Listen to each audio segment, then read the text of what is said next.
Now, today, we are gonna see. What if Harry Potter left alone in Frozen and loved Elsa? Join Patreon for early ACESS of Super Op stories, also adult and steamy Harry Potter stories too. Please subscribe this channel, because definitely I will try my best to provide a valuable content for you all. Also check the description to support the original author for this beautiful creation. It was nearly midnight when High Queen Anna of Arendelle died. All her family had gathered around her earlier in the day, but all of them had been sent away. Now, only Princess Elsa, Warden of Arendelle, remained. Elsa, Anna whispered, smiling as her silver-haired sister swept in to offer her a drink of cool water. Hush, Elsa said softly, rest. You need to conserve your strength. The High Queen snorted in a rather unladylike manner. Have you ever noticed? Our hair matches now. Elsa reached down and stroked her sister's silver hair back gently. You're still far more beautiful than I could ever be. Her sister laughed quietly. Liar. She lay back and took several deep, straining breaths. Even laughing was very tiring for her now. Rest, sister, Elsa said, worried. What will your grandchildren say if they heard you were staying up later than them? Cheer, I suspect. Anna wheezed softly, like I'd expect them to. She closed her eyes and took a deep, steadying breath. Elsa, I need to talk to you. This could be the last time. Elsa shook her head rapidly. Don't speak like that, Anna. You'll be fine, it's just a little fever. You'll get better, she said, almost desperately. Queen Anna smiled faintly. No, I think not. She took another deep breath. I've been waiting for this moment. I knew it would come soon enough. After Kristoff died, she faded, and her eyes moistened slightly, but she smiled reminiscently at the memory of her longtime husband. It was only a matter of time before I joined him. Don't talk like that, Anna, Elsa pleaded, eyes beginning to tear up. You can't. Shush, Anna said, cutting her sister off. No tears. Not now. She paused, taking another deep breath. Bring me the mirror? The big one? I want to show you something. Instead, Elsa willed her powers into being. An instant later, a mirrored piece of ice hovered at the foot of the bed, and Anna gasped slightly in wonder. 100 years, and your powers never cease to amaze me, she whispered. 100 years? Had it really been that long? Elsa gazed into the mirror. Anna lay in the bed, deep wrinkles covering her aged face, her white hair around her head like a frizzy halo. Beside her, sat Elsa. Frozen. Unchanged, even now, 100 years after the Great Thaw. Yes, Anna said, almost seeming to read her mind like she so often did. Why have I aged while you remain unchanged? Perhaps it is because the world truly is unfair, after all. Elsa's gaze jumped to Anna, startled. Was her sister jealous of her powers? No, it couldn't be. You have no idea what a burden these powers have been, Elsa started, before being cut off again. Shush, Anna said again, not unfair for me. Unfair for you. She smiled sadly. Do you think I haven't seen it on your face? The sadness as everyone you knew aged and died while only you remained the same? To watch that happen, it is a terrible curse. One I am afraid that I am unable to lift, despite the best efforts of all my scholars. Not even the Troll King could do it, despite all my pleading. Anna, Elsa said, frowning. Anna waved off her complaint with a tiny movement of her withered hand. Yes, yes, I know how you feel about the Troll King. Perhaps one day you will see how his words turned out for the best. She sighed, but that is not why you are here.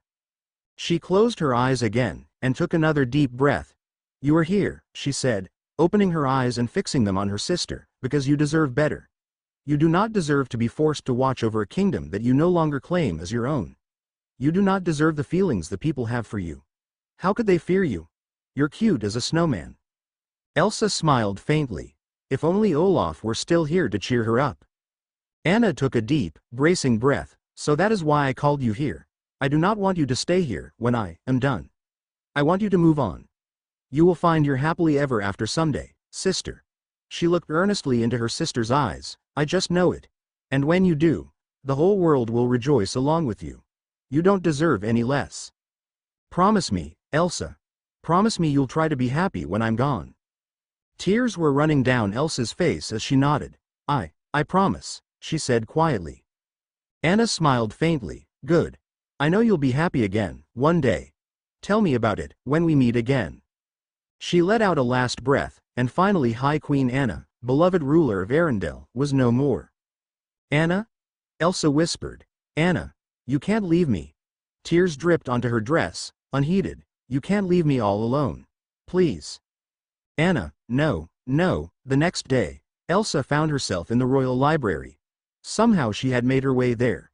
She had no memory of walking here, and the door lay in frozen shards on the floor, but she didn't care. Nothing mattered now. She was alone. So deep was she in her thoughts, she didn't even hear the door open and close, nor notice the quiet footsteps approaching, until a small pair of hands wrapped around her from behind. "Luna," Elsa said, looking back in dull surprise, "what are you doing here?" The girl smiled dreamily. "The Undergnomes told me you would be here, Auntie, so I came too." Elsa stared at the girl in consternation. While everyone else in the castle looked at her with fear or, at best, respect, Luna had never shown either. Perhaps that was why people always said there was something a little wrong with the girl. Elsa smiled faintly, reaching out to pull an errant strand of the girl's white blonde hair, almost as white as her own, behind her ear. It reminded her of Anna. She shook her head slightly. "There's no such thing as gnomes, Luna. Trolls yes, gnomes no." Luna frowned. "I don't like trolls. They act all nice and then they go all tricksy. The Troll King, he's the worst." Elsa coughed, half a laugh at that. It was true, to some extent. If the Troll King had been a bit more clear about what he'd told her and Anna, none of her childhood would have happened. After that incident, the trolls hadn't been seen publicly in nearly 100 years. Suddenly Luna tightened her grip around her waist, a tiny furrow appearing on her brow. "You're going away," she said, sadly, "far away. And I won't see you for days and days." Elsa wasn't surprised. Luna always seemed to know more than she let on, even about things she had a rightful way of knowing. "You can come and visit me whenever you like," Elsa said consolingly. "I'll only be a mountain away. And if you ever have a problem, just whisper it to the statue of Olaf and I'll hear it." Luna's face perked up at this, and she smiled and nodded. "Well, you'd better get moving, then," she said, releasing the Snow Queen. "You wouldn't want to keep him waiting." Without waiting for an answer, she turned about and walked out the door, leaving Elsa behind with a bemused expression on her face. Luna was like that. Always strange to be around, but always new, and always interesting. Shrugging, Elsa stood, her decision made. Luna was right. It wouldn't do to keep her subjects waiting. High Queen Elsa walked out onto the castle balcony, high above her subjects below, and instantly the noise of the crowd subsided. All eyes fixed on her, as they waited to hear what the new monarch of Arendelle would say. "People of Arendelle," Elsa proclaimed, letting her voice echo from every surface that she controlled in the kingdom. Every piece of enchanted ice, every magical fountain, every bit of snow within 200 miles abruptly surrendered itself to her control and echoed with her voice. "Many of you assume that I have come to lay claim to the throne of Arendelle, as is my right. That assumption could not be further from the truth. Instead, the time has come for me to, once again, abdicate. I never wanted to be queen, and it is not right that our kingdom should have a timeless ruler. Anna and Kristoff, may the spirits bless their souls, led this country far better than I ever could. And so will their daughter, Queen Olivia I. As for me, I will retire to my kingdom atop the icy peaks, and watch over our fair kingdom from afar. If ever there is a time when trouble disturbs our peaceful kingdom, call on my name and I shall answer." Elsa looked down at her arrayed subjects. There were no shouts of joy or cheers, but no tears either. The crowd was eerily silent. The penalties of having a leader so much more powerful than her people, she supposed. With a sigh, she continued, "In my time as princess and warden of Arendelle, we have faced good times and bad. I ask only that when you write histories of this time, you remember both. Long live Arendelle." With a flick of her wrist, enchanted ice formed beneath her feet, and a moment later she was aloft, her magic bearing her through the air, leaving the silent crowds behind. Her old palace. She had not been there in 100 years, but she knew it still stood there, silent and cold, as if it were waiting for something. When she had once gone there, it had been with feelings of liberation, of freedom and, for the first time in many years, happiness. How ironic that now, on her first return since the Great Thaw, she should feel exactly the opposite. Elsa gently lowered herself to the balcony of her old ice castle and stared, impassively into its dark confines. It was just like she remembered it, dark and cold. Perfect. She made it 3 steps before she collapsed to her knees, tears slowly working their way down her face. She could still remember Anna's face, crystal clear, the day she had come here to bring her home. Remembering that youthful face, she could almost imagine that she wasn't gone. Suddenly a sob reeked her body, and she slowly fell to the ground, curling up on herself as powerful sobs overwhelmed her. It isn't fair, she managed through sobs. Why did Anna get to move on while she waited here, alone? It just isn't fair. She closed her eyes and tightened into a ball, shaking as tears rolled down her cheeks unabated. In villages throughout Arendelle, rain clouds suddenly sprung up, leaking miserable tears across the entire countryside. All of Arendelle wept for its lost queen. Suddenly, a tremendous thundering shook the castle, echoing all the way down to its foundations, then again, and a third time. Then it stopped. Elsa, distracted for a moment from her tears, wiped her face and looked around. Had she accidentally caused an avalanche again? She hoped not. They caused a terrible mess. Again, a thundering boom swept through the castle, then another, and a third. It seemed to be coming from the door. Elsa slowly crawled to her feet and straightened her features as much as she could. Whoever was disturbing her had better have a damn good reason, she thought darkly as she stalked towards the door, throwing it open, to find nobody there. She looked around, startled, before she heard a quiet asterisk ahem from below. Looking down, she suddenly found herself looking into the eyes of the last person she had ever expected to see here. The Troll King. Heart still pumping irregularly from suppressed tears, she reacted instantly. "You," she snarled, drawing a clawed hand through the air and summoning a giant icy hand from the floor of her palace, seizing the diminutive king in its grasp and lifting him 10 feet into the air. "How dare you come here after what you did?" He, however, remained perfectly calm. "I told you the truth, no more. Only enough to make everything worse," she said. "If it weren't for your stupid warning about fear and for erasing Anna's memories of my powers, none of that would have happened." The Troll King chuckled quietly, but what kind of story would that be? Elsa stared at the Troll King disbelievingly. Story? Story? You think this is some sort of tale that you can read to your children at night? Those are people. Anna and I are people. She froze, and slowly sagged. We're people. The icy hand sagged with her, releasing the Troll King onto the ground. He approached the Ice Queen without fear. "In my role as king of my people, I have been gifted with a certain insight into the nature of the world. This world, like many others, exists for the sake of the story. Do you remember, shortly before the Great Thaw, the story of Flynn Rider and Rapunzel?" Elsa stared the ground, unseeing, until the Troll King reached out and gently shook her shoulder. "What?" she demanded. The Troll King smiled lopsidedly. "It doesn't matter, I suppose. But true love always rewards those who bear its burden, in one way or another. Every way it tried to repay you has been ruined, first by war, then by fear, and now by loss."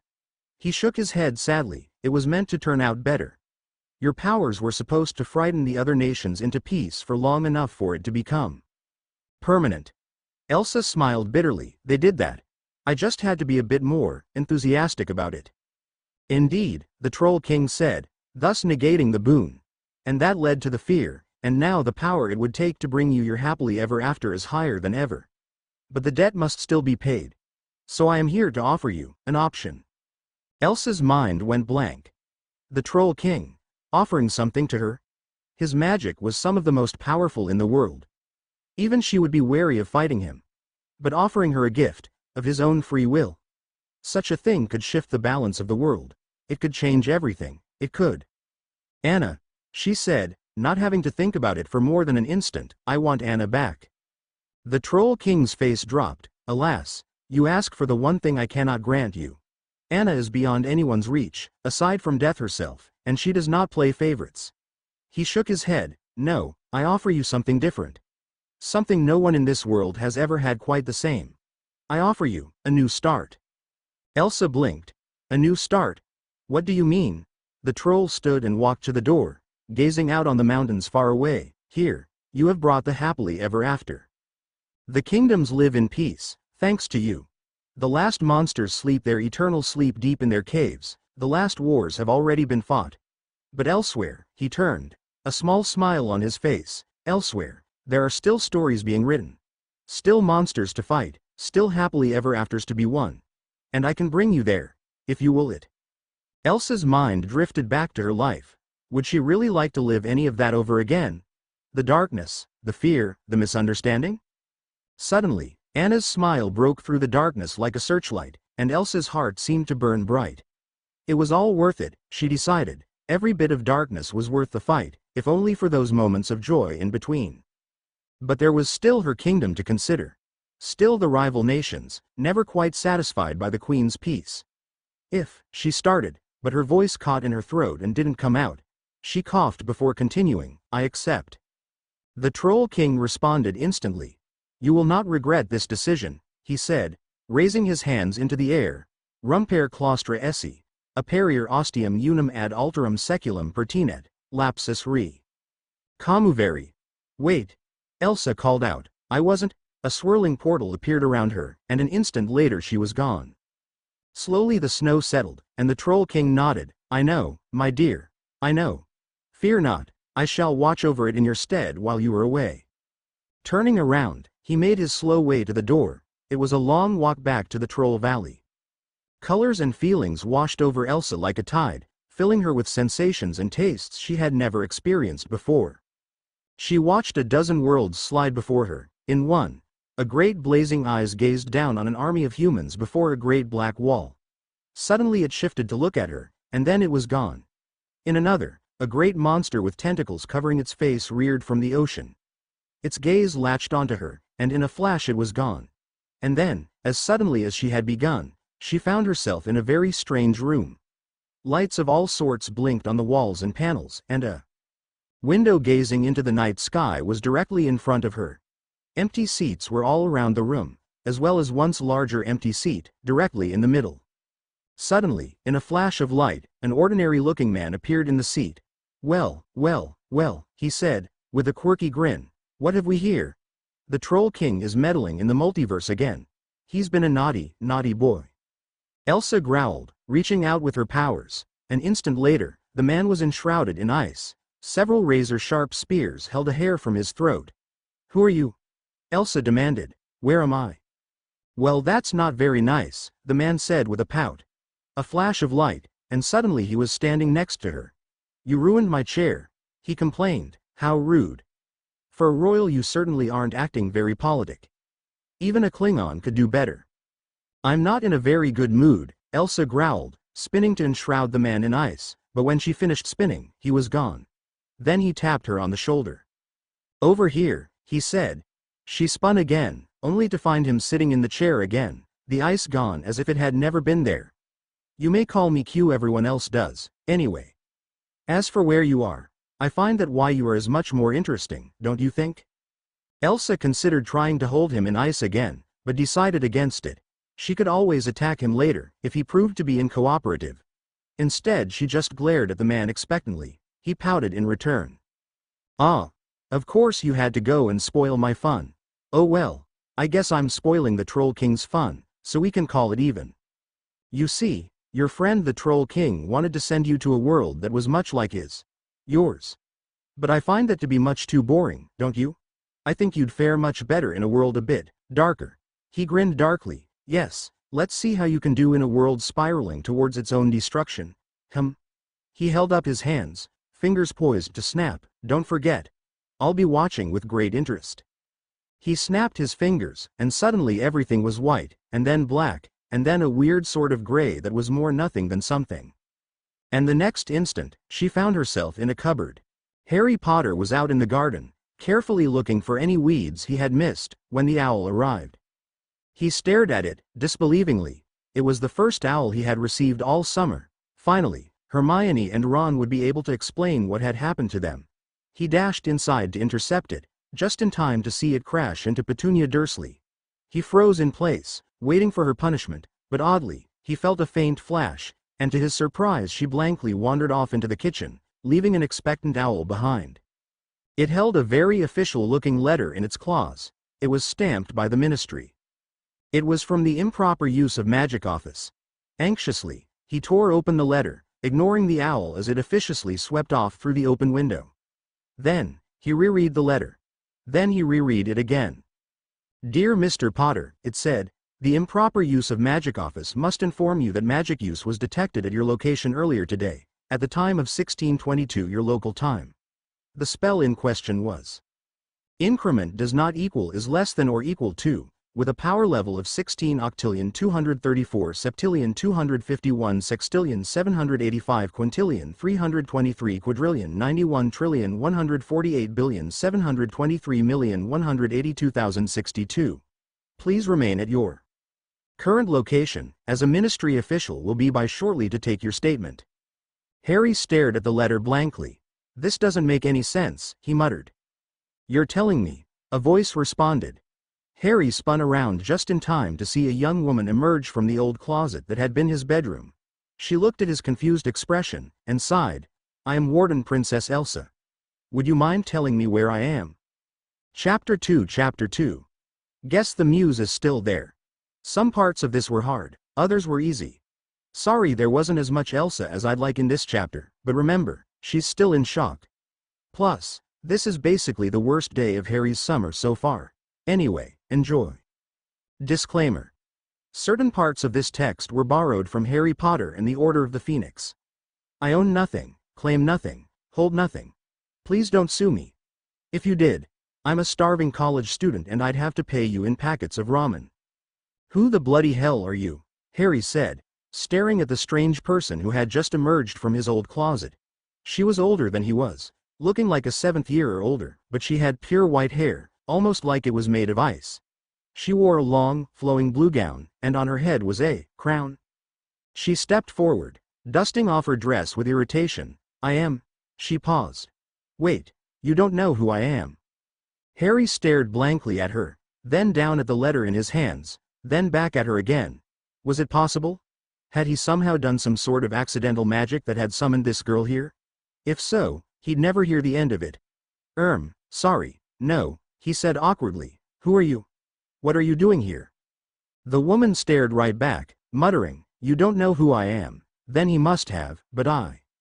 Harry coughed politely, and she jumped. "Oh, I'm sorry," she said quickly. "I wish I knew what I'm doing here, I mean.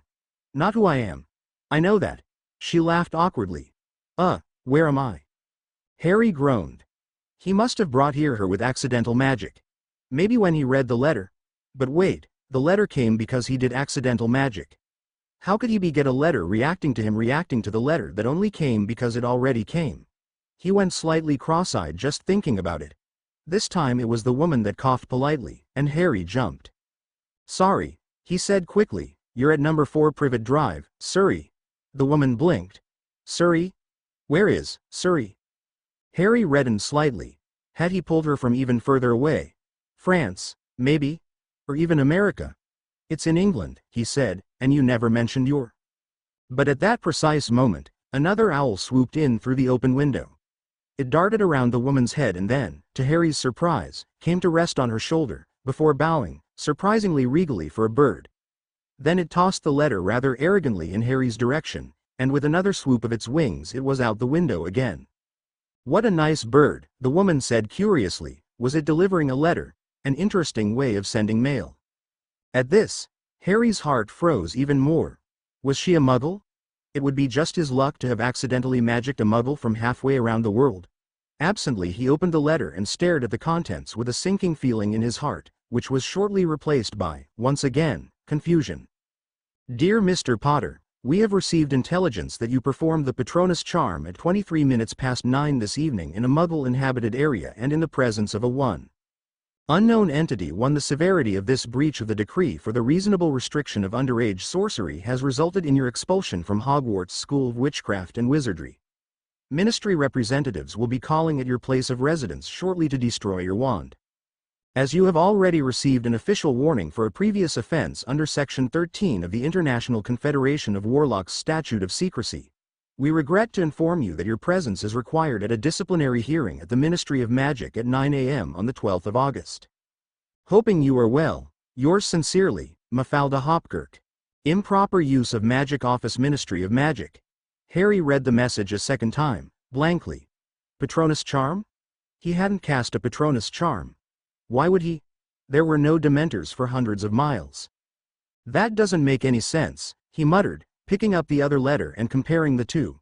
And what was with those weird characters? And that absurdly high power level? He didn't even know magic could be defined into power levels. And his eyes latched onto the part about destroying his wand. He couldn't let that happen. His fists tightened as he read it and reread it. Expelled from Hogwarts. Destroy his wand. But for what? He hadn't done any magic. You're telling me, a voice said from over his shoulder, and Harry jerked back in surprise, making the woman behind him chuckle once. As she leaned closer to the letter in his hand, improper use of magic office? What kind of place is this? At this, Harry was stumped. If he told her the truth, he'd be guilty of breaking the law. But without telling the truth, how was he supposed to explain? Whoosh! With a rush of air, another owl soared through the window. It seemed to bob slightly as it passed by the girl before swooping over and dropping the letter at his feet, and then just as quickly swooping back out. The letter was hastily scrawled, in large blocky letters. Harry Dumbledore's just arrived at the Ministry and he's trying to sort it all out. Do not leave your aunt and uncle's house. Do not do any more magic. Do not surrender your wand. Harry growled. Any more magic? Why was it that everyone seemed to assume he was a child? He hadn't done any magic. At least, he glanced at the white-haired woman who had sat down at one of the kitchen chairs and seemed to be staring at the wall. At least no intentional magic. But they couldn't expel you for accidental magic, could they? Who are you anyway? Harry finally said, trying to suppress the irritation in his voice. This woman wasn't to blame, after all. Her eyes darted up to meet his, and her brow furrowed. You really don't know, do you? She said. Her gaze darkened slightly, and Harry glanced outside, curious, as the sun suddenly seemed to darken. Clouds had suddenly sprung up from nowhere, and, was it snowing? The woman smiled bleakly. I am Elsa, High Queen of Arendelle and Warden of it and its surrounding lands. Lady of Winter. Harbinger of the winter's peace. She raised an eyebrow, anything ringing a bell. Harry shook his head silently, wide-eyed. Listen, I'm sorry that I brought you here. Your Highness, and I didn't mean to, but you really need to leave. You're not supposed to be seeing. Whoosh! Another owl swept through the window. Settling down on the sill, it shook itself free of the snow that had begun to gather on its head, and delicately extended a leg with a letter attached. This. Harry finished lamely. Sighing, he quickly untied it and ripped the letter open. Dear Mr. Potter, further to our letter of approximately 17 minutes ago, the Ministry of Magic has revised its decision to destroy your wand forthwith. You may retain your wand until your disciplinary hearing on the 12th of August, at which time an official decision will be taken. Following discussions with the headmaster of Hogwarts School of Witchcraft and Wizardry, the Ministry has agreed that the question of your expulsion will also be decided at that time. You should therefore consider yourself suspended from school pending further inquiries. With best wishes, yours sincerely, Mafalda Hopkirk. Improper use of magic office Ministry of Magic. Harry began. But before he could even begin to speak, another owl swept in through the window. Harry looked at it excitedly. The writing on the outside was clearly Sirius's. Surely he'd have some sort of explanation for all this. Tearing it open, he took in the short sentence inside. Arthur has just told us what's happened. Don't leave the house again, whatever you do. Slowly a scream started to build up in his chest. Was this all he got? He'd gone all summer without a single letter. Not a single letter. And now they were determined to treat him like a child that had wandered off and let the Dementors get to him. How could they think he was such an idiot? How could they? Around the kitchen, pots and pans began to shake violently. The window slammed shut, and the silverware began to violently crash around inside its drawer. How could they do this to him? It wasn't fair. Shush. A cold hand suddenly pressed against his cheek. Deep breaths, she said. Calm. Hold it in. Control it. Slowly the shaking stopped, and Harry finally opened his eyes. The woman Elsa was staring him dead in the eyes. Does this happen often? She finally said, after all traces of shaking had stopped. Harry shrugged helplessly. Sometimes. It just gets to be too much, and I can't control it. Do you know that feeling? She smiled. Yes, I know that feeling. It happens to me all the time. Harry stopped. Wait. You know about magic? You're a witch? Elsa smiled faintly. I do seem to recall being called that a time or two, though never in such a relieved tone. Harry, on the other hand, sagged in relief. Bloody hell. That fixes everything. If you weren't a witch, they'd have to erase your memories, and send you back where you came from, and, well, it would be a lot of trouble. Elsa's eyes narrowed. Erase her memories? She'd never let something like that happen to her or anyone around her ever again. I'd like to see them try, she growled, her hands tightening into fists. Harry watched her curiously. She said she was a witch, but where was her wand? Then again, maybe she'd left it behind when he'd pulled her from wherever she came from. He looked at her more generally. She really was pretty, wasn't she? Then he blushed in embarrassment. First he'd pulled her from her home, and now he was thinking she was pretty. Fortunately, at that moment, someone knocked at the door. He turned towards the door with a start. Should he answer it? What if it was the ministry? Would they still try to confiscate his wand? Maybe he should just leave it unanswered. If everything stayed quiet, maybe they'd assume no one was home. The door rattled again, and an old high-pitched voice rang through. Open up in there. I know you're in there, Harry. Harry blinked and walked over to open the door. Mrs. Figg, he said blankly, looking down at the diminutive woman. What are you doing here? She seemed to sag in relief. Thank goodness you're here. It was Mundungus, wasn't it? He must have run off and let you go and get attacked by Dementors. I knew we never should have trusted him. What? Harry said blankly. Mrs. Figg. Dementors. In the same sentence. It felt like his entire world was collapsing around him piece by piece. You're a witch too? I'm a squib. Not ashamed of it, it's just who I am. But it does mean that I can't do anything to drive off those Dementors if they come back again. And Dung knows that. Foolish man. Abandoning you. Probably off buying stolen cauldrons again. Ooh. What is Dumbledore going to say? You know Dumbledore? Of course I know Dumbledore. Everyone knows Dumbledore. Now where's your fire? I need to send him a message immediately. Tell him you're safe. She bustled past him and towards the living room, leaving Harry to chase after her. The fireplace. It's boarded up. He started, but she was already standing there, frowning deeply at the boarded up area. Finally she glanced at him in irritation. Well, don't just stand there, boy. Open it up. If there are Dementors about, I'm not going back out there without cover. And seeing as whoever was watching you is clearly incompetent, we'll need to contact Dumbledore immediately. Harry just stood there, staring at her. But, you? A squib? But? Of course I'm a squib, boy. You didn't think Dumbledore would just let you go all this time without protection, do you? Wards or no wards, he needed someone to watch over you. And she stood straight proudly, I was the one he selected. Sorry I was a bit harsh on you over the years, but I needed to be if your family were going to keep sending you to me. Though I suppose charging half what the other sitters charged made a difference too, she muttered. Don't just stand there, get those boards off. Harry took a half step forward, when suddenly a blast of something whooshed past his head. An instant later his wand was drawn and pointed at the attacker, only to find Elsa standing there, looking at him curiously. Is that a magic wand? I thought they were only from fairy tales. What did you do? Harry demanded. What spell did you hit me with? Elsa blinked. Hit you? I didn't hit you. If I hit you, you'd know it. Look. He glanced down, and to his surprise, the boards covering the fireplace were pure white, covered by ice. See? Now they're mostly ice. And that makes them my territory. An instant later, they shattered into a million pieces and fell to the floor. Mrs. Figg looked at the boards approvingly. I see you've made yourself a friend, Mr. Potter. Suddenly she glared at Elsa accusingly. You're older than 17, aren't you? Wouldn't want you breaking the law on my account. With this boy's luck they'd blame it on him, and who knows what could happen. Yes, Elsa said with a half smile, half grimace, I'm a bit over 17. Good. Mrs. Figg looked between the two of them. Then she looked down to the cold fireplace and sighed.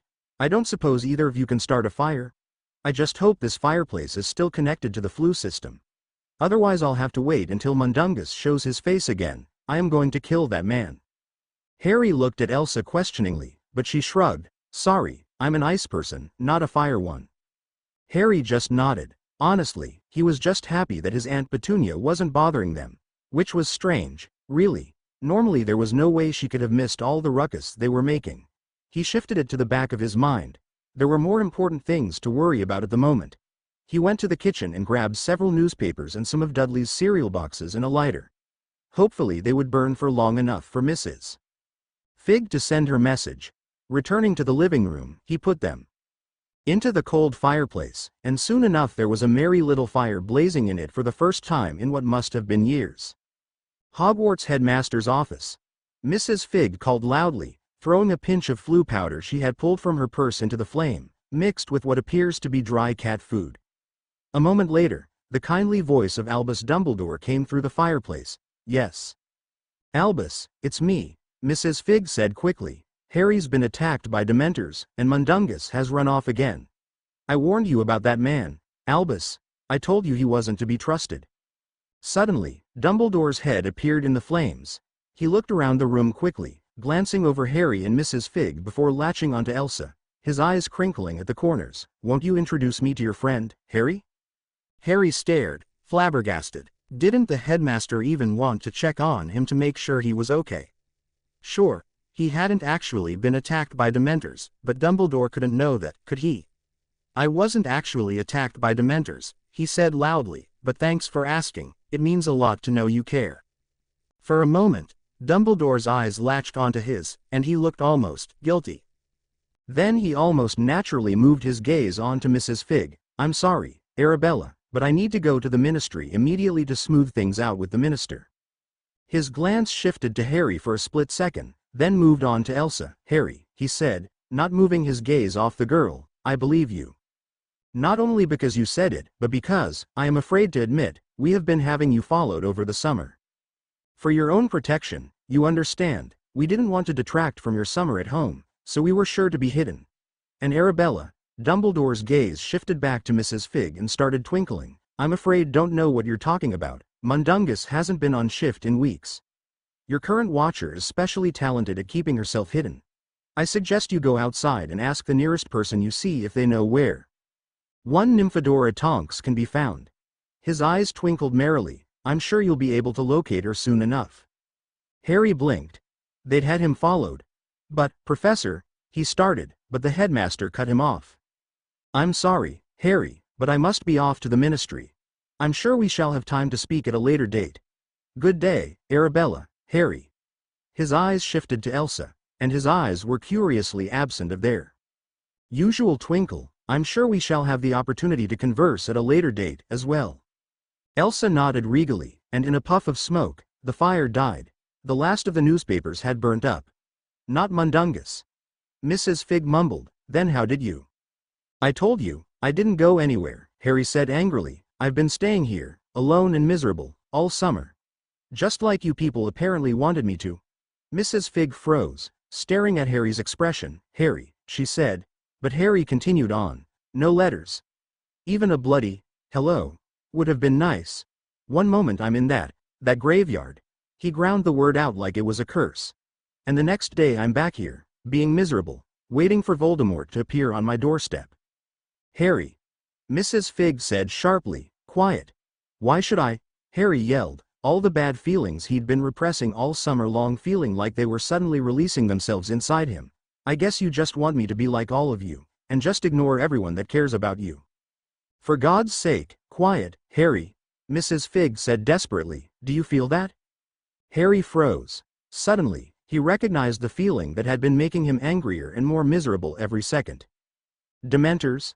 Mrs. Figg whispered. Here? That's impossible. The wards shouldn't let anyone or thing that means your harm inside. Harry just stared at her for a moment before choking out a laugh.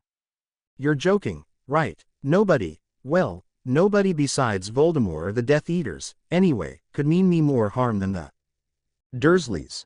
Later, boy, Mrs. Figg snarled, follow me, we need to get out of here. She ran, surprisingly fast for a lady of her age, towards the front door and threw it open. She shrunk back with a squeak at what she saw there. A Dementor stood on the doorstep, hand reaching out for a doorknob that was no longer there. Ice seemed to grip at Harry's heart, and the windows began to crackle as snowflakes began to crystallize onto them. The Dementor floated near, and Harry fumbled with his wand. Expecto Patronum. He tried to call out, but the cold seemed to catch in his throat as he tried to speak, and all that came out was a faint wheeze of breath. Expecto Patronum. He tried again. Again it died before it reached his throat. The Dementor was drawing nearer now, ignoring Mrs. Figg as it glided towards him. His mother's screams filled his ears, and Voldemort laughed, and Cedric died in front of his eyes. He couldn't, he would never see his friends again. Suddenly, the image of Ron and Hermione flashed, crystal clear in front of his mind. He gathered in air, ready to let out a roared Patronus. And suddenly the ice all around him seemed to surge forward, wrapping the Dementor in its clutches. Harry turned in shock, to find Elsa stalking forward, enshrouded in a nimbus of glowing, icy power. Her dress abruptly shifted, darkening, with armor appearing along the shoulders and elbows, tiny plates of ice appearing along her jawline. "You," she whispered, balefully glaring at the Dementor, which suddenly seemed tiny in the ice that surrounded it. "Nobody makes me remember that." Her hand reached up, as if to grasp her own heart, and then she twisted her arm out, sending out a blast of energy so cold it seemed to darken the entire room.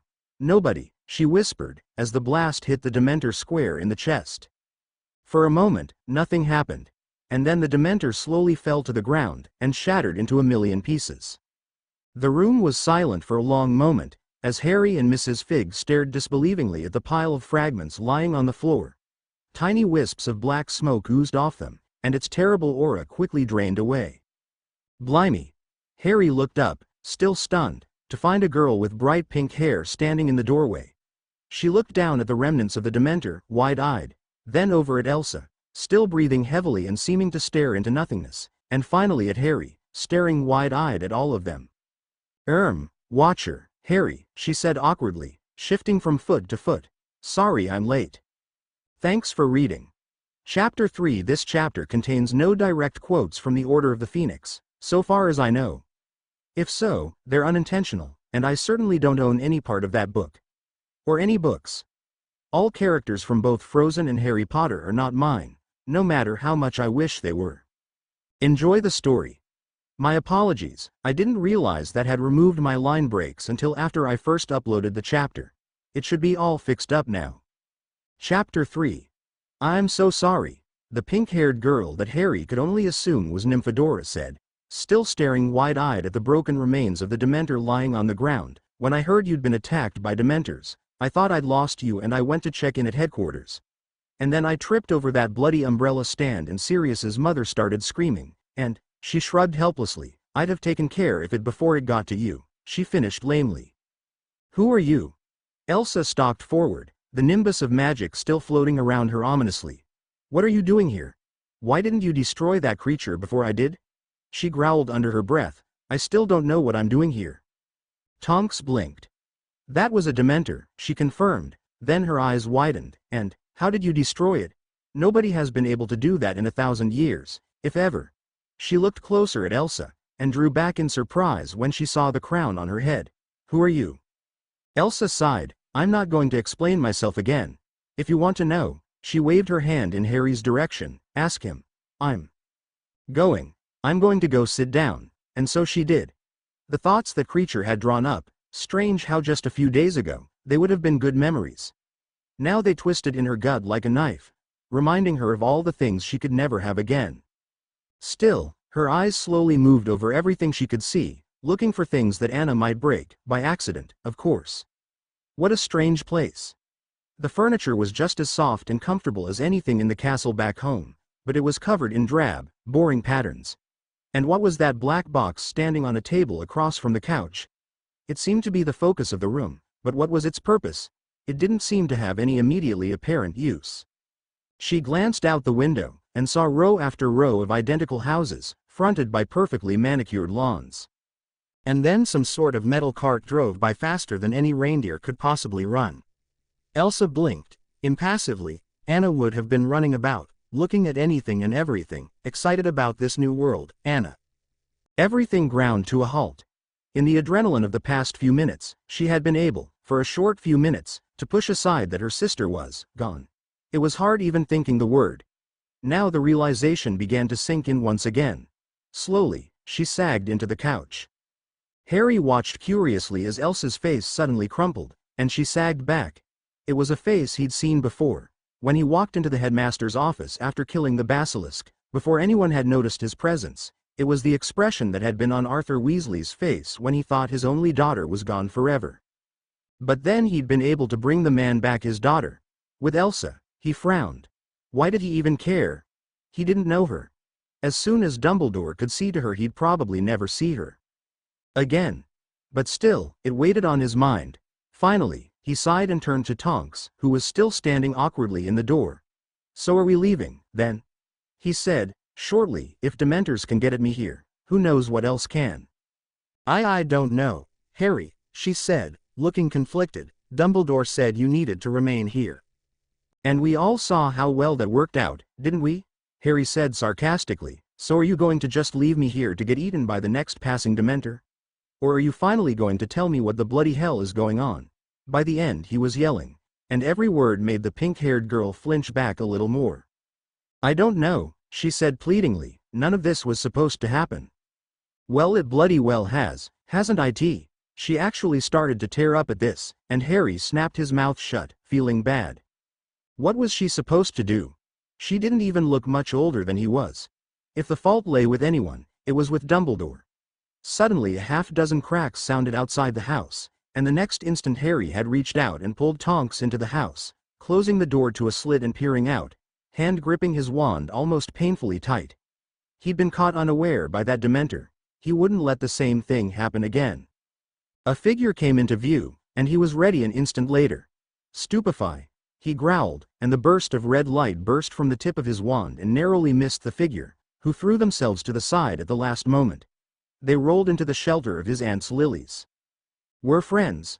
We're friends," they called loudly, and Harry blinked before opening the door a few centimeters further. "Professor Lupin." The head of the old defense professor poked above the lilies, and on seeing Harry's face through the cracked door, he let out a huge sigh of relief. "Thank goodness. Come on, Harry, we need to get out of here. It's not safe." Suddenly, Harry started looking at the professor suspiciously. This was too convenient. His favorite defense professor suddenly appearing to take him away from home? It was too quick. Too pat. Either they'd have had to have been waiting for this moment to occur, or, "Prove it's you," Harry called out, pulling the door further closed, narrowing his eyes at Lupin's surprised expression. How could he tell if it was really Lupin or just a Death Eater under Polyjuice potion? The recent experience with Professor Moody still weighed on his mind. In the wizarding world, it was far too easy to take someone else's place without anyone else even noticing. But to his surprise, Lupin just sighed further in relief and stood fully into view. "I'm a werewolf, and your Patronus is a stag," Lupin said, "and my greatest fear is the full moon." Harry considered him for a long moment before finally opening the door. A moment later, several other figures emerged from cover, looking at Harry with wary eyes. One, however, was fully approving. "Excellent work, Potter. You'd have thought I'd actually gotten around to teaching you." "Professor Moody," Harry said uncertainly, staring down at the grizzled man, "what are you doing here?" He coughed out a rough laugh. "Professor, dunno about that, but we're here to take you out of here, o' course. Tonks, you in there." Tonks poked her head up by Harry's and waved with a little embarrassed grin. Moody growled at her, "You and I are gonna have a little talk when we get back." Letting him get away from you. What happened to being the best new Auror out of the academy, She flushed. "I must have missed the signs from the wards. I never even felt it when he left the premises." Harry was beginning to get angry again. "That's because I never left the bloody house. Why doesn't anyone believe me?" Lupin glanced over at Moody, then back up at Harry with genuine confusion. "Then how did a Dementor?" "How should I know?" Harry said hotly. "I'm just sitting here in the garden, waiting for someone to contact me, when suddenly an owl flies in the window telling me I've done some sort of gibberish magic. And I think I might have freaked out a little because the next thing I know there's this girl crawling out of my broom cupboard and then owls are flying in like crazy, accusing me of doing a Patronus charm, and I still don't know what's going on." "So there wasn't a Dementor?" Moody growled speculatively. "Ministry must have been trying to pin something on him and something went wrong. I warned Dumbledore not to trust that top-hat-wearing buffoon." Harry sighed. "No, there was a Dementor. It came later. In an instant the 6 people had their wands drawn, pointing in all directions. Where was it? Lupin demanded. Where did it go? If we're quick enough we might be able to catch it. If we let it go who knows how many muggles it might attack before the Ministry manages to rein it in. It's right there, Harry said, gesturing to the oddly unmelting chunks of ice on the ground. The girl Elsa, she called herself, she killed it. Killed, but that's impossible. A stately woman in a blue gown stepped forward, her wand lowering as she narrowed her eyes to look at the fallen chunks of Dementor. Harry looked at Lupin inquisitively, and he quickly said, Emmeline Vance. Sorry, apparently we've not introduced ourselves. Behind her is Hestia Jones. He gestured to a black-haired woman with pink cheeks. She was looking between Emmeline and the fallen Dementor with mild curiosity. To her left is Elphia's Doge. He nodded and muttered a quiet, pleased to meet you, in a wheezy voice. Then we have Daedalus Diggle, a man Harry suddenly realized he recognized, bobbed his head happily, his purple top hat almost thrown from his head. Sturgis Podmore, a man who looked exactly like the Muggle actor Samuel Jackson, save for the golden earring hanging from one ear, nodded silently, and finally, Alistair Moody, who I suspect you already know, in a way. Moody grunted at that, and Harry nodded, feeling slightly confused. It was strange being introduced to someone who he felt like he had already known for months. Of course, you know Nymphadora Tonks. The pink-haired girl coughed from behind him. Just Tonks if you don't mind, Harry. She scratched her neck awkwardly, though I guess with how well I've been protecting you, you could probably call me whatever you want. Might make me feel better. Lupin smiled reassuringly at her. In any case, we are your unofficial guard. Harry snorted derisively. Could have used that a few minutes ago. Behind him, Tonks flushed in embarrassment, but he was too angry to care. Taking a deep breath, he readied himself to yell at them all for everything they'd done. Abandoning him, not telling him anything, following him, apparently everywhere he went. When suddenly, a groan came from behind him, and he spun to find Elsa standing there, eyes looking like they were made of solid ice. Will you people please shut up? Hold it in, Elsa chanted to herself, control it. You've done it before, you can do it again. But she hadn't had to for nearly 80 years. And the sounds of escalating argument from outside weren't helping anything, either. Fortunately, while peace and calm weren't doing a very good job of suppressing her grief, anger worked perfectly. Standing, she stalked into the entryway of the house and glared at the people clustering outside the house. Will you people please shut up? She said angrily.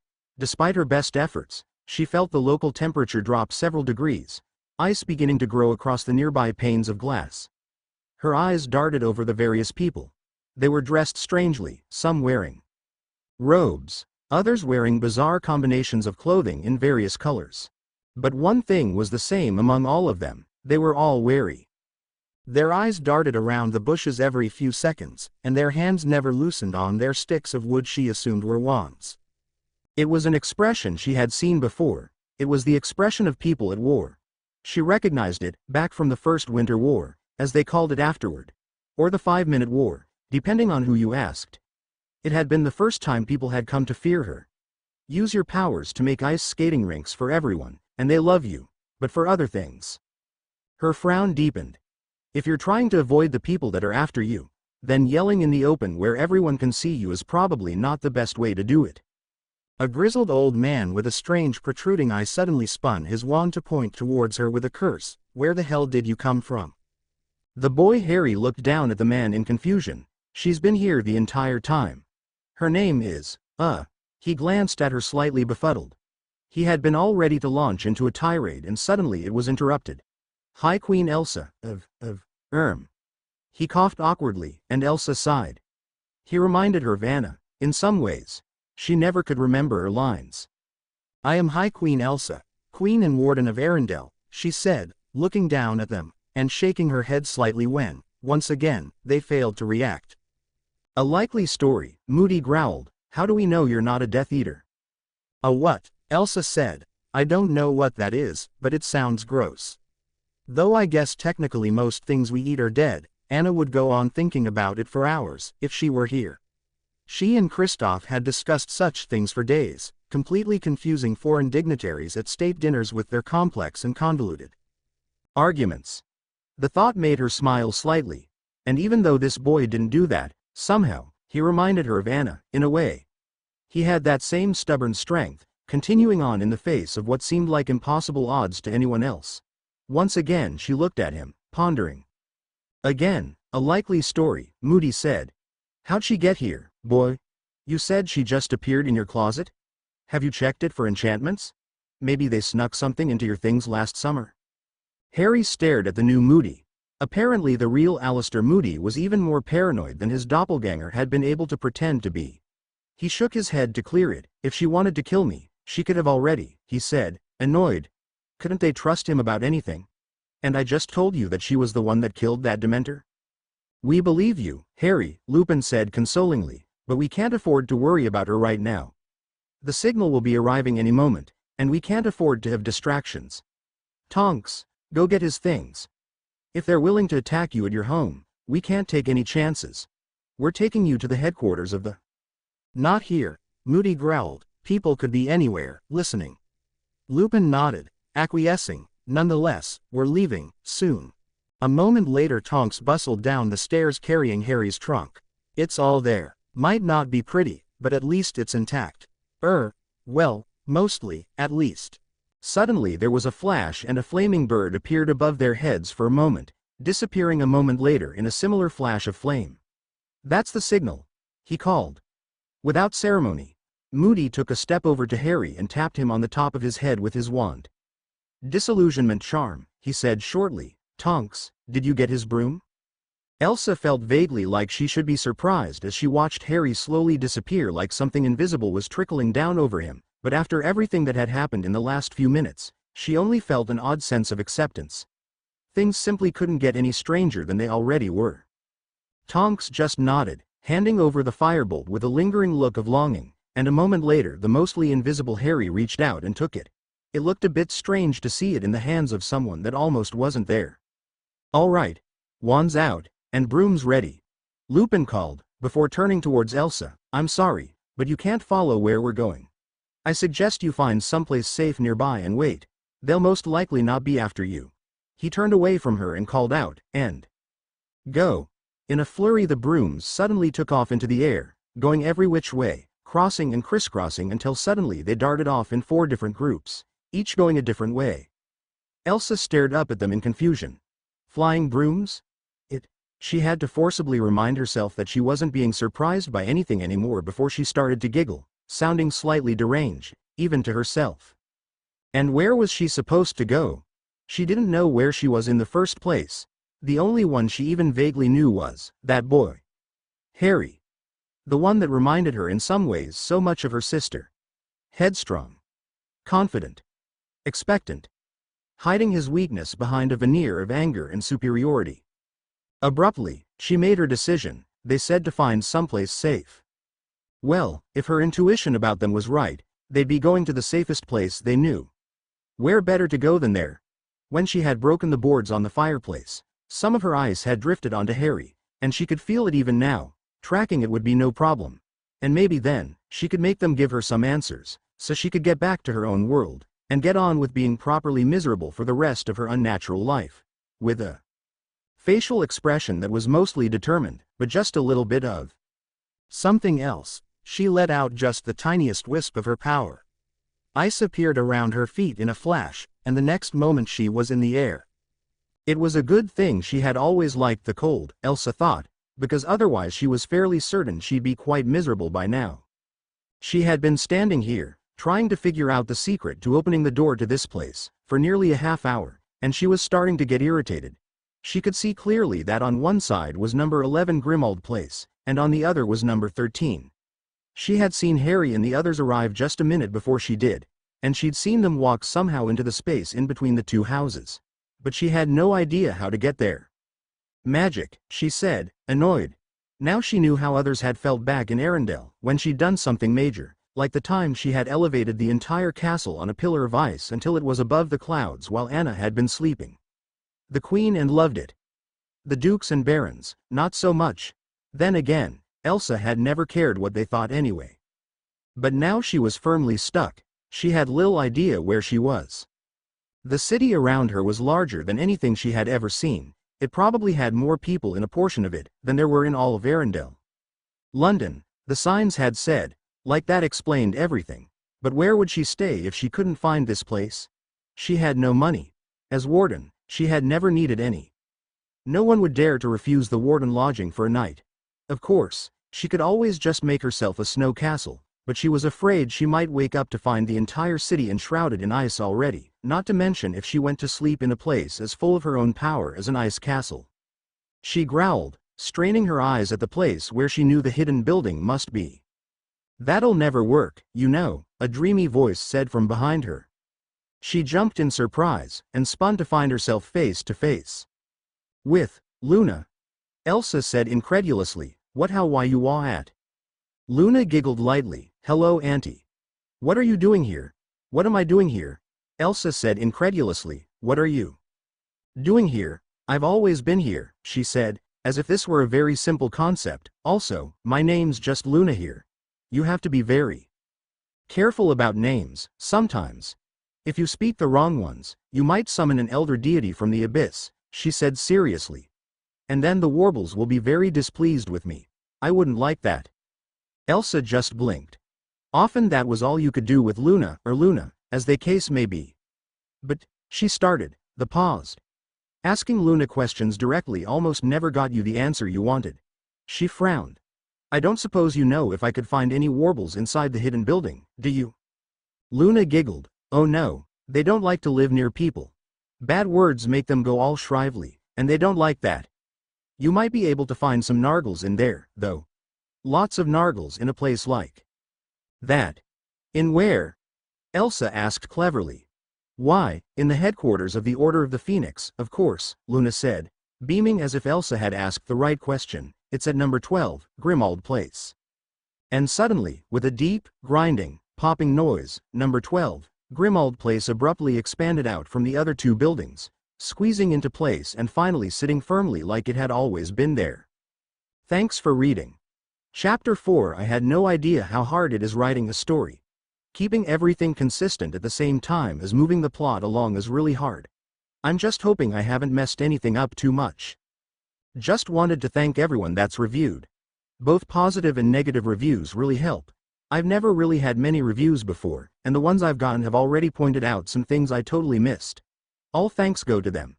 My only request would be that if you're going to have a critical review, please do it from a fanfiction account. I'd love to get your opinions on things, but I can't do that if I don't have any way to contact you. Also, if anyone thinks Harry's being a bit of a tosser, just go back and read the beginning of Ode P. He was a bit peeved at having no contact for 4 weeks. Some of that's been suppressed by everything happening so fast, but it's definitely still there. Anyways, hope you enjoy. Chapter 4. As Harry was swiftly escorted inside number 12, Grimmauld Place, he probably should have been shocked by the furnishings that were, quite frankly, extremely evil-looking. He should have noted the serpents on almost everything, or the menacing-looking people in the portraits that lined the walls. His mind, however, was far too busy feeling guilty. Quite guilty indeed. As everything had been happening, he'd been so focused on just getting out that he hadn't even realized what an absolute tosser he'd been until he was already in the air, without the girl who had saved his life just moments before. What about Elsa? He'd yelled, but Moody, apparently not one to lose focus on his task, had replied by hitting him with a silencing charm. Harry had no choice but to follow him to their destination, having already lost sight of Privet Drive below. They'd removed the charms from him and then bustled forward, through another door at the end of the hallway. And now, staring around at the elegant silver snake-shaped candle holders, and was that a troll leg being used as an umbrella stand? He only felt guilt. He shouldn't have left her behind. He was supposed to be good at this, but he kept leaving people behind. Abruptly the image of Cedric flashed into his mind, and he flinched involuntarily. He would have to make sure someone went back for her, he thought, suddenly resolute. Soon, he wouldn't leave someone behind again. "Harry?" An incredulous whisper came from somewhere above him, and the next thing he knew he was engulfed in a fuzzy hug from an object barreling down the stairs at top speed. "Harry?" Hermione whispered excitedly. "What are you doing here? Are you all right? We heard there was a Dementor attack, and that the Ministry's sending you to a hearing, and I've been doing all sorts of research and you really should be fine and—" "I'm fine, Hermione," Harry said awkwardly. "We killed the Dementor before it could hurt anyone." She pulled back, brow furrowed. You mean drove it away? Nobody's killed one in? Why is it that nobody believes me? All of a sudden, Harry asked loudly, have I suddenly gained a reputation for being a horrible liar? Suddenly Hermione looked worried. No, but... Harry pushed her away. Then why does nobody trust me? I thought you, of all people, would. Quiet there, mate. Harry twisted to see Ron coming down the stairs. He was looking worriedly, not at Harry, but rather at a set of moth-eaten velvet curtains just a few feet away. I'm glad you're so concerned about me too, Harry said sarcastically. Oh please, keep Harry locked up with the Dursleys all summer, wouldn't want him to disturb the furnishings. Please, Harry, Hermione begged, you can yell all you like, but just come into the kitchen first. She, too, was looking at the velvet curtains with worry. For the first time, Harry really looked around. Were those house elf heads on the walls? Something skittered behind one of the floorboards, and it sounded larger than any rat. Dank darkness seemed to hang on every surface like a fog. Startled, he let himself be dragged into the next room, where the members of his guard were sitting, relaxing at the table. Lupin, standing against one of the counters, stood, smiling at Harry warmly. Welcome, Harry, he said, to the headquarters of the Order of the Phoenix. In normal circumstances, Harry was sure he would have dragged every last bit of information out of the man. This was not an ordinary circumstance. You, he said, leveling a finger at Moody, whose hand darted momentarily for his wand. Why did you silence me? Lupin's eyebrows raised. That was hardly necessary, Alistair. He's smart enough not to be yelling when we're trying to conceal his location. Well, he wasn't doing a very good job of it then, was he? Moody growled, taking a swig from his hip flask, started yelling almost the moment we took off. Only because you left Elsa behind, Harry said hotly. She saved my life and you just abandoned her on my doorstep. Our priority was you, boy, Moody said. Couldn't afford to take any extra risks. We were working fast just getting to you in the first place. We couldn't chance bringing along someone who might be a Death Eater in disguise. The next thing Harry knew, he was shouting. Well, at least she didn't lie to me. We didn't, Hermione began. All this summer I've been sitting there, waiting for someone to tell me something, anything, and what do I get? Nothing. Harry, Lupin started, but Harry ignored him. One moment I'm in that graveyard watching Cedric die, and the next I'm being hustled off without being told anything. WHO fought Voldemort. WHO saved the Philosopher's Stone. Me. But why tell me anything?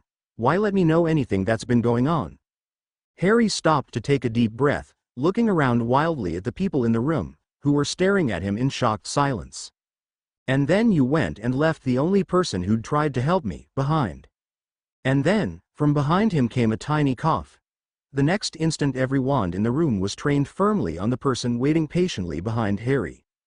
Elsa looked around at the forest of wands trained dead on her and smiled faintly. Did I come at a bad time? How did you get in here? Moody demanded. I going wild. You didn't leave Dumbledore's note lying around, did you, Lupin? Of course I didn't, Remus replied, slightly affronted. I destroyed it completely. Elsa raised an eyebrow. You do realize that arguing amongst yourself isn't the best way to impress a potential threat, right? Moody leered up at her. Of course it isn't. But, suddenly a wand tip pressed into the back of her neck, and she stiffened as Sirius Black leaned into the light. But it certainly did a good job of keeping you distracted. Who is this? He said dangerously. What's she doing here? She's a friend, Harry said quickly. He stared at Elsa. How had she gotten here? How had she gotten inside? Let her go. Not until she explains how she got past the wards, Sirius said dangerously. If she can get in, who knows who else can. And then he froze as a wand tip pressed into the back of his neck. In the kitchen, Moody let out a loud curse. What's she doing here? Silly stubby Boardman, a dreamy voice said from behind Sirius. You let your guard down. And then she, too, stopped, as a wand tip dug into the back of her neck. Who are you and what are you doing here? The young female voice said. She stepped back in shock as Luna spun around and threw herself at the red-haired girl with a wide grin on her face. Ginny, I knew I'd find you eventually. She enveloped the surprised girl in a tight hug. Ginny slowly brought her arms around Luna in surprise. Luna? But, what are you doing here? I had to let Auntie Elsa in, of course, she said, as if it should be obvious, otherwise she couldn't follow Harry. "And why did she need to find Harry?" Ginny said in a strained voice. "Because I knew that Harry would be with his friends, and you'd be with them." She leaned in close and whispered, "It was the only way to rescue you from the Warbles." Elsa blinked. "But you said the Warbles didn't like people. You didn't believe a silly thing like that, did you?" Luna blinked owlishly. "Warbles love people. They just love them a bit too much. When Ginny disappeared I knew the Warbles must have taken here, so of course I set out to rescue her." Everyone was watching Luna with nonplussed expressions, but Sirius turned towards Moody. "You know this girl?" Moody was watching Luna like she was a bomb about to go off, but eventually he just shook his head. "Ain't my place to say," he grunted lowly. "Dumbledore can, if he wants. Suffice to say, if she trusts this girl, she's probably trustworthy." And that was when all conversation was cut off by a high-pitched squeal. Everyone turned to see Hermione standing stock-still, staring wide-eyed at Elsa. "It can't be possible," she muttered, never taking her eyes off the white-haired girl. "It's not possible. I must be dreaming." She squeezed her eyes shut and pinched herself as if to test this theory, and went even wider-eyed when she opened them again. Then she slowly approached Elsa as if she were approaching some dangerous species. Slowly she reached out and touched the fringe on her dress, and squeaked again, jumping back. "Hermione," Harry said, worried, and she turned to look at him wide-eyed. "What is it?" he asked. "She this but Hermione stammered, when suddenly, something clicked in Elsa's mind. "Hermione." Hermione turned to look at her. Elsa was staring at her curiously. "You mean Hermione from the famous play? Harry Potter and the Philosopher's Stone?" Hermione stared blankly at her and looked like she was about to fall over. "Hermione, what's the problem?" Lupin asked, concerned. Finally, Hermione seemed to regain the will to speak. I know her," she said carefully. The room erupted in questions, which only settled down after a minute of people trying to shout over each other, with Lupin finally quieting them all with a powerful explosion from the tip of his wand. "No!" Sirius yelled at the last moment before outside the room. In the hallway outside the kitchen, the velvet curtains suddenly snapped open, revealing an incredibly ugly woman behind it. "Defilers!" she yelled, sending spittle flying out the side of her picture and into the pictures adjacent to hers. "Unclean, blood traitors! Fools! How dare you defile the noble and ancient house of Black!" Sirius groaned, settling his face into his hands. "Meet my mother," he said to Harry, who was staring at the painting looking vaguely disturbed. "We've been trying to get her down for weeks now." Elsa rubbed her head. The yelling, growing louder as each successive painting woke and joined the Black family matriarch in yelling at the top of their lungs, was giving her a headache. She looked over at Sirius. From his demeanor, he appeared to be the master of the house, so to speak. "Do you mind if I take care of that portrait?" she said, gesturing towards the screaming portrait. "Be my guest," Sirius said, rolling his eyes. "Not sure how much luck you'll have, though. We're fairly certain she used a permanent sticking charm. She was always trying to get rid of me. I'd be glad to return the favor." Elsa looked at him sadly. Her parents might not have been perfect, but at least they always loved her.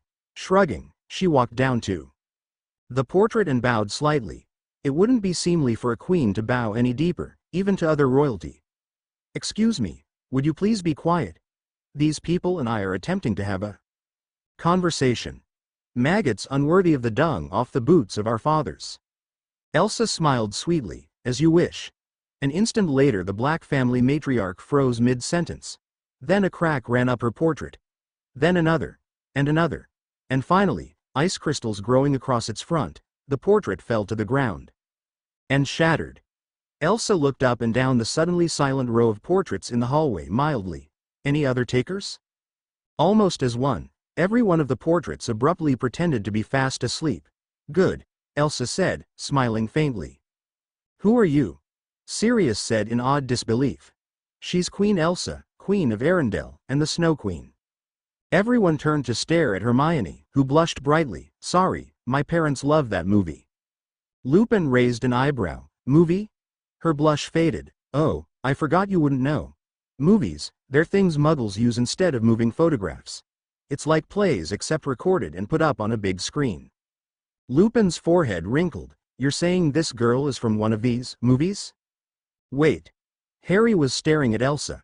Suddenly he had gotten the resemblance, too. She's from, what was it called? Frozen, I heard. Something about that. But that's just a movie, right? How is that possible?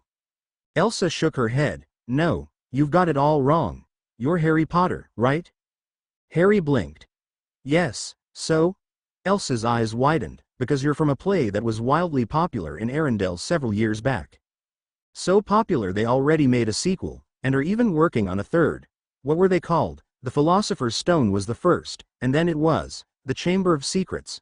Right, Anna. She stopped, her face falling. Anna was telling me about them. I never saw them myself. She stared blankly at the wall, then muttered, of course, that still doesn't explain what Luna's doing here. Hermione's eyes were wide, her face full of excitement. So to us, you're a fictional character. But to you, we're the fictional characters. This is amazing. Lupin coughed. I'm sure this is all very exciting, Ms. Granger. But is she dangerous? Hermione logged. Of course not. Well, she glanced at the shattered pieces of portrait lying on the floor. That's to say, she's dangerous, but so are we, aren't we? The point is, she's one of the good guys.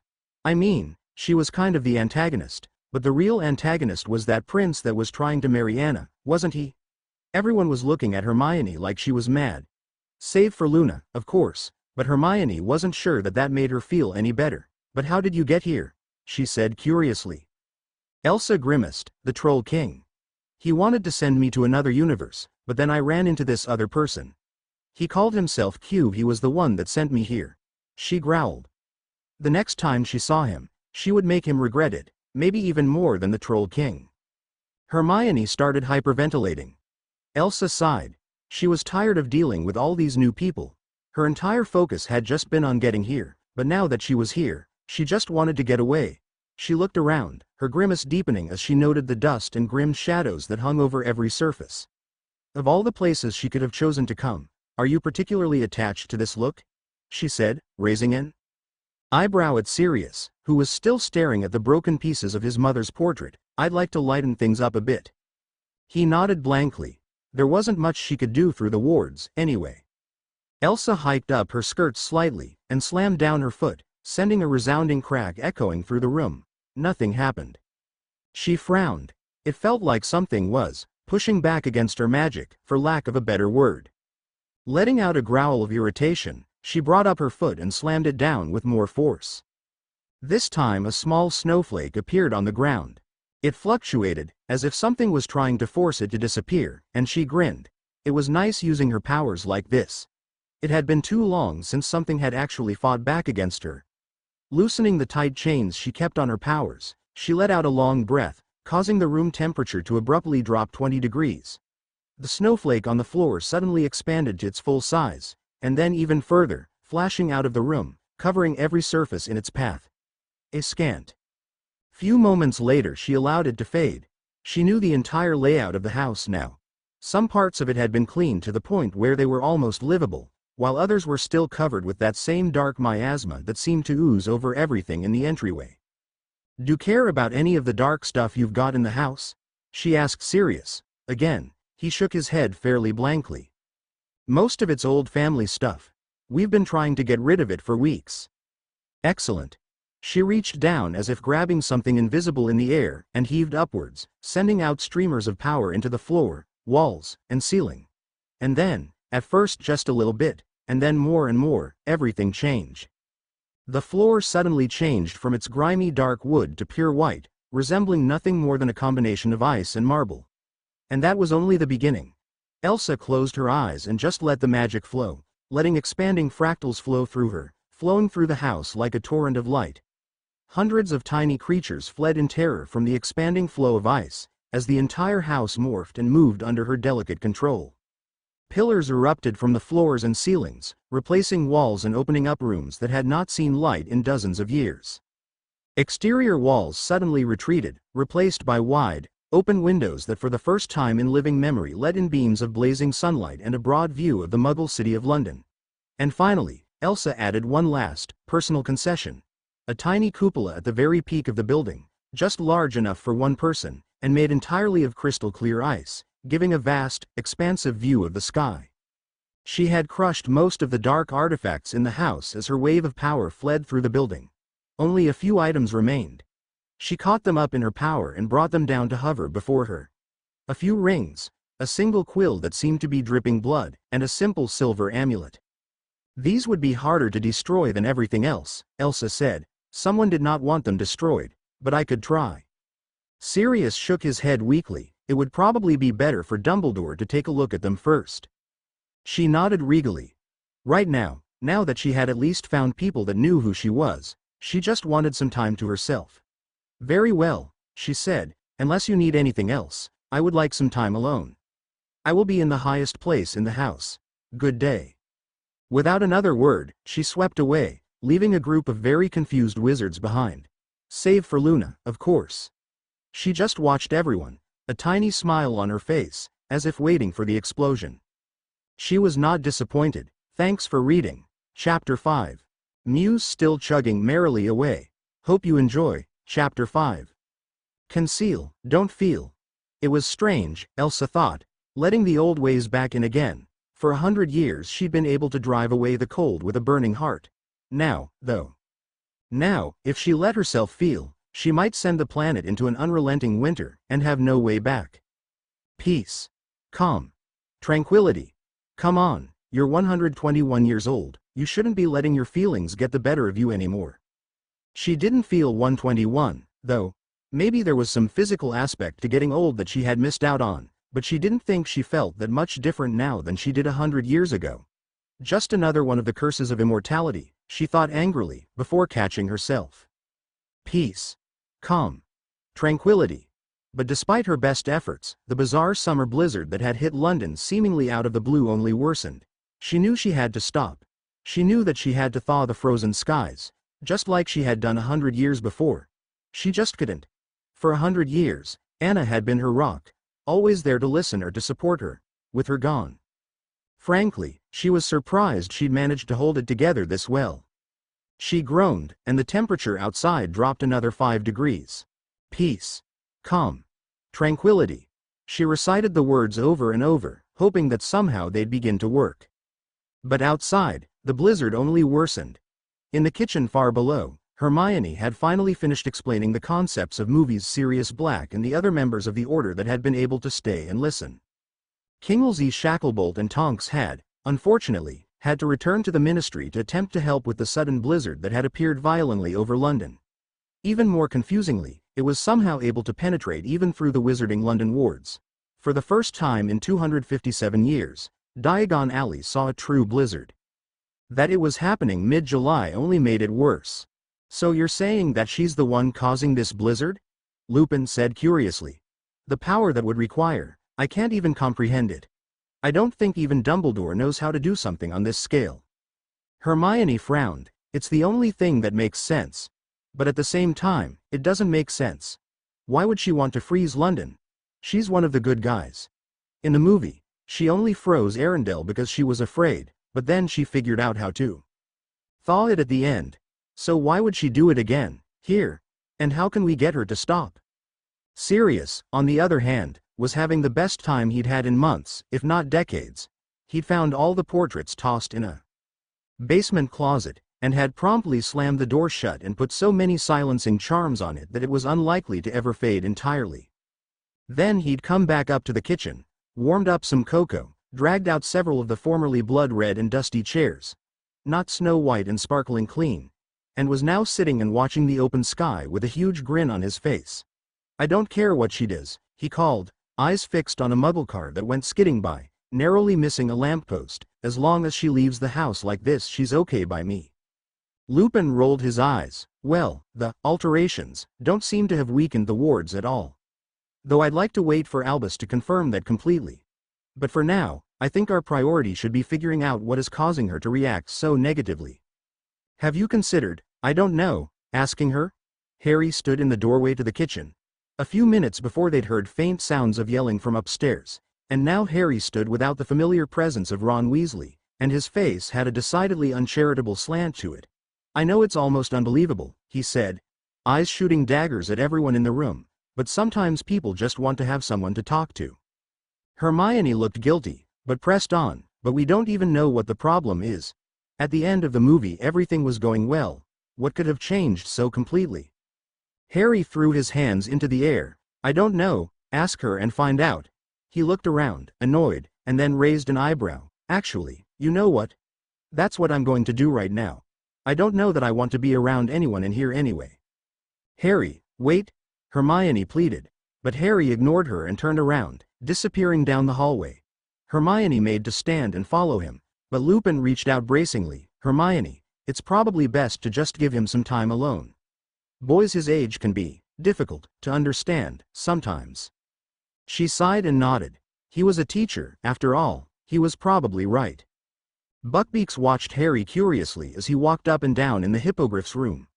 He had thought he could just walk up the new staircase that had appeared at the end of the hallways and just start talking, but whenever he started to think about what he would actually say, his brain seemed to freeze up and his mouth only made unintelligible noises.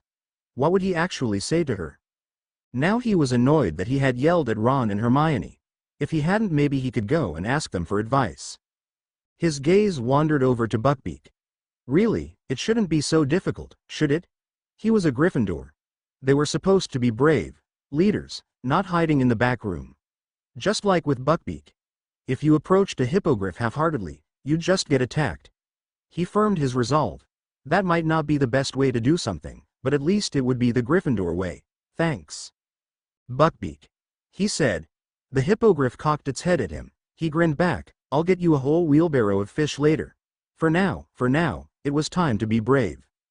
Elsa was interrupted from her brooding, not that she'd ever admitted as such, by the sounds of someone coming up the narrow spiral staircase that led to the cupola.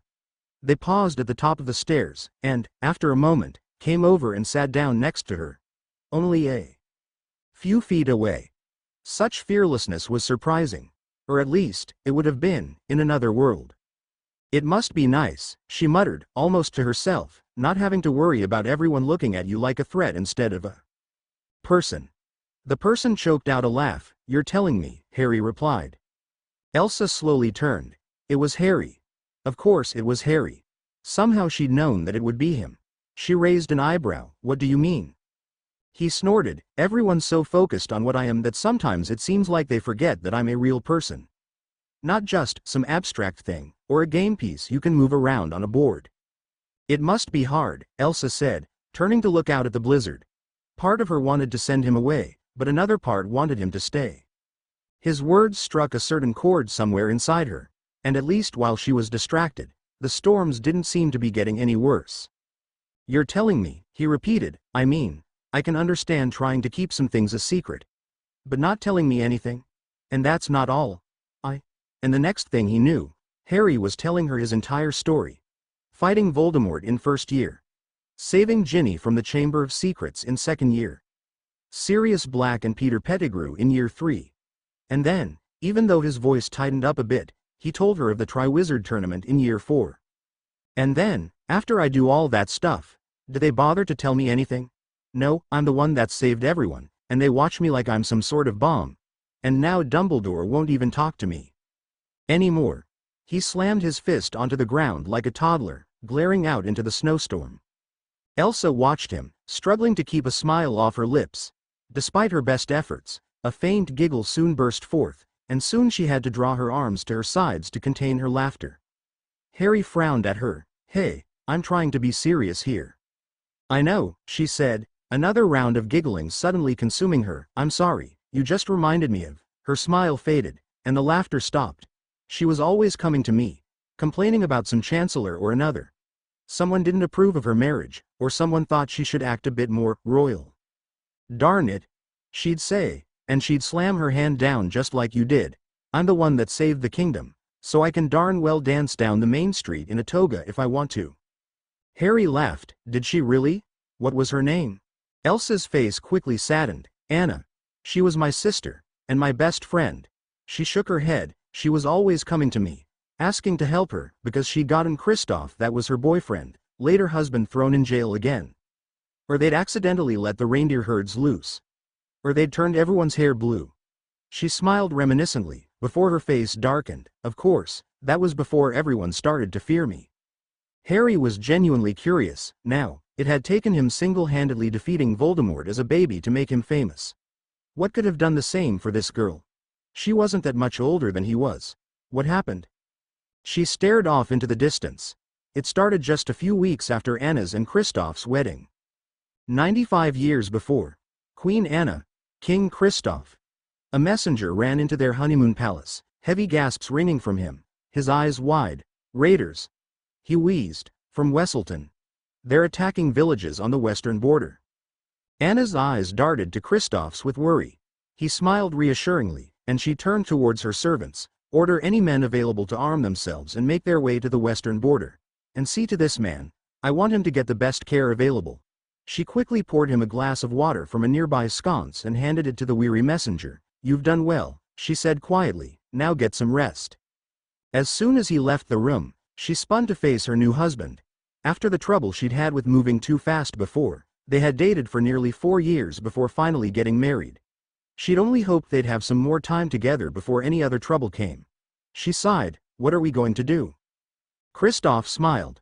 How should I know? I'm just a poor ice carrier. Anna snorted in a rather unladylike manner, and Kristoff wrapped his arms around her and kissed her lightly. I know that you'll do the right thing. Maybe you won't have to. Anna's eyes widened, and she spun with a huge grin on her face. Elsa. She flung herself into her sister's arms, hugging her tightly. I've missed you. Elsa's eyes crinkled. I was only away for a few weeks. I still missed you, Anna muttered into her shoulder. What are we going to do? Elsa squeezed her reassuringly. It's all right. You've already done all you can. The soldiers will drive off Wesselton's raiders. After we kicked them out, we knew something like this might happen. She grimaced. They never knew when to give up. Anna pulled back and looked up at her with worry filling her face. It was the sort of face Elsa had hoped she would never see again.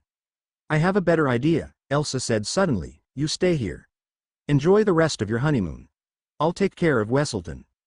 Anna frowned. I can't let you do it all alone. Elsa laughed, shaking her finger. I won't take no for an answer. I told you that you'd get a full honeymoon, and a full honeymoon you will get. But no refunds, she yelled loudly, making Anna giggle. Don't worry, I'm sure it's nothing. All right, Anna finally said, reluctantly, but if you have any problems, come get me right away. Okay, Elsa said, leaning forward to kiss her sister on the tip of her nose, darting away before Anna could react. Now relax. Enjoy your honeymoon. She waggled her eyebrows suggestively. I know he has. Kristoff blushed bright red, and Elsa laughed as she ran out of the room. Once she was out, she let her smile fade. She wouldn't let anything make Anna worry like that again. The servants watched her, waiting for instructions, and Elsa turned to them, her full queenly persona on in full force. Queen Anna's orders are to be followed to the letter. But from now on, she is not to be told of any incidents like this. Do you understand? Anything that would bother her comes to me, first. The servants frowned, but Elsa stared them down, and eventually they all nodded. Good. Now, I have a kingdom to protect. Elsa waited, anxiously, for hours until news returned. She walked up and down the halls of the ancient castle, staring through the slender arrow slits that framed the open windows. It was at times like this that she remembered what the castle was originally built for. Despite its beautiful furnishings and wide windows, it was originally built to keep enemies at bay. It hadn't been used for that in hundreds of years. Messenger approaches. The watchman called, and in a split second Elsa was running for the front gate. She arrived only a moment after the messenger did. What is the news? She demanded. The raiders have been repulsed, he said, to a resounding cheer from all around. But it was not without cost, he said sadly. William, the blacksmith's son, was killed, as was Orndle, the nailmaker. Elsa drew back, mouth falling open in shock. She hadn't realized that people could be hurt. She had never meant. One of the advisors to the old king approached her as the messenger bowed and drew away. The advisor, a portly man with a great mustache named Arton, gently rested a hand on her shoulder. Such is the nature of defending our country, he said somberly. Not everyone can always make it home. Elsa's face contorted into a dark frown. We will not let Wesselton get away with this, she said quietly. They have to know they cannot just attack us without consequence. Arton sighed, shaking his head helplessly. We'll never be able to prove it was them. They'll just say it was another nation, attacking from their border in an attempt to provoke war. But it was Wesselton. Elsa said angrily. They're the only ones that would have any reason to attack us. We've been at peace for decades. And what would you have us do? Arton asked carefully. Our people are farmers and traders, not warriors. Would you send them to attack Wesselton in retribution? Elsa glared up at him defiantly, but finally broke her gaze and sighed. No, I can't. Do not fear, Queen Elsa. We will survive. He smiled bracingly. We always have before. Elsa waited outside the doors to the honeymoon suite. What should she say? What could she say? There was nothing she could have done. And yet, if she told her, Elsa knew that Anna would blame herself. She would hold herself responsible, no matter that she couldn't have done anything to stop it.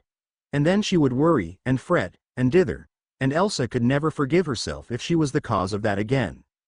And then, to her horror, the door suddenly opened, and Anna grinned out at her. Are you going to come in or what? Kristoff and I were betting on how long it would take you to knock. She stared at Elsa's frozen face, and reached out tentatively. Are you all right? Is everything okay? Elsa was instantly shaken from her frozen reverie. Immediately she forced a smile to her face. Yes, everything's fine. I just wanted to tell you that the border incident has been dealt with. Anna's face fell at the reminder. Was everything okay? Was anyone hurt? Elsa stared at her sister helplessly for a long moment. She couldn't be the cause of more worry on that carefree face. She wouldn't. She would lie. No, Elsa said, forcing her smile wider. She was sure it looked like some horrible twisted rictus, but Anna just smiled in relief as Elsa continued. Everything's fine. Nothing to worry about. You two enjoy your honeymoon. Do you want to come in? No, I have things to take care of. Without another word, she spun on her heel and walked away, leaving a confused Anna behind. You lied to her? And that was why people started to be afraid of you? Elsa shook her head, sighing. No, that was later. At the time, lying seemed like the right thing to do. Love can be funny like that. We can find ourselves doing the stupidest things for the most noble reasons. Harry snorted. I end up doing things like that anyway, and that's just for my friends. Elsa looked at him strangely. You don't love your friends? What? Harry stammered. Elsa raised an eyebrow. Love is more than just staring at boys, or girls, Harry, she quickly amended. From across a room. Love is being willing to sacrifice yourself for the sake of someone else. It's being willing to take 10 times the punishment just so the one you care about doesn't have to feel a thing. Love is blind, and quite honestly, it can be quite stupid. She smiled, but when it's true, it can be the most amazing thing in the entire world. It can warm the coldest heart. It can even warm a heart that doesn't deserve it. A heart like mine. Speaking of warming, Elsa looked outside in surprise. As she'd spoken, the snowstorm had slowed, and now the sun was even peeking through the clouds, shining down brightly and melting away the snow. She smiled. Apparently, even the memories of Anna were enough to warm her heart, at least for the moment. Harry, however, was frowning. If you're supposed to care for your friends, why would mine betray me? Why didn't they tell me anything, even though I begged them for even a few scraps, all summer long? Elsa shook her head. Aren't you looking at this wrong? They're not trying to hurt you, they're trying to protect you. If you knew that the only way to protect one of your friends was to never speak to them again, could you do it? I don't know. Harry confessed. Exactly. Imagine how hard it was for them to make that same decision. Sometimes the hardest decisions to make are the ones that hurt the ones we love in order to protect them. I'm glad your friends already know that. I didn't realize it until much later. Harry's eyebrows furrowed. What do you mean? I thought you were trying to protect your sister? Elsa smiled bleakly. So did I. It took me a long time to realize that the one I was really protecting was myself. She stared out at the tumultuous clouds, face unreadable. I think I need to go apologize, Harry suddenly said. Elsa smiled knowingly. Don't let me stop you. If you need me, I'll be right here. As she listened to the teenaged boy make his way back down the crystalline steps, she lay back and stared at the clouds, remembering Anna's smiling face. No matter what she did, she always had that same smiling, trusting face to come home to. And it might not be much, but for now, it was enough to keep the storms at bay. Thanks for reading. Chapter 6. Sorry for the delay on this chapter. I started a new job on Sunday, and have been dealing with a lack of sleep. I was actually considering leaving it alone for a while, until suddenly at 5 a.m. last night my muse started standing on my head and wouldn't go away. Darn you, muse, shakes fist. She led me merrily away from the direction this chapter was originally going to go, but as long as the mead flows and winter isn't coming I won't complain. Anyways, hope you enjoy. Chapter 6. Harry woke the next morning feeling a peculiar sense of contentment. It took him a moment to realize that he had nothing to do. No Dursleys to pander to. No Dudley to taunt. Even his friends were back again. There had been a few awkward moments during his apology, but Ron and Hermione were just glad to have their best friend back, and soon all was forgotten. They'd spent the night talking about everything that had happened so far over the summer while sipping at butterbeer, and finally he'd stumbled up to bed and, collapsing onto the icy white, yet surprisingly warm and comforting sheets, he'd promptly fallen asleep. And while he was asleep, he'd had a particularly pleasant dream featuring himself and a certain white-haired girl. It was enough to make his face flush with embarrassment, even now that he was, mostly, awake. But like dreams so often do, soon it disappeared into the back of his mind, leaving only a faint trace behind. And now, as he looked out the blurry, without his glasses, window, it seemed that even the blizzard had abated. Harry stretched with a relaxed grin on his face. It was nice, having nothing to worry about. No deadlines, no crazed killers trying to, well, kill him. Nothing but that stupid hearing, and... His thoughts abruptly ground to a halt. The hearing. The hearing to expel him from Hogwarts. The hearing to decide if they were going to snap his wand. Harry lay back in his bed, eyes wide, mind racing. What was he going to do? He knew he was innocent. He'd never cast either of those spells they'd said he'd cast. But since when did facts get in the way of the ministry? And Hermione had explained how the Daily Prophet was demeaning him at every chance they had. What could he do? Well, he certainly wouldn't do it alone, he resolved, standing and quickly getting dressed. He had friends that he would help no matter what, and he knew that they would return the favor. He had a faint grin on his face as he left the room. He might not know what to do, but together they could at least figure out something. What doesn't make sense is how they knew you were going to cast a Patronus before you had any reason to, Hermione said, frowning down at the mostly ignored tome of legal rules and regulations in front of her. Not that it was terribly useful. The Black family library was at least a dozen years out of date, and it looked like many of the books hadn't been unshelved in centuries. It left an odd dichotomy. The books were black with grime and dust, but the bookshelves they sat on were white as snow. If anything, it made the dark arts that were contained in most of the books stand out even more. It's not just that, Harry reminded her. I thought the ministry could only track magic we did through our wands. But I never used my wand to summon Elsa. It had to have been accidental magic. So why would I get that first letter? Hermione shook her head quickly. Weren't you listening? It wasn't you that summoned her in the first place. It was Q. She frowned deeply, and the fact that he actually exists is really frightening. She shook her head, but I think it's a lot more likely that a letter was already said to come to your house, and somehow it latched onto the magic that brought Elsa there. Once that letter was sent, it triggered some sort of chain reaction that made the second letter also get sent. Still doesn't explain how they knew a Dementor was going to come, Ron said from beside the roaring fire. The temperature outside had been steadily rising all day, but they had taken advantage of the cold weather to enjoy the pleasure of a warm fire for a few hours. Hermione's eyes, however, flashed wide. That's it, they knew the Dementor was going to come, somehow. But how? Harry said. If there was a Dementor running loose, it's not like they'd know where it was and not contain it. If Muggles started losing their souls, that would break the statute of security real quickly. So the Dementor wasn't running loose, Hermione said slowly, before turning to Harry with a horrified expression. It was there on purpose. And the Ministry of Magic knew it. Oh, it has to be. It's the only way that makes sense. Ron choked on a chip. The Ministry tried to kill Harry? There was a loud thump from the other side of the room, and an instant later Sirius was standing next to them. What's this about trying to kill Harry? He demanded. How? The Dementor, Harry explained. How did it get to me without killing anyone else? Why did it target only me, and walk past Mrs. Figg? For that matter, why didn't it attack any of the Muggles nearby? There must have been dozens of easier targets, so why come after me? And worst of all, How did they know I was going to have to cast a Patronus before the Dementor arrived? Sirius suddenly looked very much the gaunt prison escapee. His hand clenched his wand until his knuckles were white, and he looked as if he were about to apparate away at any second. We don't know that for sure, Hermione said quickly. Even if they did lead a Dementor to Harry's house, everyone knows he can cast a Patronus by now. If they were trying to kill you, they'd use a method you couldn't block.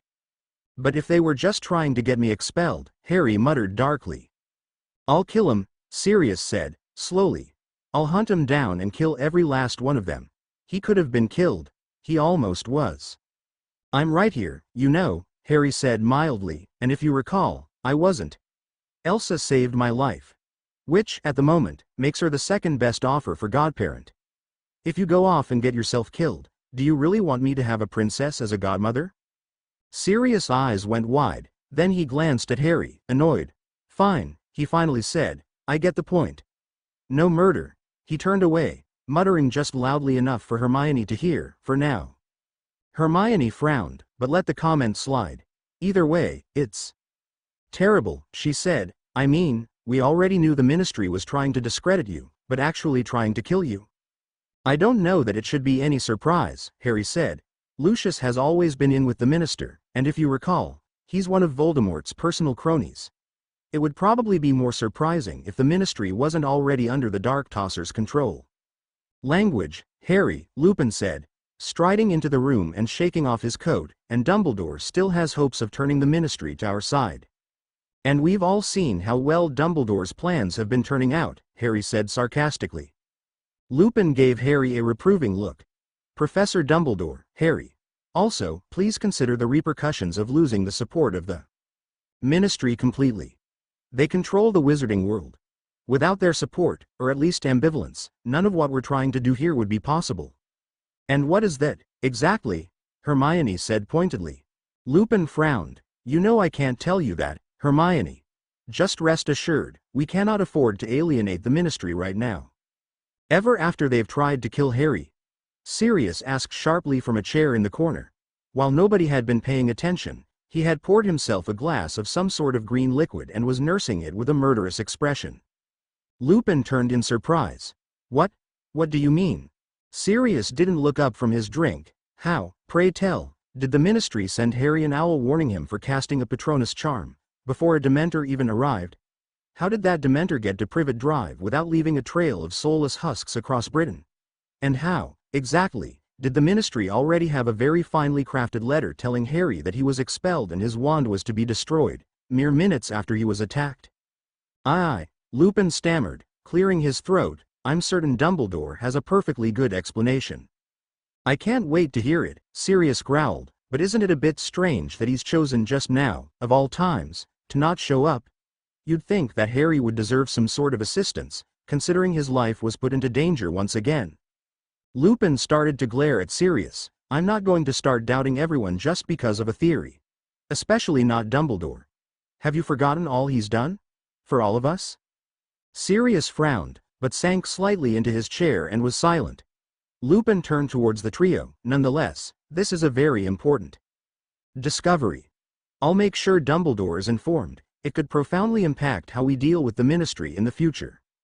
They sat in silence for a moment, before Lupin smiled again, on a happier subject. What can you tell us about our surprising visitor? Have you been able to find out anything new? Why she caused the blizzard yesterday, perhaps? She wasn't exactly clear, but, Harry frowned, I think she lost only person she ever really cared about. Her sister, Anna. Hermione gasped. What? How? Why? The left side of Harry's mouth tugged down into a grimace. She didn't exactly say. She mostly just talked about her sister getting married. Hermione squealed slightly, making Ron send her an odd look. Sorry, she said, flushing red. I might like that movie a bit more than I admitted before. They got married. Harry smiled at her bright red expression, but soon looked thoughtful. Yeah, 4 years after, something? But even that was a long time ago, from the way she put it. But it can't have been that long ago, could it? She doesn't look that much older than us. Looks can be deceiving. As one, they turned to the door and stared in shock at the person that was there. Sirius was the first to speak. Albus. Albus Dumbledore's eyes twinkled merrily as he looked at first Sirius, then at everyone else in the room, before finally settling firmly on Harry. "Hello, Harry," he said, "how are you feeling today?" Harry mumbled something in surprise, and Dumbledore smiled wisely. "My brother, Aberforth, often says the same thing." Then, again, people often say he is quite mad. He watched Harry for a long moment, and Harry suddenly felt like they were back in the headmaster's office, and he was a first year telling the headmaster about the Philosopher's Stone all over again. Finally, the ancient wizard sighed deeply. "Harry, I am afraid I must apologize." Harry blinked in surprise. "Long ago, I made a mistake."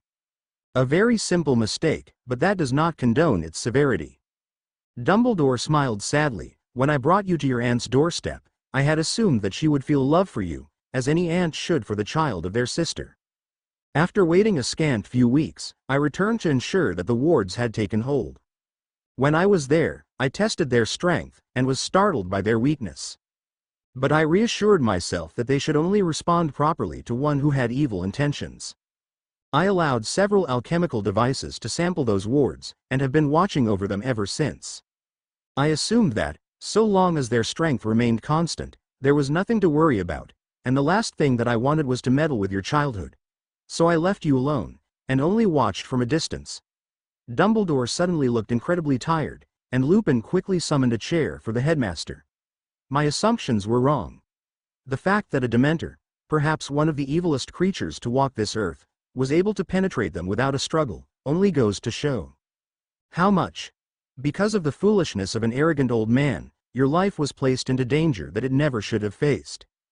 Harry, and everyone else in the room, gaped at Dumbledore in utter surprise. "You mean all that time spent at the Dursleys was for nothing?" Harry said dully. Dumbledore nodded sadly. "I am afraid so. And, after I saw that the wards had been broken so easily, I went to investigate why. What I found," his hands tightened until his wrinkled hands turned white, "it was not the treatment of any loving family. It should have been obvious from the start. I am so sorry, my dear boy." Hermione's forehead wrinkled in thought, but if the wards didn't actually exist, why was Harry never attacked by anything else before? "Quite frankly," Dumbledore chuckled tiredly, "I believe for the same reasons I never believed them to be anything but absolute. Harry's location was kept secret from most of those who knew. They were also wise enough to investigate and quite likely discovered that I played a part in the setting of the wards around the house. Following that, I imagine that many of them simply gave up." "What? Why?" Harry said. He couldn't imagine someone like Lucius Malfoy giving up for any reason. Dumbledore's eyes twinkled slightly. "What would be the reason? None of Voldemort's followers were aware that he was still alive.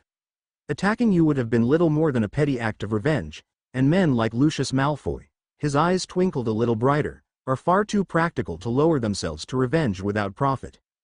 Dumbledore sighed tiredly again. "If it weren't for how utterly accidental it was, I would almost be proud. Without wards or any effort whatsoever, I was able to completely convince the wizarding world that attacking you would be impossible. I could almost give myself a lemon drop." The twinkle faded and his half-smile disappeared. "If it weren't for the danger that it put you into every day. Can you ever convince yourself to forgive me, Harry?" Harry stared at the penitent headmaster, completely at a loss for words. What did he expect him to say? That he hated him for making a mistake and trying to make up for it? Fine," Harry finally said, awkwardly, "don't worry about it." The sparkle immediately reappeared in Dumbledore's eyes. "Thank you, Harry. It means a great deal to me. Please, I hope that I never lose your trust." "What brought this on, anyway?" Dumbledore sighed. "It was the presence of your friend, actually. The one you called Elsa of Arundel. She was there and saved your life. Perhaps young Nymphadora could have done the same, but perhaps not. Either way, she made me realize something, that despite my grandiose ambitions, I am no more omnipotent than anyone else. I must admit, I was becoming a bit arrogant in my old age. Perhaps it was all the talk of being the only one Voldemort ever feared." He chuckled dryly, pulling a lemon drop from somewhere in the folds of his robes and popping it into his mouth, sucking on it vigorously. "Ah, marvelous," he murmured, closing his eyes. "What do you plan to do now?" Hermione demanded, making Harry give her a questioning look. She had never not trusted Dumbledore before. Why the sudden hostility? She returned it seriously. If even you can admit that your plans aren't flawless, then you need to trust someone. Why not us? It's obvious that we're important in them. Somehow. You need to trust someone. Dumbledore smiled sadly. Indeed, you are quite right, Ms. Granger.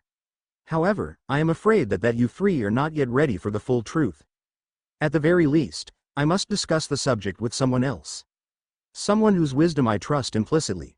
And there have been scant few of those people since my dear friend Nicholas Flamel moved on. Then who? Ron asked. Dumbledore's eyes sparkled merrily. Why, I should think it should be obvious. Someone whose looks are quite deceiving indeed. And then, with a mysterious smile, he stood and swept out of the room. Elsa's senses were turned almost entirely inward, sitting in the open air, letting the cold currents and flurries caress her face and skin. When others came to visit her, she could distract herself for a time with their voices, with the warmth of their skin. But once they left, the blizzard inside roared to get out. Almost all of her being, her will, her focus, and her fondest memories, were turned towards a constant battle to keep it restrained.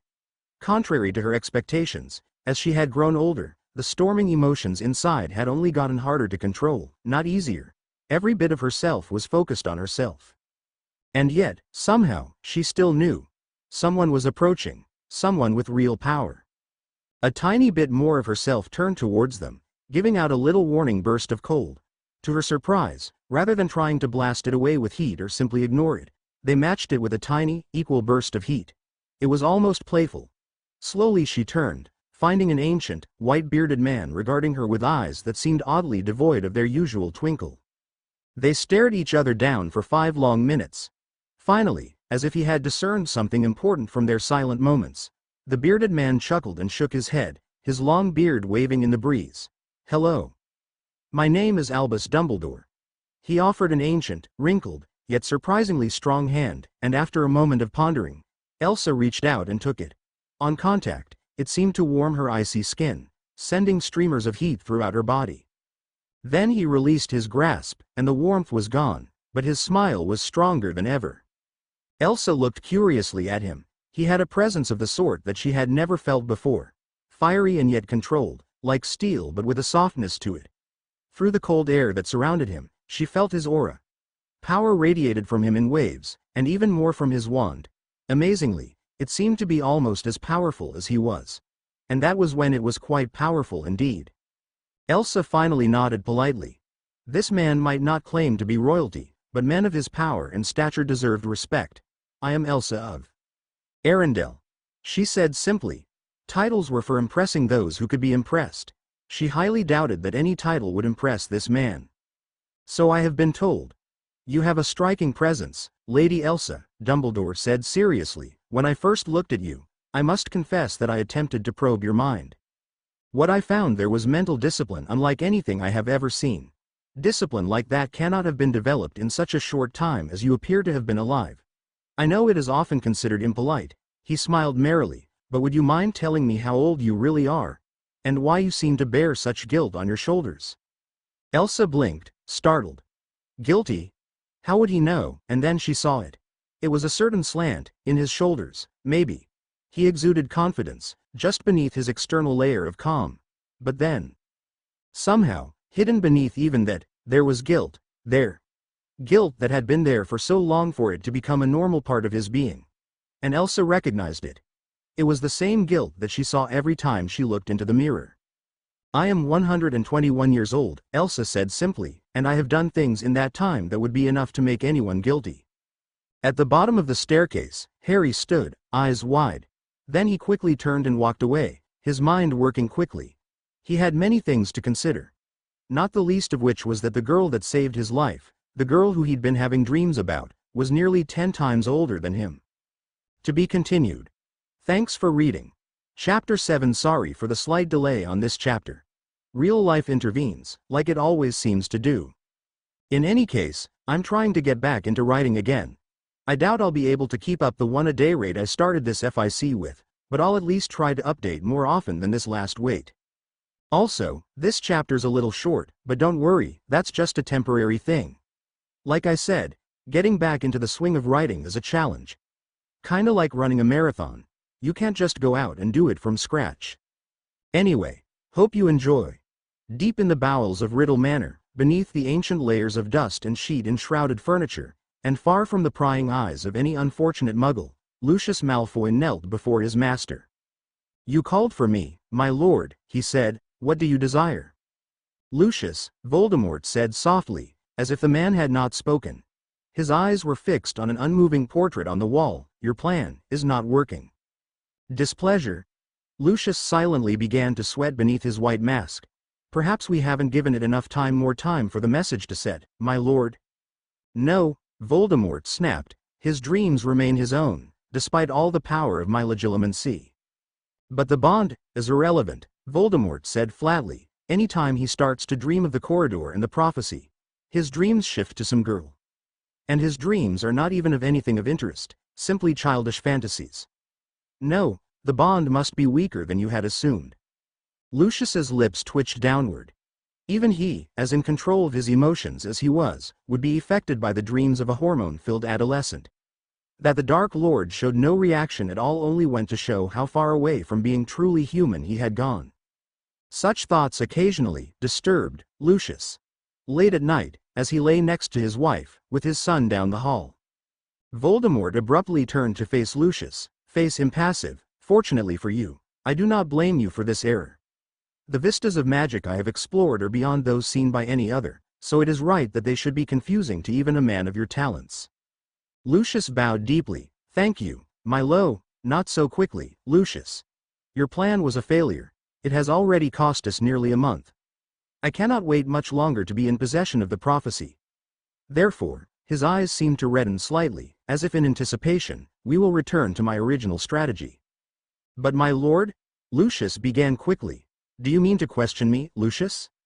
Lucius's next words caught in his throat. Finally he shook his head, mutely. Voldemort smiled. "Excellent.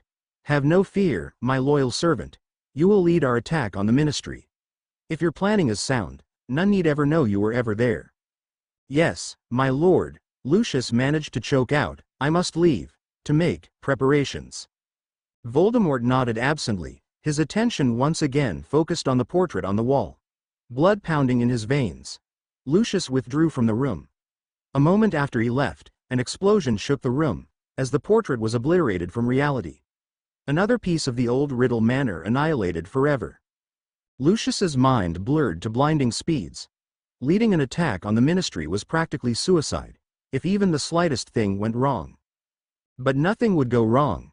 He was Lucius Malfoy, the strongest and best follower of the Dark Lord Voldemort, the greatest wizard of all time. He would not fail. His gait suddenly sped up as he walked towards the apparition point in the house. Even if he was sure of his plans, it never hurt to have backup. And he had seen something interesting in the letter that had been sent to the Potter residence recently. With a muted pop, he was gone, and the house fell silent once more. Several days later Dumbledore returned to the kitchen and summoned himself a cup of tea with a swish of his wand. "Did she agree to help you, then?" Ron asked curiously. He'd asked Harry what was going on when he'd returned at nearly a run, but he'd only shaken his head wordlessly and gone to stare into the fire. It was almost too warm for a roaring fire now, but Creature, seemingly furious about the destruction of his mistress's portrait, had set it to a high blaze and disappeared to parts unknown. Sirius was still looking for him, but without much luck. Hermione was mostly following him around trying to talk him out of giving this reticent house elf a good kick in the backside when he found the reclusive Creature, but she was even less successful than Sirius. Dumbledore shook his head. "I'm afraid not. She is not the only option, but I was able to glean some details of her life from what little she said. Having someone as experienced as she would help us greatly in the fight against Voldemort." Finishing his tea, he stood and vanished the empty cup with a flick of his wand. "Fear not, I will continue to attempt to convince her. Good day, Mr. Weasley, Harry." Harry nodded, distracted, and a moment later, the headmaster was gone. "What's up with you?" Ron asked. "You've been wanting to talk to Dumbledore all this time, and now that he's here you hardly said a word." Harry mumbled something unintelligible, and Ron waved it off with a snort. Maybe he'd go find Hermione. At least she always had something to snark to him about. The next few weeks were a whirlwind of fun and relaxation for Harry and his friends. Initially, Molly Weasley had planned to spend the weeks remaining cleaning out the decrepit old house, but with their new gleaming white replacement there instead, they mostly spent all their time exploring the interior of the extraordinarily large house. Even Sirius was surprised at its size. Apparently, several of the old rooms in the house had been sealed for centuries, and once opened they found, not just additional rooms, but 2 entire additional wings of the house, somehow magically squeezed into the space between number 11 and number 13 Grimmauld Place. At first they were dark, even with the improvements made by Elsa, but with a few artificial daylight charmed windows supplied by Bill and Arthur Weasley, soon they were exploring every nook and cranny.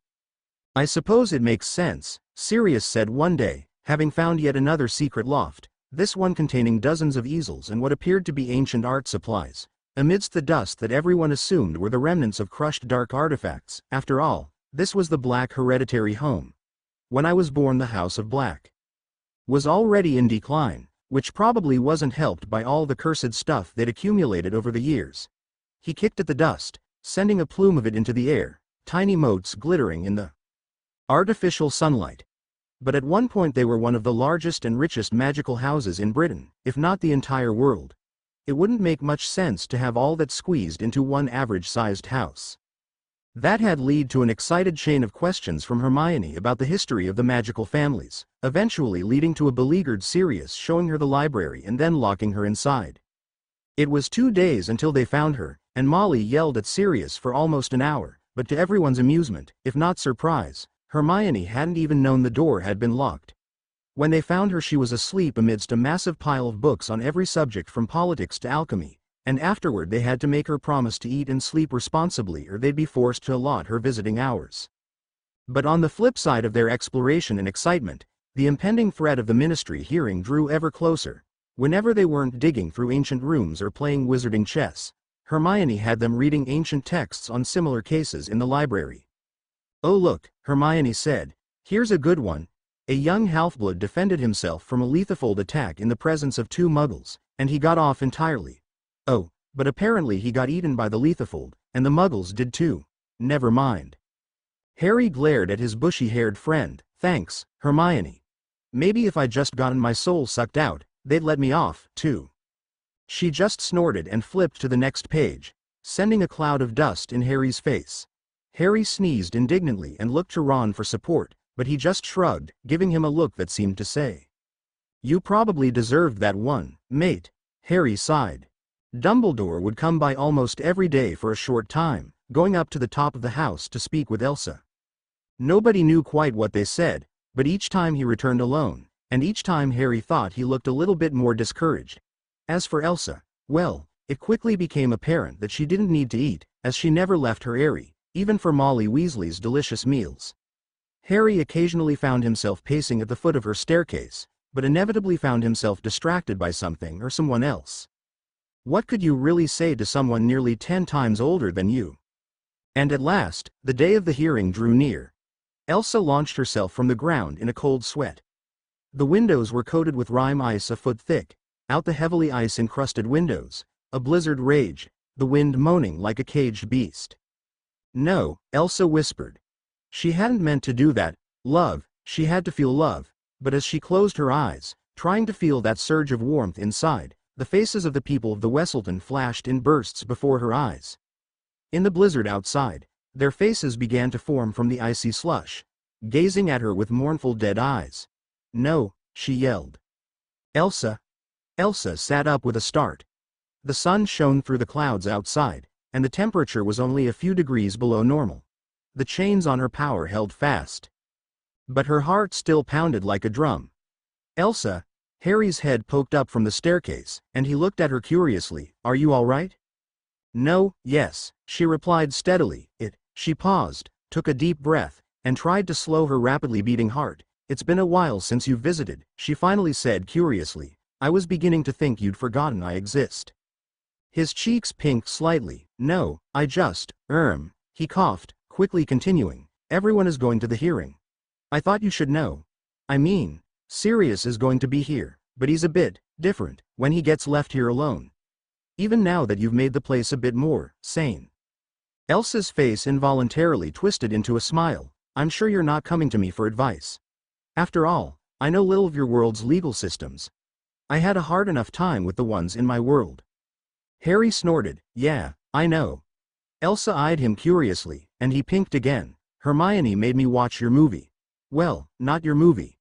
The movie about you. Frozen. He looked away and seemed to growl at himself for a moment before forcing himself to meet her gaze and grinning. I'm just glad you didn't freeze all of London. Well, not permanently, anyway.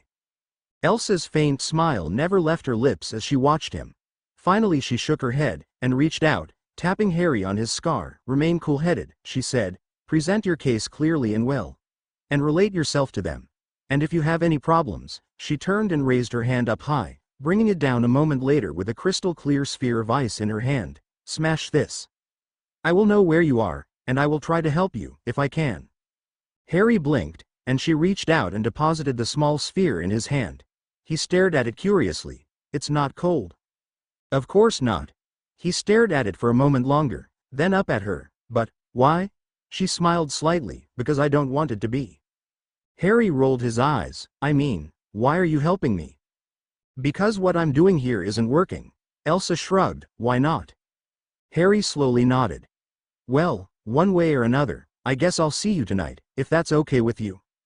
Elsa felt an involuntary smile come to her lips. That would be wonderful. Harry smiled nervously and, with a half-spoken goodbye, retreated down the stairs. I hereby call this meeting of the Wizengamot to order. Cornelius Fudge was a large, pudgy man, who looked as if he would much rather enjoy a nice game of croquet or a plate of crumpets than spending a day in a musty old courtroom. Yet, at the same time, his eyes had fixed themselves onto Harry from the moment he had entered the room, and seemed to be carrying a sort of perverse glee whenever they drifted over him. Does the defendant have a legal counsel? Amelia Bones said, peering down at Harry, sitting uncomfortably in the chair that he was fairly certain had once held a young Barty Crouch, shortly before being sentenced to life in Azkaban. Harry began to shake his head, when suddenly the door behind him swooshed open with a bang, and Professor Dumbledore swept in. I am Mr. Potter's counsel, Your Honor, he said, gazing up at the Minister of Magic calmly. The Minister, on the other hand, promptly turned a rather interesting shade of puce upon seeing the Hogwarts headmaster. Ah, he managed. I see you received the notice of time change, then? Dumbledore smiled airily. I'm afraid not, but through a fortunate series of accidents I found myself at the ministry several hours early.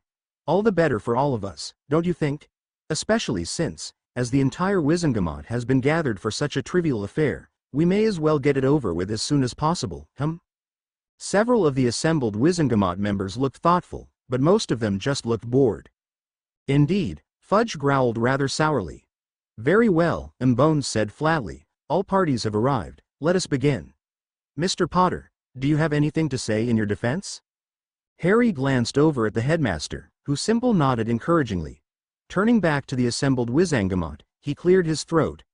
People, I mean, ladies and gentlemen of the Wizengamot, he flushed, coughed, then forced himself to continue, stepping forward with more confidence. I don't deny that I cast several spells that day, as honestly, I doubt any of me if I said anything else. Several people glared from the stands, but Harry glared right back. But I do have this to say. If I was casting a Patronus, like you claim I did, I must have had a bloody good reason for doing it. I have been falsely accused by people who will remain unnamed in this audience before. Objection. Fudge yelled. Overruled. Bones replied instantly, favoring the minister with a withering look. Continue, Mr. Potter. But nonetheless, I know what happens when you break the law. Anyone who knows me knows that being a wizard is too important to me to ever give it up on a whim. And if I really was defending myself from the only two things that a Patronus repels, Lethofolds and Dementors, then excuse me if I say, bollocks to your bloody laws. I'd rather be alive and break the law than dead and rule abiding. And I'd go so far to say that if your kids were attacked by a Dementor, you'd say just the same thing. Harry stopped, breathing heavily, then sat down.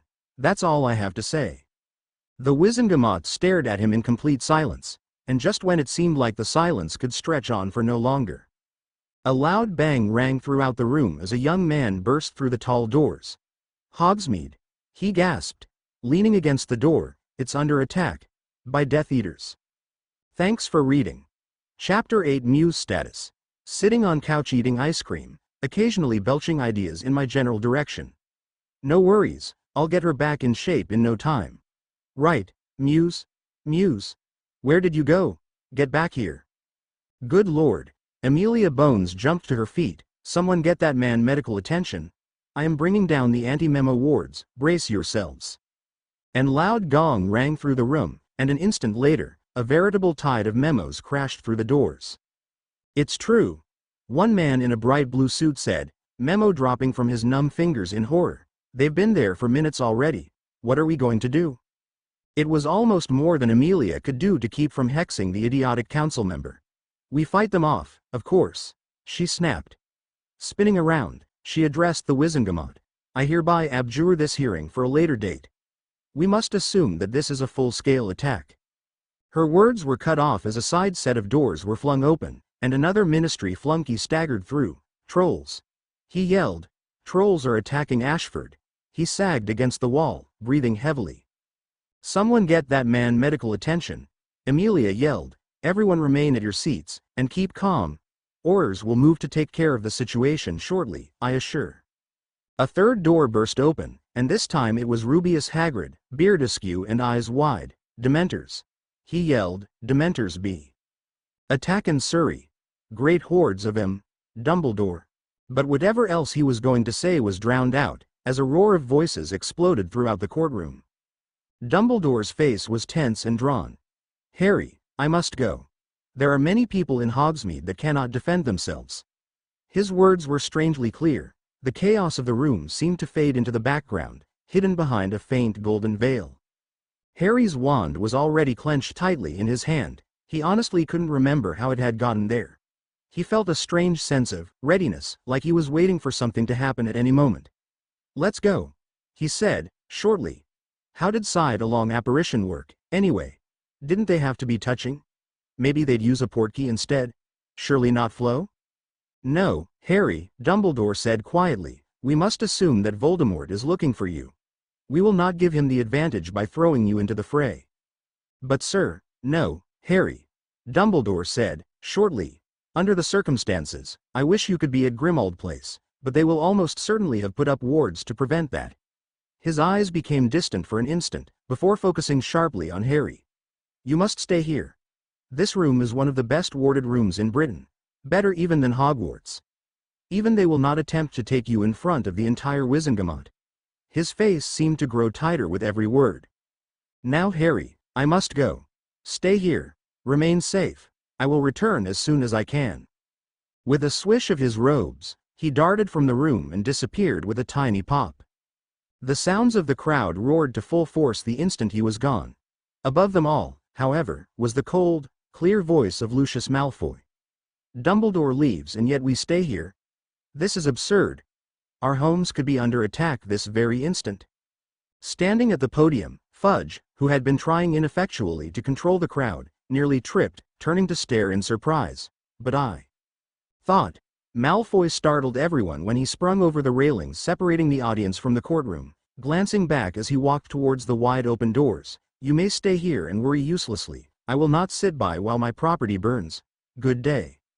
With a curt nod, he swept past Harry in his chair without a glance, stepped out the door, and disappeared with a loud crack. A gaunt, green-robed woman stood up and yelled, If he's not staying here, I'm not either. She darted out the back of the room and disappeared in another crack.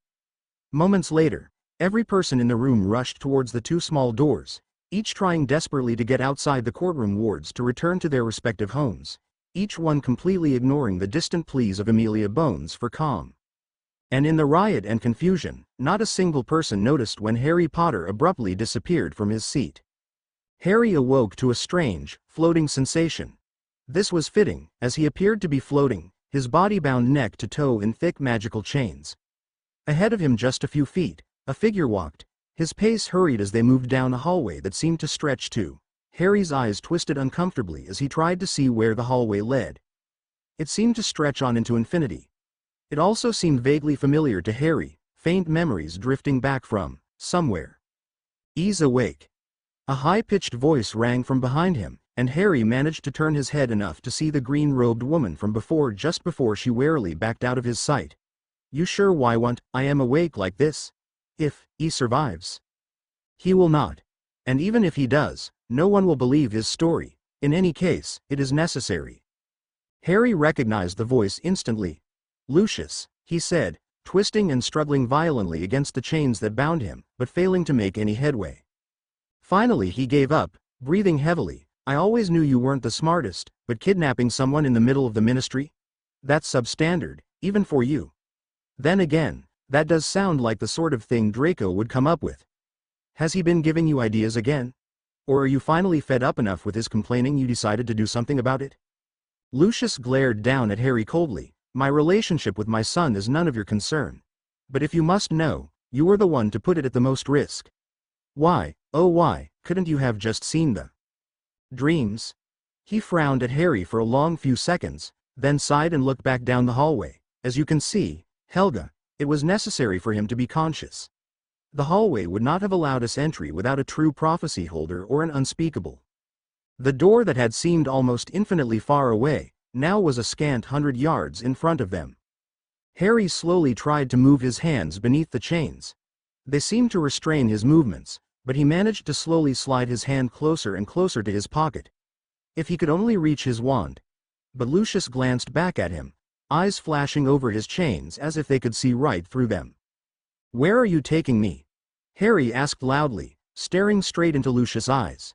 The ploy worked. The Malfoy patriarch met his eyes, smiled faintly, and looked forward once again, to the Hall of Prophecy, where you will retrieve a very important item for the Dark Lord.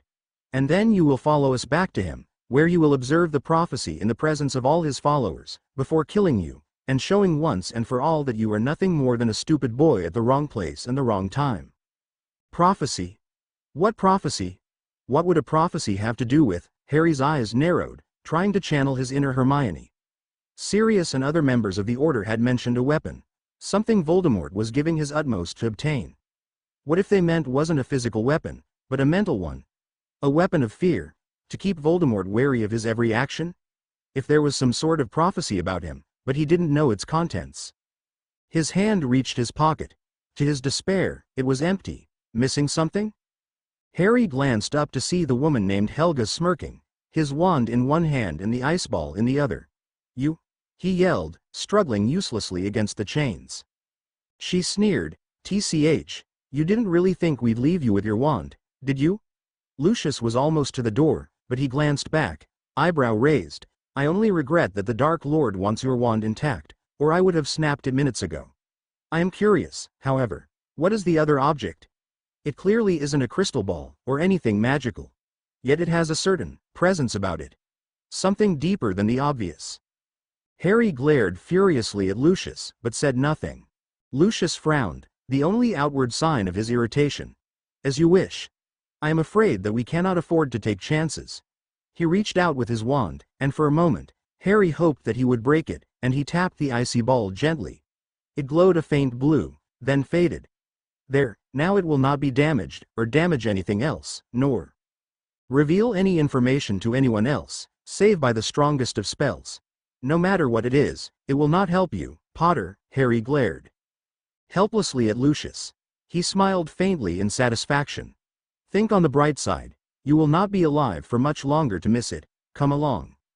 With a pull of his wand, he yanked Harry through the open portal.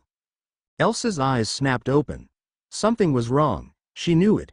Her senses on a tiny part of herself had abruptly been silenced. Not in the same way as if it had been shattered. She would still sense it then, just spread over a larger area. Just gone. Involuntarily, her mind drifted back to the last time something like this had happened. She jerked her head back barely in time. If she had fallen into those memories again, she shook her head, and stood up. It was possible some natural event had hidden her eyes from her sight. She didn't know enough about this world to say for certain. But there was one man in the house who might be able to help her, one Sirius Black. As she descended the stairs, Elsa noticed for the first time how empty the house seemed. With her power inside of every part of the house, she had always had a faint sense of the activity taking place throughout the building. The happiness and sense of family had nearly soaked into the walls.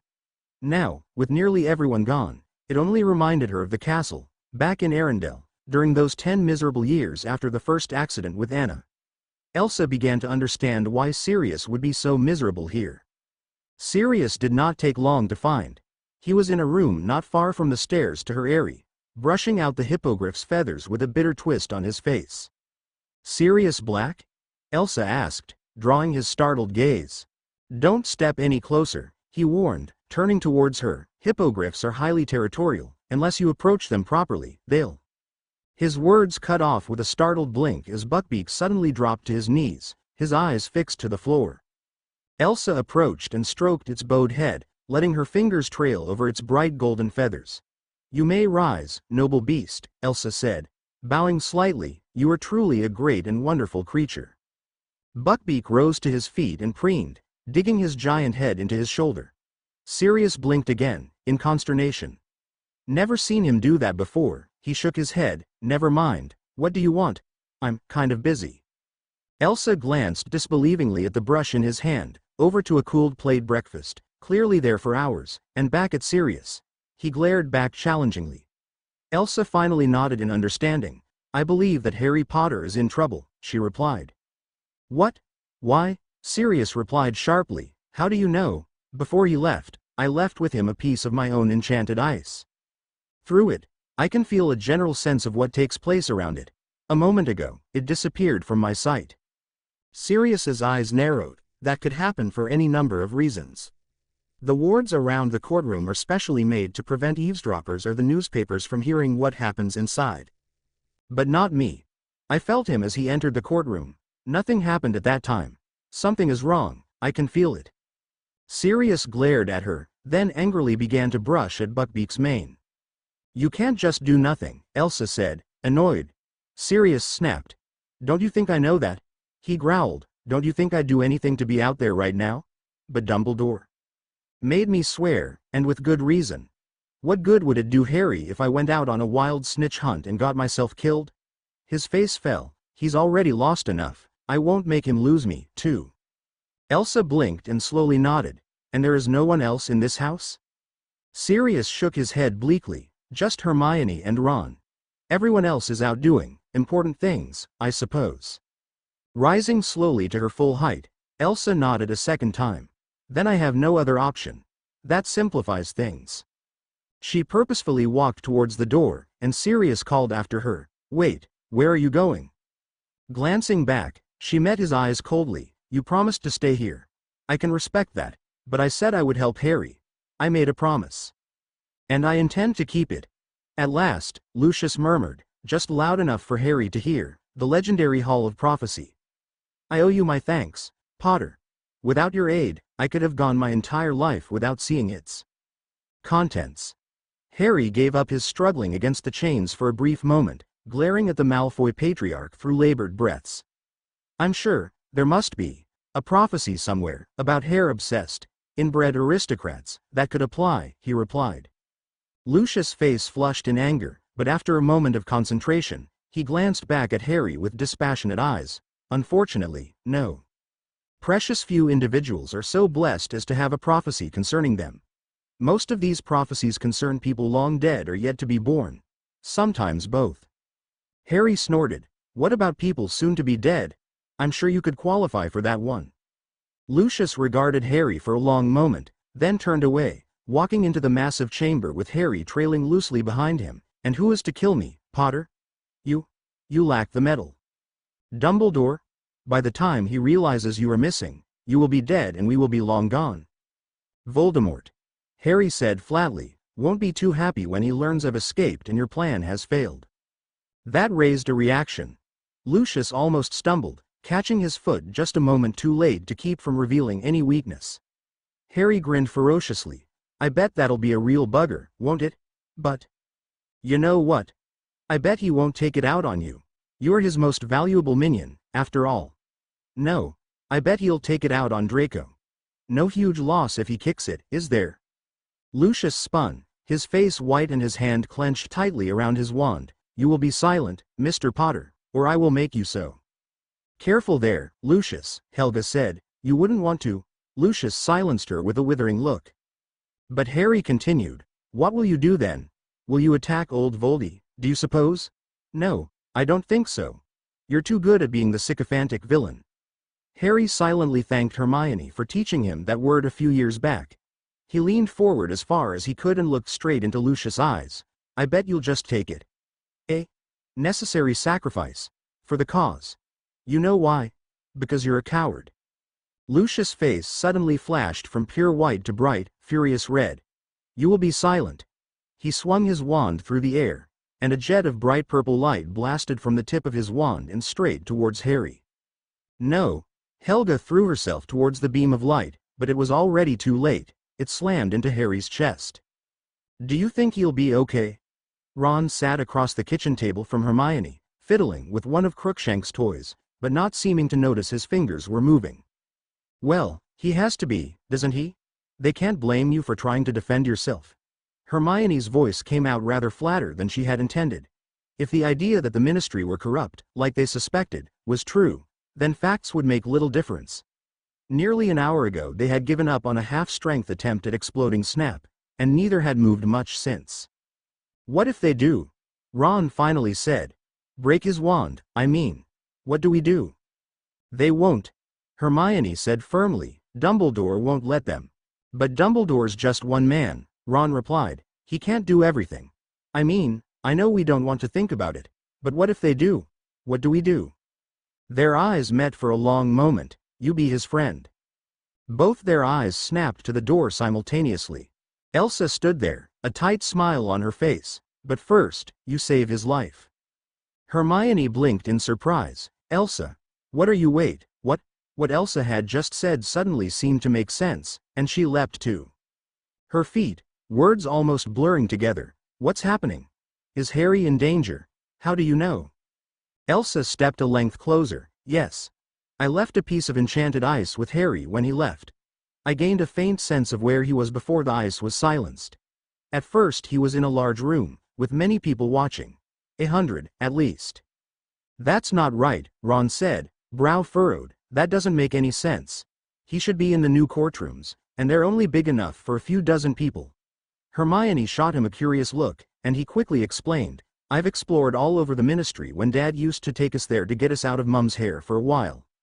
The only place that's like that is, his eyes widened, the old trial courts. But they'd never take him down there, there's no reason to. Unless.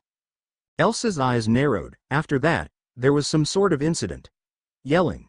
Then he was in a corridor that seemed to stretch on into infinity. The Department of Mysteries, Ron said instantly. It's gotta be.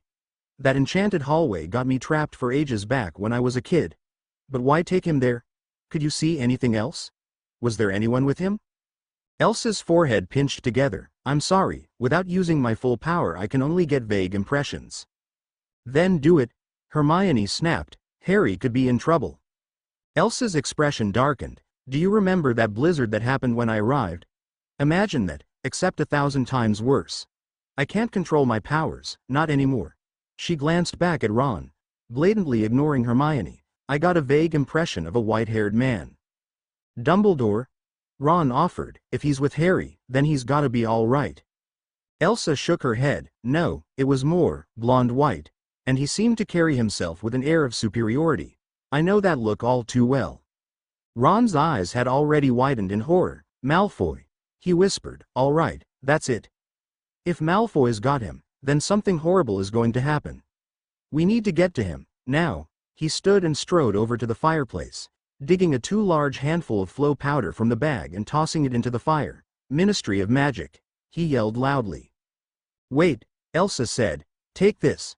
She held out a ball of ice that she had just pulled from empty air, settling it into Hermione's palm. It will let me find you.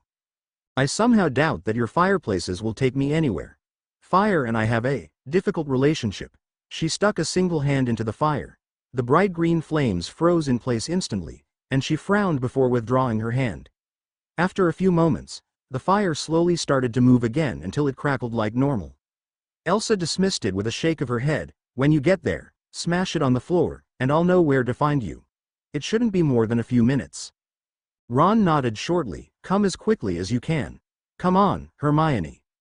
Wait, she replied, worried. Shouldn't we tell someone what's going on? Ron snorted. Haven't you noticed? We're the only ones left in the house. Everyone else just ran off all of a sudden a few minutes ago. I figured they would have told us if it were anything to do with Harry, but... Hermione paled. We need to help, then. But we don't have any dueling training, not like Harry does. Too late for that now, we'll train later. Come on. Ron spun and leapt into the fireplace, disappearing in a flash of fire. Hermione started towards the fireplace, but paused to look back at Elsa, then down at the globe of ice. Why? Elsa frown deepened. It doesn't matter. Go. Hermione stared at her for another long moment, then leapt into the fire. 1 week before Hermione flipped to another page in her massive book, and leaned in closely to decipher the ancient text. Here's something interesting. You know those chains, the ones you said you saw in the courtroom that they tried Barty Crouch in?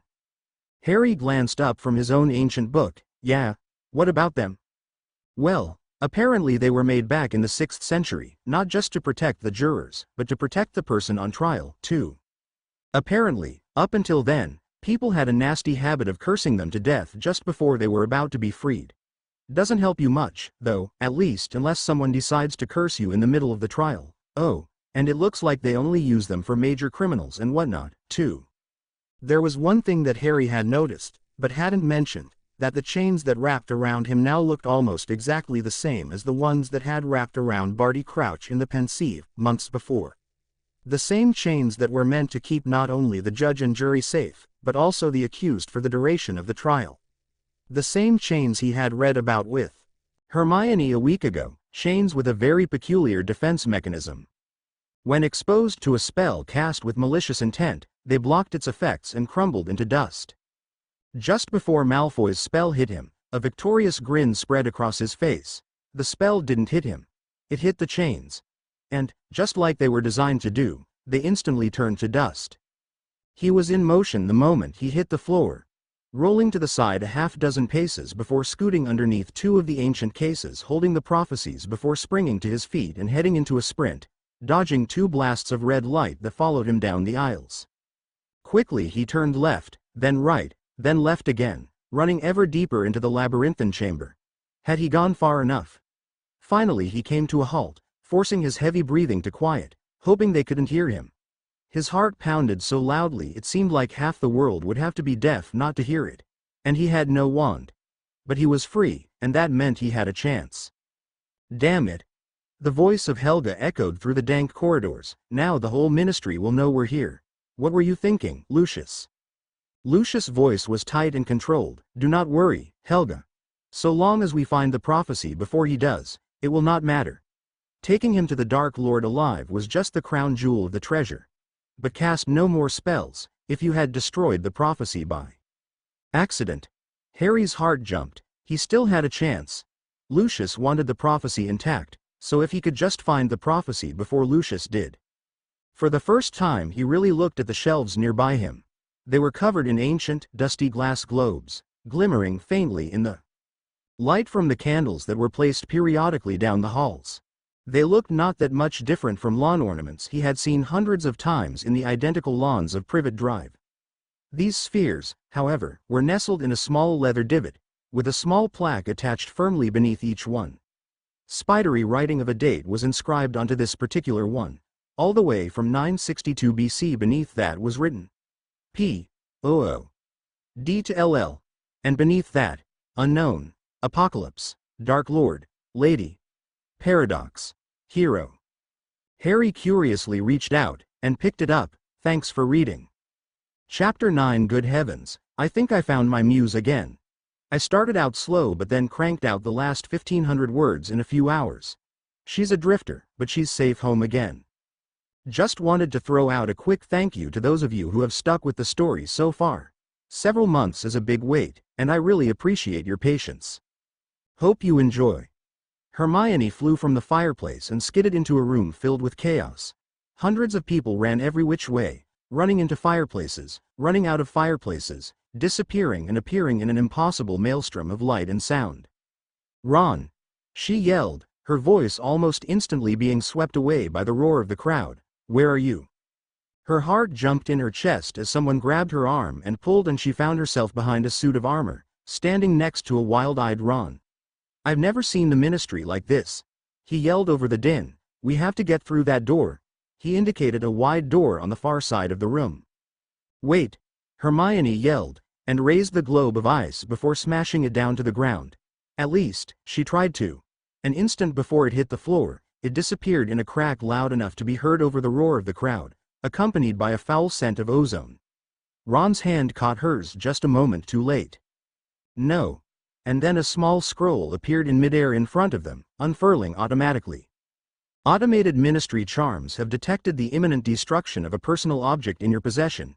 In order to prevent further accidents like the Great Acid Snail incident of 1985, all breakable objects are automatically rerouted to magical processing, and will be returned to you in 3 to 6 weeks. Enjoy your visit to the ministry. Antonio Fitzherbert, Magical Maintenance Department.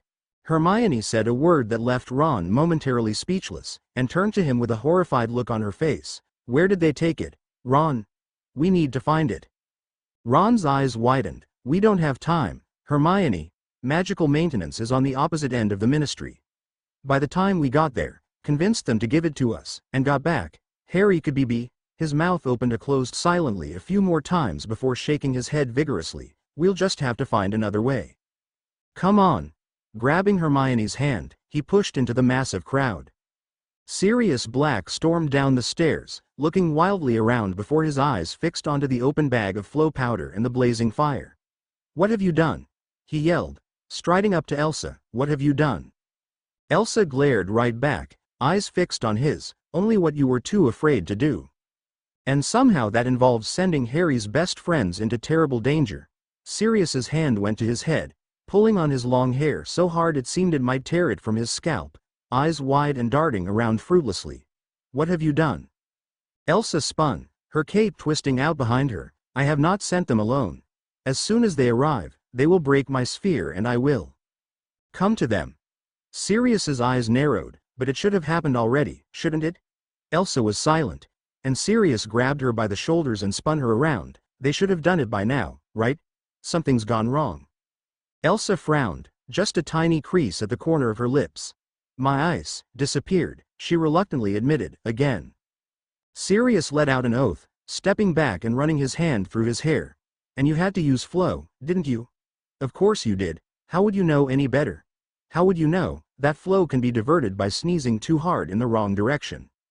Elsa's face was frozen still. So yes. They could be anywhere right now. They could be dead. He stopped dead still as a cold hand rested on his shoulder. It felt like a burst of cold air had blown through his soul. Be calm, Elsa said, but her voice was sharp, like chipped ice. If you start to believe that, then we might as well give up now. Now tell me. Where would they most likely be? Where would your enemies send them? Sirius' lips twitched through a dozen words before his eyes fixed onto Elsa's. Do you trust me? He said, slowly drawing his wand from his side. Elsa's face tightened even further. Why? Sirius grinned a dark grin. Because if you don't, this will probably never work. Reaching out, her grabbed hold of her arm, and they both disappeared in a crack of displaced air. Harry ran down another hallway. Potter. Where was Potter? If only this place had any sort of rational sorting system. Instead it just had some strange system of numbers, each one seemingly random, printed beneath each plaque. Hermione would doubtless have been able to figure it out in seconds, but, thinking of her reminded him that he was alone. No Hermione and Ron to back him up this time. And he wasn't sure he would want them here, anyway, not when it put them in danger like this. Where was it? He paused for just long enough to hear the distant sounds of Lucius and Helga, making their way through the stacks. They were still behind him, but catching up faster than he thought possible. Were they even looking for the prophecy? He growled, the sound just barely audible, as he came to the end of another aisle that failed to have his name on it. Turning, he sprinted down another hall, and Elsa stepped through the void, into another battlefield. A wizard screamed as they were thrown a dozen feet through the air by an enraged troll, colliding with a wall with a sickening crunch. Roars of dozens, perhaps hundreds of trolls echoed through the buildings from all directions. Blood had already stained the pavement, its scent pervading the air. A crowd of terrified people swept by, and within moments, Sirius was dragged away from her, the terrified wizards and muggles mingling together in a tide of human bodies. A scant few dark-robed figures ran back and forth, firing spells ineffectively at the magic-resistant creatures. None of them touched Elsa. The crowd parted around her, sensing somewhere deep inside that the being in front of them was dangerous. Her eyes were fixed on the still figure, lying there on the cracked pavement. "Breathe," she willed silently, "breathe. Come on, breathe." But he lay there, still and silent. For all Elsa's power, she couldn't save this one person. Couldn't stop one single death in the midst of hundreds more. What good were her powers if they couldn't even save someone's life? Couldn't save the life of the single person you cared about? Ice began to spread along the walls, growing from the pavement, as time seemed to pass in flashed moments. She could have stopped the troll. She could have reached out with her power and caught the man before he'd struck the wall. Why hadn't she? Clouds began to unfurl themselves from the skies, darkness settling from heaven. This scene was far too familiar, the sights and scents triggering a dozen memories. Why had she let them die? Why had she let all of them die? Suddenly she was filled with rage. Rage at herself, rage at the fleeing people watching helplessly as they were picked off one by one. And the chains on her power cracked. "Enough!" she roared, her voice ringing from every wall, every road, every surface in sight. "This ends now." Harry shivered. This room had always seemed cold, but now it seemed even worse. Had he always been able to see his breath? Shaking his head, he dismissed the thoughts and focused on the shelves beside him. The prophecy had to be close, unless Lucius had gotten to it first. Harry stopped dead once again, listening for the faint sounds of pursuit. It was deadly silent, the only noise the sound of his pounding heart and the faint whispering of burning candles.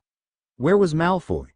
He began to breathe faster, eyes darting all around, trying to peer into the darkness. He could be anywhere, ready to attack him at any moment, and his almost skipped over it, so focused he was on spotting his enemies. Then he did a double take, eyes flashing back to the small, demure plaque set beneath another identical glass sphere. It was higher up than he'd been expecting, set on a shelf just high enough to make him crane his neck upwards to see it, and there it was. That same, spidery lettering, spelling out a date 16 years prior that he knew only too well, and beneath that, SPT to APWBD Dark Lord and Harry Potter. Harry just stared at it for a long moment. It was here. It was really here. A prophecy, about him. Why hadn't anyone ever told him? They must have known. Was this the reason he had been locked up at the Dursleys each miserable summer? The reason no one had been able to communicate with him for those miserable weeks? All for this pathetic lump of glass? Harry picked it up. He wasn't sure what he was expecting. Thunder to crash in the distance. Light to shine down from the sky. Whatever it wasn't what he got. As the instant he lifted it from the shelf, Lucius Malfoy and a dozen Death Eaters stepped out of the shadows, wands pointed straight at him from all directions. "The prophecy, please, Mr. Potter." Sirius finally found his way back to Elsa. The roars had all long since gone silent, replaced by an eerie stillness, interrupted only when the faint cracking and popping of ice rent the air and the sounds of occasional footsteps in something terribly wet. The crowd stood almost as still as the ice, staring at the white-haired girl that stood in the middle of the circle of silence. Her cloak was gone, her long cape once again replaced by the hard planes of ice that coated her like armor. Tiny fragments of ice ran up her jaw, soft curves replaced by hard anger. And even more blood stained the pavement. Elsa closed her eyes, taking deep breaths of the foul, tainted air, ignoring the looks of terror that were focused exclusively on her. Fortunately, she was well used to both. Ruthlessly suppressing the swirling storm inside, she turned to the slack-jawed Black. "Elsa, how?" Sirius said nervously. "It was necessary. I did what had to be done." She turned away, looking over the stilled masses, letting her senses flow freely from the ice in every direction. She could feel the fear and anger seeping into her soul once again, like a winter storm against summer grass, but she brutally tried to suppress it. "Harry isn't here," Elsa said as she turned, her hand latching onto the Black's arm with an unnatural strength. "There are other options, other possibilities. Take me." "There."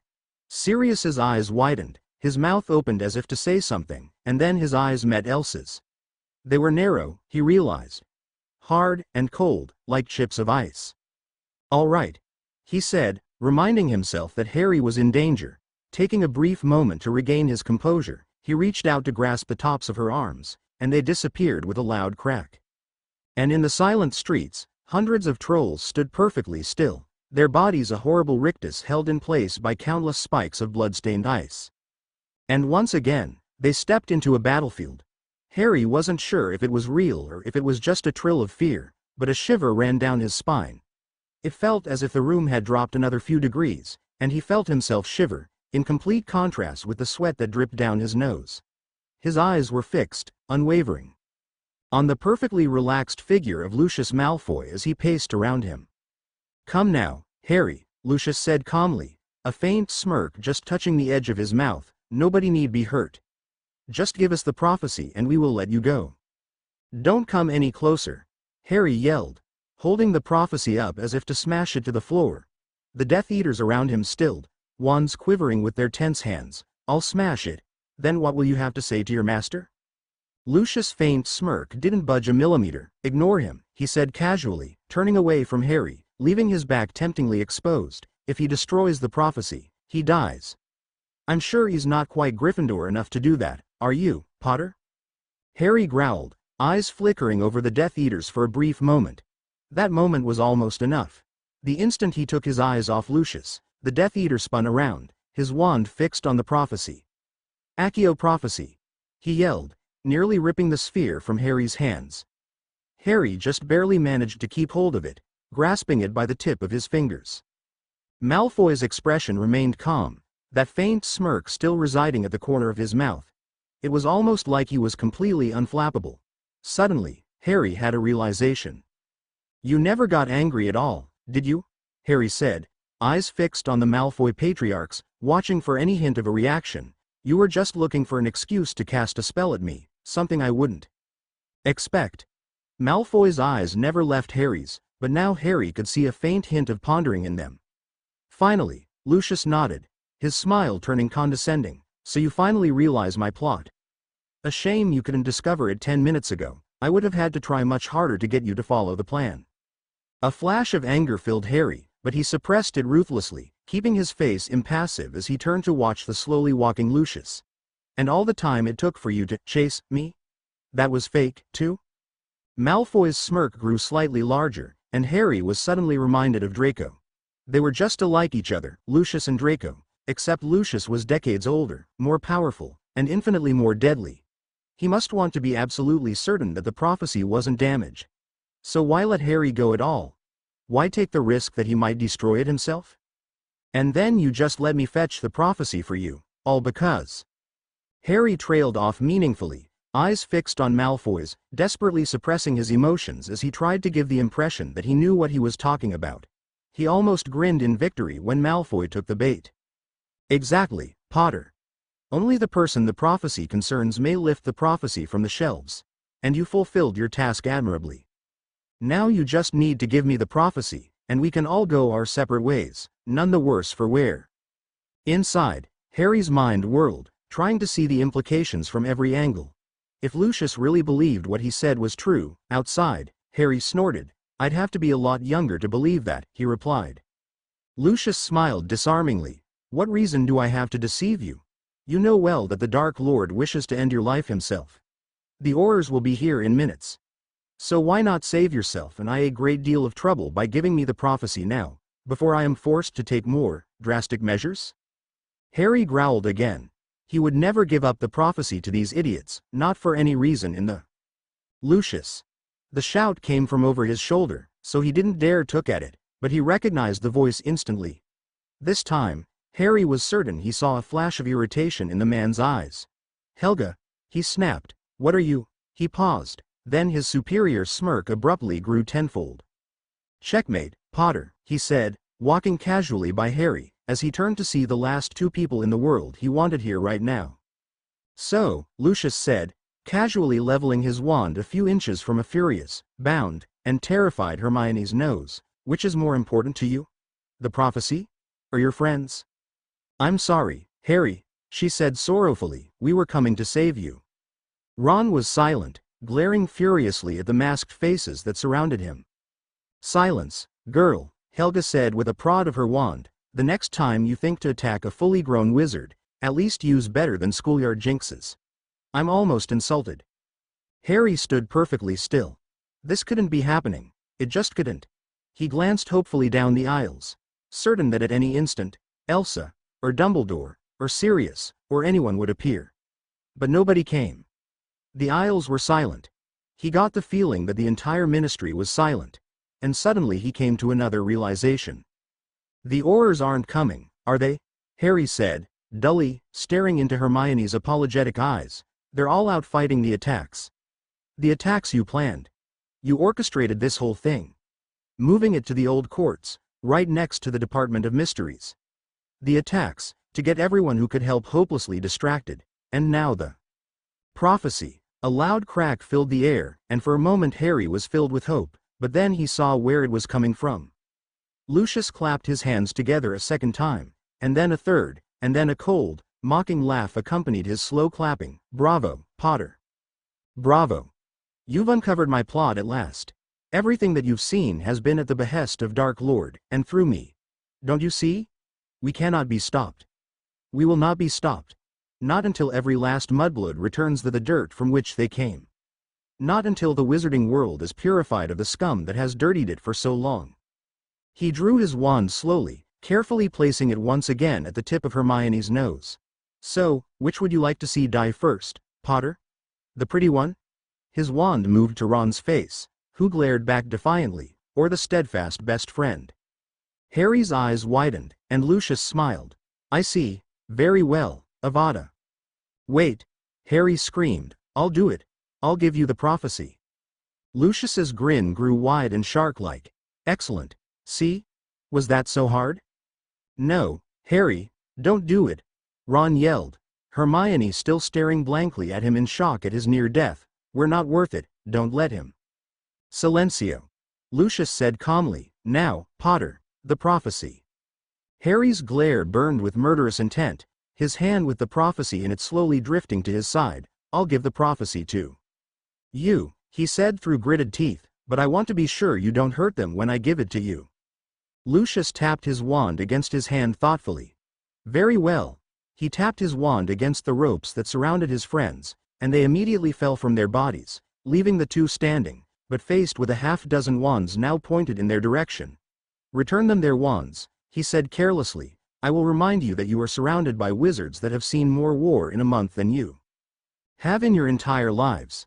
I suggest you do nothing stupid. Then he turned to Harry. I will have your oath, Potter. Harry stumbled. What?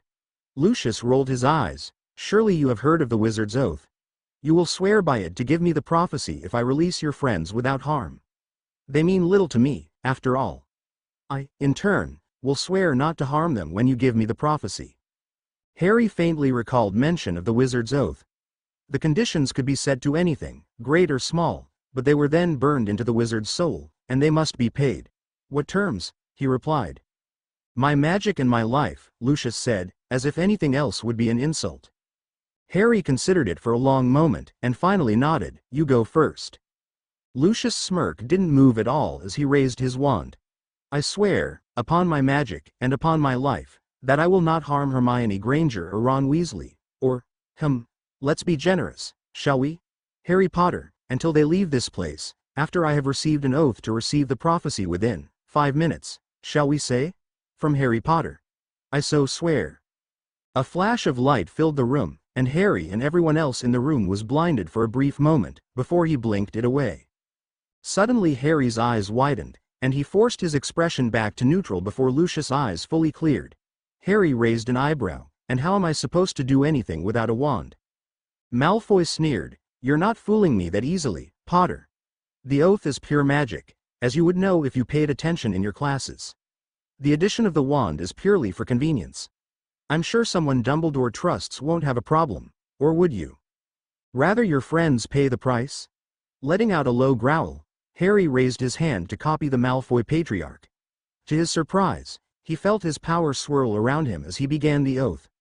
I swear that, should Lucius Malfoy release my friends, I will give Lucius Malfoy the prophecy in my possession. Within 5 minutes, Lucius said quietly, or the pledge is void. Harry growled, but amended the oath. I will give him the prophecy within 5 minutes. He fingered the prophecy as he dropped his hand holding it to his side. As he finished the oath, on my magic and my life."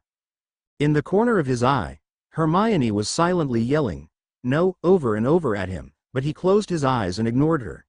And then he let the oath wash over him, and a blinding flash of light filled the room, much brighter than the one produced by Malfoy, leaving everyone in the room blinded for nearly a second.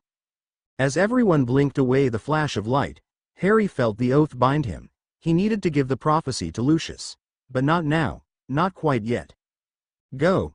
Harry yelled to Ron and Hermione. "Get out of here, go get Dumbledore, tell him what's happening." Hermione tried to mouth something at him, but Harry's eyes were once again fixed on Lucius. "Don't worry," he yelled after them. "I can take care of this, just go." Ron grabbed Hermione's hand, and soon enough they were dragged out of sight, and then there was just Harry and the Death Eaters once again. "Now, Potter," Lucius said, extending his hand, "the prophecy." Harry tried for a moment to resist the compulsion, but it seemed to grow inside his heart and expand outward, bringing with it a heat that countered even the now biting cold of the chamber. Finally, his fingers twitching with effort, he deposited the glass sphere in Malfoy's hand. "Excellent," he whispered. Then he stepped back, wand returning to his side. "Find his friends and kill them once they leave the Hall of Prophecy," he said. "I go to bring our victory to our master." "Wait," Harry yelled. "You said you wouldn't hurt them." Lucius raised an elegant eyebrow. "Until they leave this place. A shame that you did not ask for clarification." He glanced to Helga. "Find them. Torture them to death." He glanced back to Harry, his smirk growing wide. "I look forward to the next time we meet, Potter." And with a tremendous bang, he disappeared. Unfortunately, without friends to back them up and a year's worth of combat training in the DA, Hermione and Ron don't fare quite as well against the Death Eaters. Maybe this will motivate them to train harder so they can do better next time. Thanks for reading. Chapter 10 at last. This chapter was difficult to write, for some reason I can't quite explain. Just felt off for some reason. Maybe it's because I reread Half-Blood Prince and realized just how depressing that book is. Anyways, here's the story. Harry ran faster than he had ever run in his life. His lungs were an inferno of burning pain, worse than the worst Quidditch practice ever, but he refused to stop. He had to catch Hermione and Ron before they reached the exit to the Hall of Prophecy. How was this room so bloody big? He sprinted around another corner, and at last he saw them, 100 yards ahead, and heading rapidly for the door. "Ron!" He tried to yell, but through the pain his voice was hardly more than a gasp. If only he had his wand. And then he heard a mocking laugh from behind him just before Helga zipped past him, riding on a glowing gust of air, Harry's wand hanging from her pocket loosely. Harry made a flying lunge for it, but she dodged almost playfully. Now, Potter," she called. "No need to spoil the surprise now, shall we?" She laughed again and kicked at the air beneath her feet, zooming further ahead. Harry put his head down and forced every ounce of strength he could muster into his legs. He could catch them, he had to. But even if every step of his was worth 2 of theirs, Hermione and Ron were too close to the door. They were going to make it before he did. If only he had his bloody wand. He saw Helga raise her wand above her head, ready to cast a spell. His friends were just a dozen meters from the door now. He couldn't catch them in time. He needed to with the very last of his strength. Harry threw his hand out in front of him, and with every bit of air left in his lungs, bellowed, "Stupefy." Helga had just enough time to widen her eyes in surprise before the wand in her pocket lit up like a bonfire, and her eyes rolled up in her head, sending her tumbling to the floor, unconscious. Ron and Hermione spun around at the noise, and immediately turned around, running to support Harry as he wheezed in deep breaths of air, stumbling the last few steps towards them. "Thought I wasn't gonna make it in time," he gasped, arms settling over their shoulders. Then he pulled the both of them into a tight hug that they returned with interest. "Oh, Harry," Hermione said, face pressed into his shoulder, "I'm so sorry. I tried to hit her with a jelly legs jinx. What was I thinking? I'm so sorry." "It's fine," Harry said into them, continuing to take deep breaths. "We have to find some other way to get out, one they don't know about." "Malfoy," he said the name like a curse, "told the Death Eaters to kill you once you left the Hall of Mysteries." Hermione's eyes narrowed, and her mouth twisted in irritation. "I tried to warn you about unbreakable vows, but well, you know. No talkie, no speaky." Harry let out a brief chuckle at that. Hermione must be more rattled than he'd thought, if she was talking like that. Ron, on the other hand, took a step back. What does it matter, anyway? They got the prophecy. If that's what the Order has been trying to keep them from getting for all this time, it must contain something really powerful, or something really dangerous, or both. Harry barely managed to contain his grin. Yeah, we played right into their plans. We did exactly what they thought we would do. Hermione and Ron's faces fell even further, and finally he couldn't contain it anymore, a grin spreading across his face. At least, that's what they think. And, reaching into his pocket, he pulled out the prophecy. Ron's eyes bugged out, and Hermione's mouth fell open. But how? Harry's grin widened. I nicked another prophecy earlier on, and had it in my pocket when we made the oath. I was trying to find some sort of distraction, but when I realized the oath made a flash of light, I just overcharged the oath and made the flash as bright as I could. And while everyone was recovering from the flash, he dropped the prophecy into his open pocket. Zipping out an empty hand a moment later, I switched prophecies. I said I had to give them a prophecy, but not which specific one. Guess Malfoy's gotta be more careful of my wording, too. Ron finally started to grin as well, and Hermione squealed and pulled Harry into another hug. Harry managed to struggle free from her hug and went to retrieve his wand from the unconscious Helga's pocket. Turning back, his grin suddenly turned shark-like. I just wish I could see Malfoy's face when he goes to give Voldy the prophecy and it's the wrong one. Crucio! Lucius screamed. He didn't know how long the pain went on for, but when it finally stopped, he was too weak to stand, all his muscles quivering in agony and reprieve. He could only whisper a faint, "I'm sorry, my lord," into the ancient and filthy carpet while Voldemort furiously paced back and forth before him. Months of effort, Lucius, Voldemort finally hissed, turning to glare down at Lucius with baleful red eyes. Hundreds of pawns put towards this effort, put under your command, and you bring me the wrong prophecy. The hard point of a wand dug into his back. For a moment, Lucius had the horrible thought that he was to be put under the Cruciatus again, but then, to his surprise, a feeling of warmth and well-being filled his body. Instantly his muscles seemed like he had rested for days, his body restored to better than perfect health.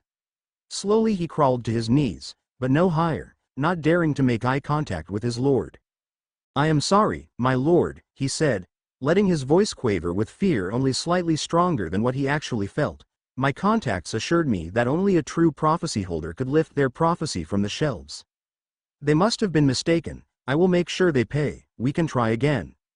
"No, Lucius," Voldemort snapped. "The time has passed for us to cling to the shadows. The wizarding world is crumbling under our assault, and our strength has only just begun to wax. No, now is the time to strike." "But my lord," Lucius protested. He already knew his protests would be useless. Voldemort was far too proud to let a blow to his ego like this pass by.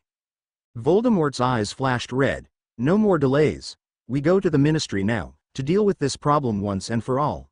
He reached down and grabbed the back of Lucius's robes tightly. "This will not be pleasant. But rejoice. This is the first step into my new age." With a roar of power that filled two different places at the same time, Voldemort was in the Department of Mysteries. Harry stared at the Dark Lord in absolute horror. This wasn't supposed to happen. Voldemort wouldn't dare come here. Voldemort descended from the air where he had appeared, steps resting on billowing clouds of ink-black smoke. As he reached the floor, he tossed the limp form of Lucius Malfoy aside. "Find your brothers and sisters," Voldemort said with a sneer. "You will lead the charge to take the Ministry. This day will end with our victory or your death." "Stupefy!" Harry yelled, but the blast of red light was simply absorbed by the black smoke, rising up to wreath the Dark Lord. "Get to cover!" he yelled to Hermione and Ron as he sprinted down another off-shooting hallway. "No, Potter!" Voldemort spat, whipping his wand through the air to cast a half-dozen spells that Harry was barely able to dodge. "No more games. No more tolerating your infantile efforts to stop my plans. Today, you die." In what seemed like slow motion, he brought his wand down, lips forming the words Harry already knew he would speak. Avada Kedavra. Harry had no time to dodge. Fire blazed to his right from one of Voldemort's prior spells. To his left was nothing but bare wall. He had nowhere to go. "So, this is where it ends," he thought, the instant before the spell hit him. his eyes closed. And nothing happened. His eyes slowly opened, only to find an animated prophecy case standing protectively before him. It stayed there for an instant that seemed to last forever, before it collapsed into a dozen pieces, sending hundreds of prophecies rolling along the floor in every direction. And Harry's eyes were drawn to the entrance to the Hall of Prophecies, as a blinding light shone through, and Albus Dumbledore strode through the door. Harry wanted to cheer, wanted to shout for joy. They were saved. "Hello, Tom," Dumbledore said quietly. Voldemort's face contorted into a rictus of hate. "Dumbledore," he yelled, before launching a dozen spells at the bearded wizard. Without pause, Dumbledore simply disappeared into a swish in his robes, letting the spells pass harmlessly where he had been a moment before. Then Dumbledore appeared before Harry, robes held wide as if to protect Harry from danger. "Greetings, Harry," he said, "so you were unable to remain in the courtroom." Harry's cheeks flushed red, and he began to protest, but Dumbledore dismissed his words with a tiny shake of his head. "No fear, Harry, it seems that Voldemort has fooled both of us once again." He glanced back for a split second, and Harry forced his expression to harden into a more determined appearance. Dumbledore showed a tiny nod, his face approving. "Good work. Find your friends and escape as soon as you can." He turned back to face Voldemort, who was glaring furiously at them, his wand held tight in a hand whiter than ever from tension. "I must attend to an old failure." Voldemort sneered. "An old mistake am I, Albus. I'll show you how fresh a wound I can be." His wand flashed to the ground, summoning another cloud of smoke that enveloped his body. From the depths of the pure blackness, a half-dozen spells flew, and the two incredibly powerful wizards began to duel. Gouts of fire blasted across the room, countered by blasts of cold, beams of light and flashes of impenetrable darkness illuminating and quenching the room in turn. Harry only saw it out of the corner of his eye. Ignoring the hectic exchange of fire around him, ignoring the increasingly loud sounds of shouts and screams that echoed through the door from down the long hallway into the Department of Mysteries, he searched for what was possibly the only thing that could save them all. Elsa's orb of ice. It had to be here somewhere. Helga had taken it from him, but it hadn't been in her pockets when he had retrieved his wand. It must have fallen out when she hit the ground, rolling on who knows where. He saw Ron and Hermione, standing back to back while they repelled curses fired from all directions, the harsh furnace of battle finally having tempered them into a finely oiled machine, blocking and casting in perfect sync. More Death Eaters ran in through the door, only to be struck by one of their own master's spells, sending them flying across the room. And at last, he spotted a glimmer of a reflection, and he saw it. It had rolled nearly 50 feet away, trapped between yet another prophecy case and the wall, glinting in flash of spells. Harry leapt forwards just in time to dodge a deadly blaze of red light, dodging around fires as he tried not to stumble on the constantly shaking floor. Suddenly, a bright green snake of smoke reared its head in front of him just before a gust of air from the duel behind him swept it away, and Harry was on the move again. Jump over a low shelf, duck under a high one, slide just beneath a blindingly white beam of spellfire. Throw himself forwards, and a black, elegantly sculpted boot slammed down on his hand, a horrible crunching noise echoing through the room. "Going somewhere, Potter?" Lucius' wand pointed directly at the middle of his forehead. Harry didn't hesitate. Yanking his hand back, he ignored the jolt of searing pain and threw himself out of the way of the first shot, managing to draw his wand just in time. "Protega!" he yelled, reflecting the spell into another shelf, which disintegrated, sending a shower of prophecies falling to the floor. Lucius sneered, twirling his wand expertly. "You really think to duel me? What could you possibly have that would threaten me?" And then he froze, two wands pricked into the back of his neck, and Ron and Hermione were standing there, glaring with righteous fury. "He's got friends, you bloody pureblood bastard!" Ron yelled, before together they bellowed, "Stupefy!" Harry just stared at his friends, ignoring the faint thump of a falling body. Suddenly, his eyes filled with tears, though he wasn't quite sure why. They were safe. His friends were safe. Finally Ron shook his head slightly, prodding the fallen Malfoy with his toe, a look of contempt on his face. "Didn't dodge that one, did you?" Hermione, however, spun around and ran to the shelf, where the sphere of ice was, and lifted it above her head. A moment before she slammed it down, She paused and glanced at Ron for approval. He nodded with a faint smile. The charms are only set up in the atrium. Harry raised an eyebrow questioningly, to which Ron shook his head. Explain later, Harry. Come on, Hermione.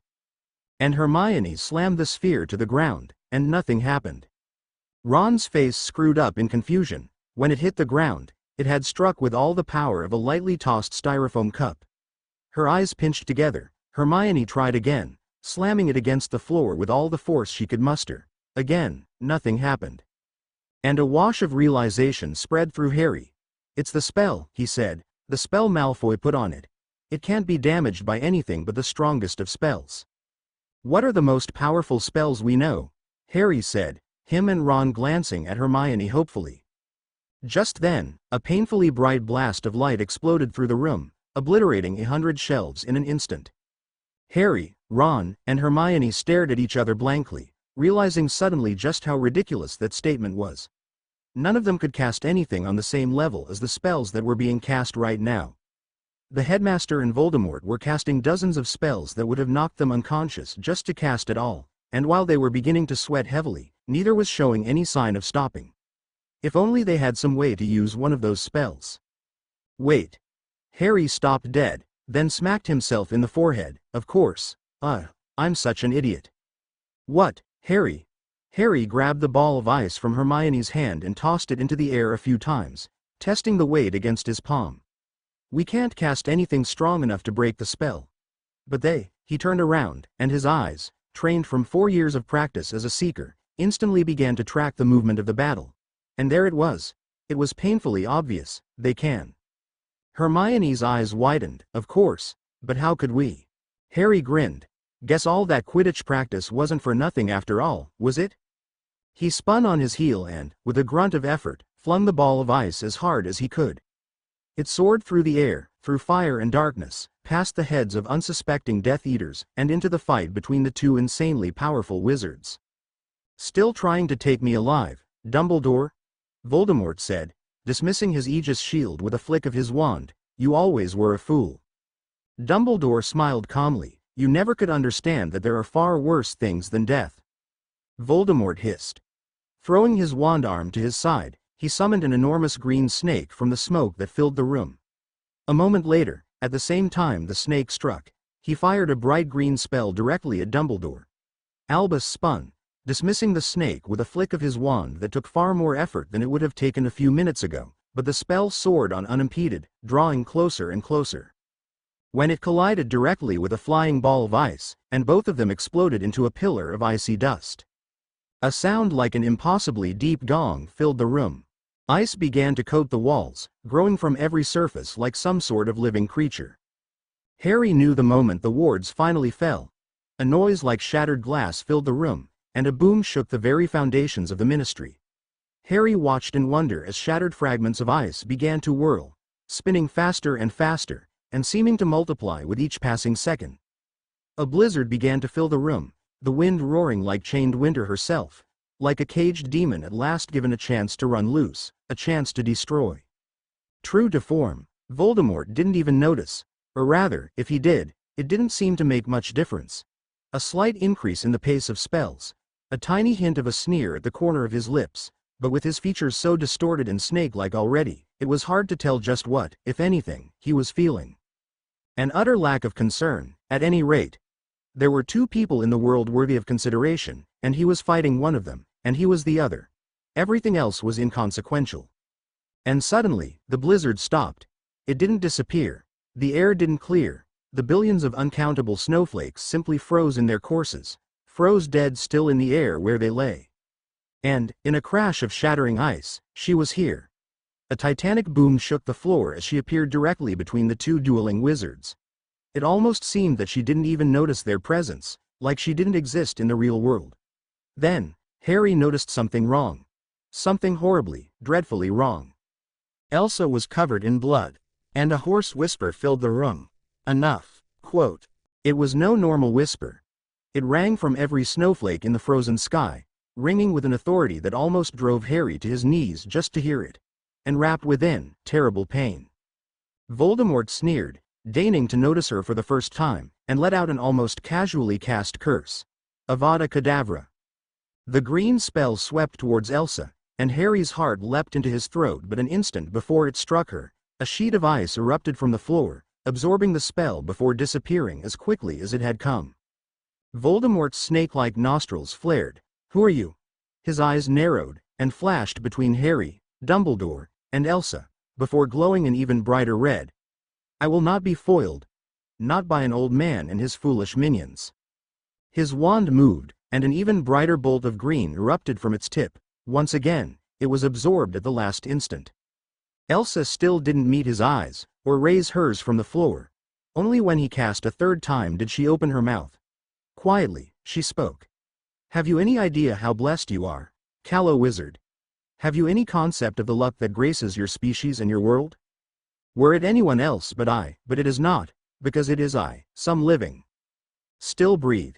Because it is I, some do not face the bitter sting of death, all at my mercy, because I must." And at last, she raised her eyes, and they were filled with tears, leaving streaks through the blood that covered her face. "So why do you make me kill? Why do you force me to cross that boundary, the one I swore I would never cross again?"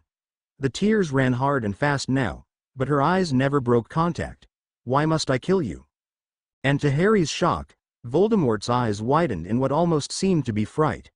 "Avada Kedavra. Oligasostra. Invictus Viltus. Avada Kedavra." He disapparated from one place to another, his breath coming faster and faster now, as spell after spell was effortlessly blocked, and finally he screamed, "What are you?" Elsa's jaw tightened, and she straightened to her full height, the ice slowly growing atop her head until it formed a tall, impossibly elegant crown of spikes of ice, and her eyes seemed almost blue-black, so cold were they. "I am Elsa, Snow Queen of Arendelle, warden of its surrounding lands, sole protector of the winter's peace." She closed her eyes, and a vortex of ice Harry had seen once before, ice so cold it seemed to darken the room from its very presence, evolved into her palm. "Disappear," she whispered. And she flung out her palm. But just before it collided with Voldemort, he let out a scream of rage, and in a flash of black fire, he disappeared. The cold swept through where he had been, and the wall behind shuddered and shrieked at the change in temperature, before exploding into shards of stone that bombarded the room. And then, high, clear words echoed through the room. "This is not over, Dumbledore. It will never be over." And at last, he was gone. For a long moment, everything was still. Then, slowly, like snow breaking from a mountainside, Elsa sank to her knees, a long, keening wail emerging from her lips. Harry, nerves already tight as a drum, was in motion before she touched the floor, sprinting over towards her and throwing his arm around her in support. "What's wrong?" he asked quickly. "Were you hurt? Is that blood?" He cut himself off, looking at the blood in oddly dispassionate shock. Maybe everything that had happened was just too much, but he felt disconnected from his emotions, like they were held just at arm's length. Elsa jerked her head into a quivering no. The blood someone else's," she muttered. "Too many others. Too much blood on my hands. Too much to ask forgiveness for." Harry flinched back at the pain in her voice. "What?" "No," Elsa said suddenly. "Get back. You have to get back." She shoved her arms out, and suddenly a wall of ice blasted outwards from her, sending Harry soaring into a crushed pile of wood. "I can't control it anymore," she whispered. "I had to let it out too far. Much, much too far." Harry managed to climb painfully back to his feet, his back now throbbing to match the agony in his crushed hand. "What do you mean? Let what out?" The room suddenly dropped in temperature again, and the fragments of ice began to move, whirling into a slowly accelerating vortex around the Snow Queen. A violent shiver shook Harry's frame. "My power," Elsa said, a look of intense concentration on her face, sweat starting to drip down her face. "I can't seal it, it's out of control." Harry struggled forward through the now howling wind, forcing his way through the blowing ice, ignoring his shaking limbs. He wasn't sure what he was going to do when he reached her again. He just knew that he had to get there, do something. "But you've controlled it for 100 years. He shouted through the wind. "Why can't you control it now?" "You don't understand, you don't understand." She whirled, looking at the swirling vortex in growing fear. The Troll King said my power would only grow, but he didn't know, couldn't possibly know that it would never stop. Every day is harder than the last, each passing second more challenging than before. and now that I've let it out, everyone is doomed. This whole world, she slumped forward in despair, you're all doomed. And it's all my fault. And finally, Harry managed to push his way through the vortex, and threw his arms around the white-haired girl. He leaned his head down next to her ear, and whispered the first thing that sprang into his mind. Tell me about it. The wind seemed to pause, as if considering his words, and Harry soldiered on. It worked last time. Maybe it can help now. Tell me about what happened. What made you so afraid of yourself? What happened that made all the people in your kingdom afraid to mention your name? Harry pulled back, looking at the girl intently. Please. Tell me the entire story, Elsa. The wind faded just a bit, as Elsa opened her eyes and gazed into Harry's in confusion. Finally, she lowered her head again, and nodded. It all began when I was born, I suppose. But that's not important. Far more important is when it ended. Nearly 80 years ago. Her eyes seemed to stare, unseeing, forwards, and her voice became bitter and distant. 80 years ago, now. When Arendelle went to war for the last time. I had originally intended this chapter to conclude the Trials arc, however the chapter ultimately was going to be more than twice as long as a normal chapter, so I decided to release them in 2 separate parts. The next chapter will be a bit happier than this one, and should hopefully conclude Act 1. Basically, Elsa's been chaining up her powers for a long time to prevent another great freeze from happening by accident. Sure, she can defrost it the moment she realizes what's happened, but we've seen that she doesn't necessarily know what damage her powers have caused, so if she's staying in the mountains for an extended period of time, it could be days or weeks before news gets to her so she can fix it. In that time any number of people could be hurt. Unfortunately, the fighting's broken those chains, at least to some extent, and without Anna around she's having a hard time regaining control. Find out next time if she manages to regain control or if she fails and turns the earth into an unending wintry grave. Thanks for reading. Chapter 11. Happy 4th of July, all you cheerful Americans. Get out there and celebrate Freedom Day, while I sit here at home and think about how to kill off all my characters in the most inventive ways possible. BWA ha ha ha. Cough. Sorry. I should stop channeling George R.R. Martin before I get any ideas. Be warned about this chapter. It's very different from what you've had up till now. It's also ridiculously long. Hope you enjoy. Again, Anna squealed, and for a moment Elsa could have sworn she was with the 6-year-old Anna again, playing at night in the castle, building a snowman together, not with the 38-year-old Anna who was mother to 4 children. Oh, all right, Elsa said, snickering as Anna fell back into a snowdrift, arms spread wide as she flailed around, sending tiny snowflakes flying throughout the room. But just once more. The dignitaries have been waiting for almost 2 hours. Elsa raised her hand over her head, and immediately a rocket of ice erupted from her hands, flying up towards the arched ceilings before exploding into a shower of rainbow particles. Anna laughed in delight, reaching up to catch the falling motes before they touched the ground. Eventually they were all gone, and Anna flipped over, resting her chin on her palms and pouting into her hands. Phooey. Diplomats, schliplomats. All they want to do is blather on about trade agreements and treaties and whether we can weather the weather. She lowered her voice, putting a finger over her lip as if she had a great arching mustache. Elsa couldn't help but giggle, and Anna grinned back before rolling over again, kicking her feet in the air playfully. I don't want to talk about boring stuff. I just want to have fun. Suddenly serious, she rolled over and fixed Elsa with an accusing stare. And what about Kristoff? He should have been here an hour ago. Elsa glanced away, a light glow appearing on her cheeks. I don't know. I mean, surely I wouldn't tell him to distract the diplomats for a while so I could have more time with my wonderful sister. She shook her head soberly. Of course not. I'm the responsible, respectful queen, utterly calm and collected and not at all given to ridiculous flights of... Elsa sputtered as a loose ball of snow smacked her in the face. Sweeping the tiny fragments of snow away, she glared at Anna, who stared innocently back. You do realize that there's nobody else here, right? Elsa said. Who else could have possibly thrown that? A tiny smile tugged at the corner of Anna's mouth, and at last she couldn't control it, rolling over and letting a deep, unladylike laugh echo through the room. Oh ho ho ho. You should have seen your face, she said, tears of laughter running down her face. Oh, I'm the dignified queen of Arendelle. I would never, she mimed, smacking herself in the face and falling over, face locked into a comically wide stare of shock. Elsa growled, trying to keep the grin off her face, and the next moment Anna was held in midair, her nose a hair's breadth away from Elsa's. "And what makes you think you won't be punished for being so disrespectful to the dignified Queen of Arendelle?" she asked menacingly. Anna smiled widely. "Because you're my sister and you love me?"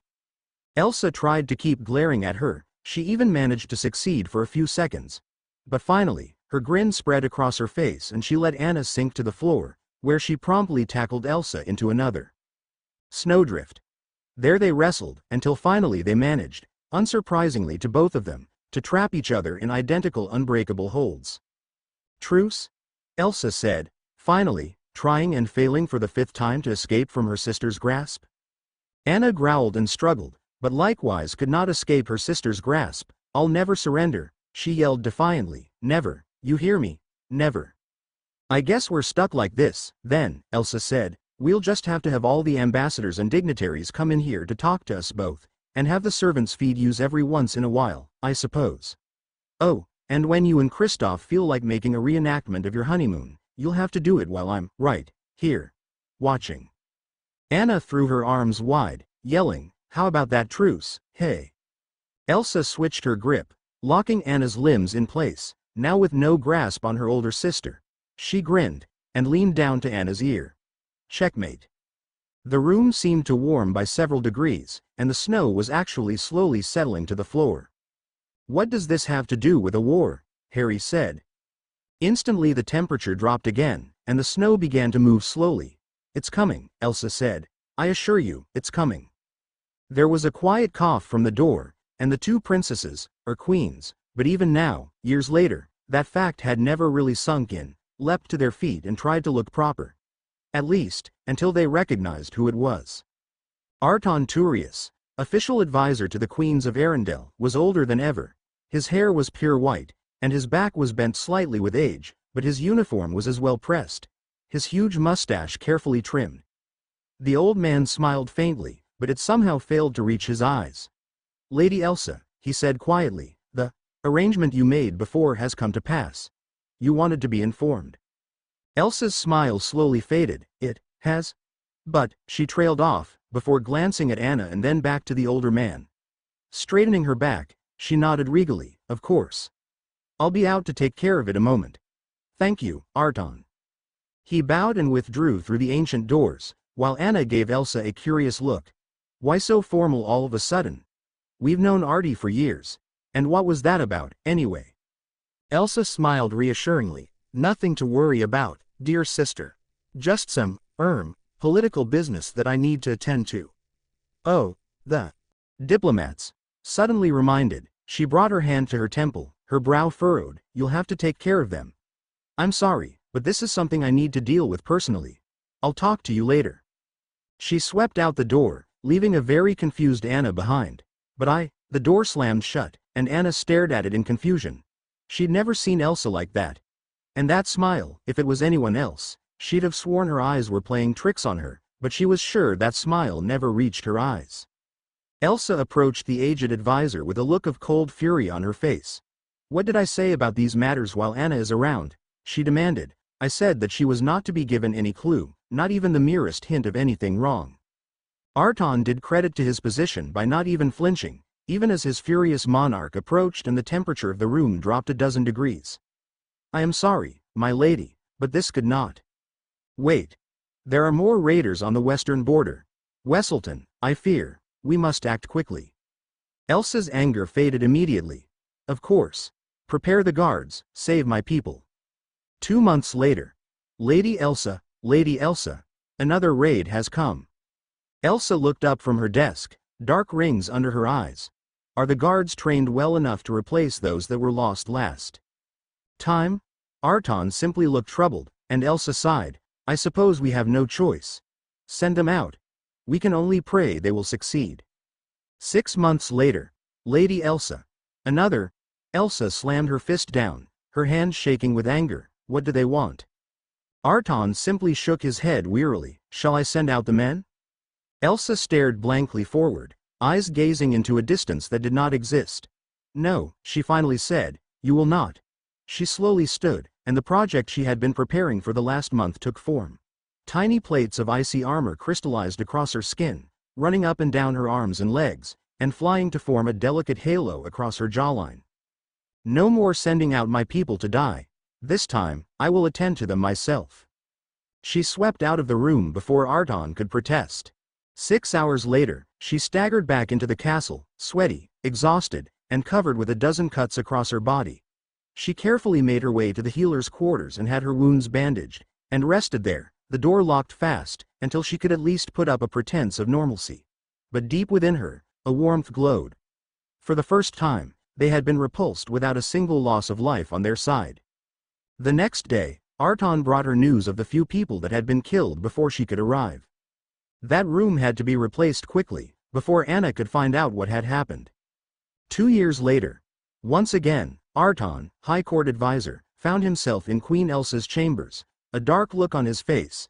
He had slowly found visiting his monarch more and more unpleasant.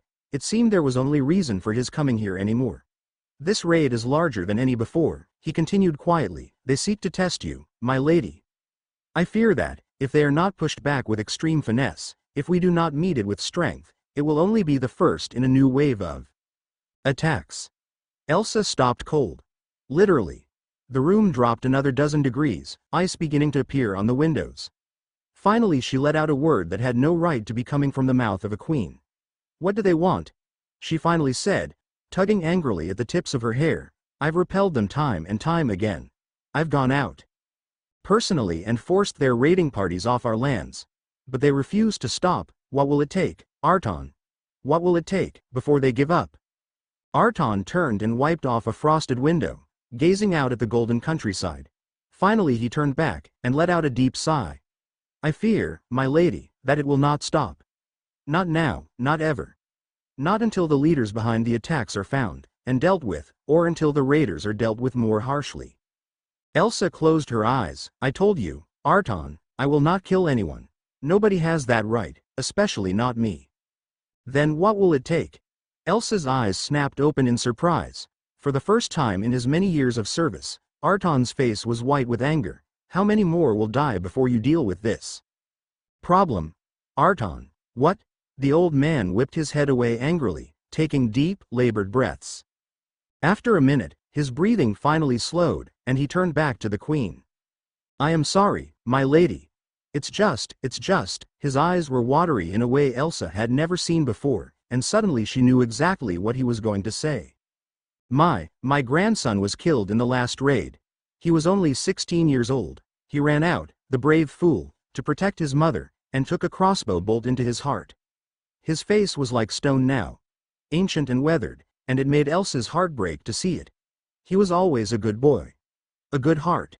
And now, nobody will ever see him again. He fell silent for another long minute, before shaking his head. No, you're right.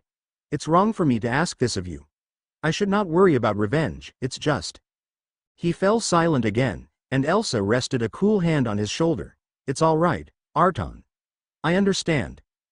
I don't know just what I'll do, not yet. But you're right, this has gone on for far too long. It's past time we did something about it. Arton sighed deeply and nodded. Thank you, my lady. I do not have much time left on this earth, but hopefully together we can leave a better world behind for those who remain in your care. Elsa stared blankly at the ruins of what had once been a peaceful village. How was it possible? How could such evil exist in the world? They never stopped, never hesitated, never gave up. How could men and women stand against such reckless hate? She turned, looking once again at the men that had done it. They were held fast, arms and legs bound tightly to their sides by layer upon layer of ice. Not even cold ice. She wasn't a monster, but it was still enough to keep them from making any large movements. Schooling her expression to be as emotionless as she could manage, she approached the one that appeared to be the leader. He grinned widely down at her, not even bothering to struggle against his restraints like some of the other men were doing. Why? Elsa finally asked plaintively. Why do this? We're just farmers and potters. We have no gold, no great riches. Why attack us? Why? He tried to shrug, but his movement was mostly curtailed by the heavy ice enshrouding his body. 'Cause we could, and because ye were there. He chuckled softly. What better reason I need? Elsa's face darkened. How dare you? These were, people with families and friends and, I should. Her hands tightened into fists, white at her sides. The leader's grin widened. What are ye goin' to do then, lass? Kill us? He spat. Ye ain't got the narve. Elsa's expression darkened even further. I should. Maybe I should. Her gaze flew over the other men. Some of them seemed fearful, but most were calmly indifferent. Some of them had been driven away dozens of times. Now, she had to do something. She had to. They couldn't keep paying this price, again and again. She began, slowly raising her hands. They shook slightly as she pointed one of them directly at the leader. He glared back, challenging her. She sagged, lowering her hands again. I can't. She mumbled, I can't. I'm sorry, Arton. The leader's crooked smile widened again. Well then, I guess ye'd better be off with us for de border then, shouldn't ye? Can he be more than a few hours? Chop chop. The men laughed, and Elsa sagged in resignation, before hoisting them into the air with her powers and beginning the walk for the border. She knew that they would leave them alone for only a few months and then return, but what could she do? Elsa could tell something was wrong. Normally when she escorted raiders to the border, they were disappointed, sometimes fearful of what was to happen to them if it had never happened before. But this time, they were positively giddy. It was almost like they were happy to be taken to the border, like it was what they wanted. And why had none of them tried to run, or tried to carry away their grain or goods this time? It wasn't that unusual for her to catch most of them before they reached the border, but all of them? Before they even tried to take anything? No, something was definitely amiss. Worst of all, why was their leader's smile growing with every mile they traveled? And suddenly, he called out, All right, lass, tha's far enough. Ye can put s doon nay.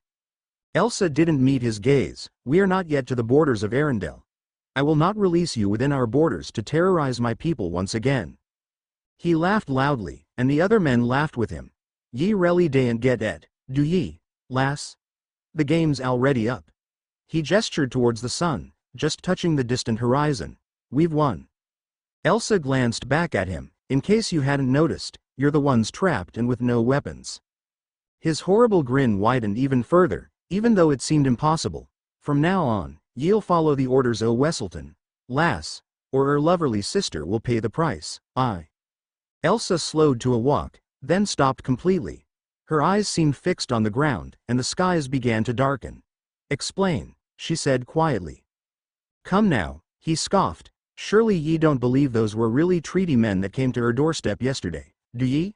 With the best, fastest horses in the realm? He chuckled softly. Horses that can run from her capital to her border between noon and sunset. What?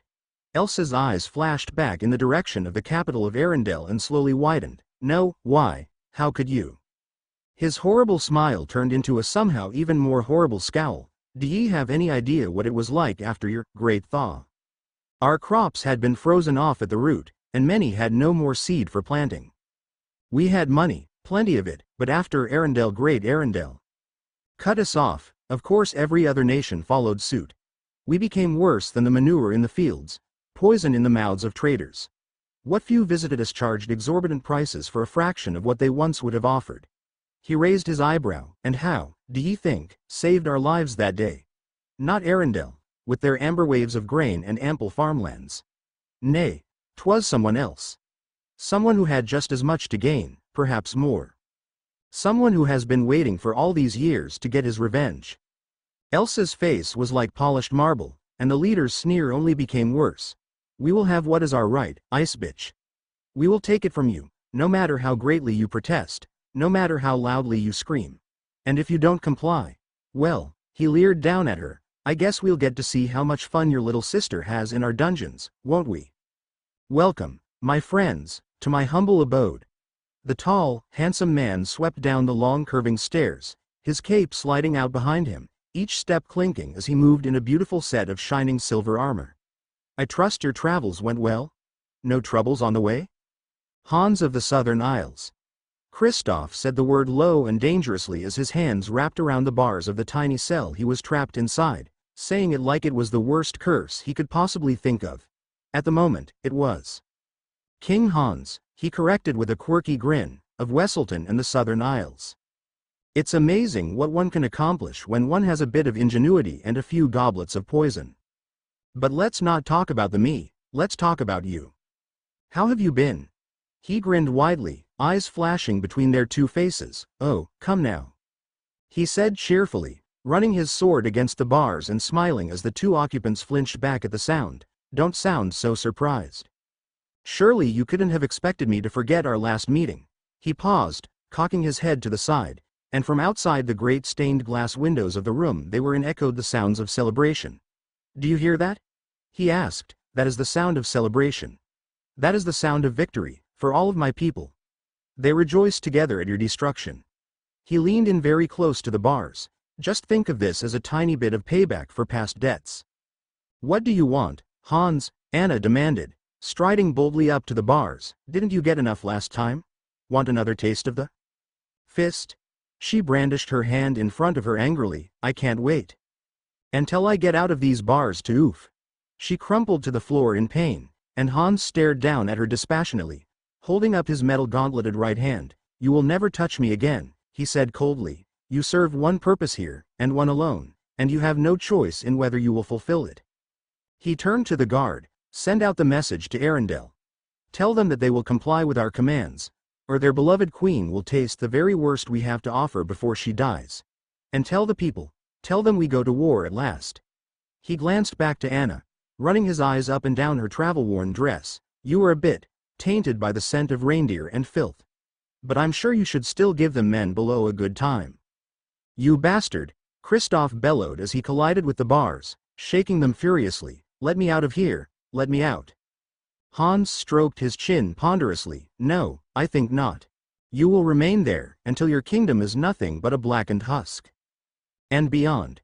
You will pay for the shame you brought me. You will pay in full, the both of you. As for you, he glanced over at Anna, who was holding a necklace of what appeared to be clear glass up to her mouth, whispering urgently into it.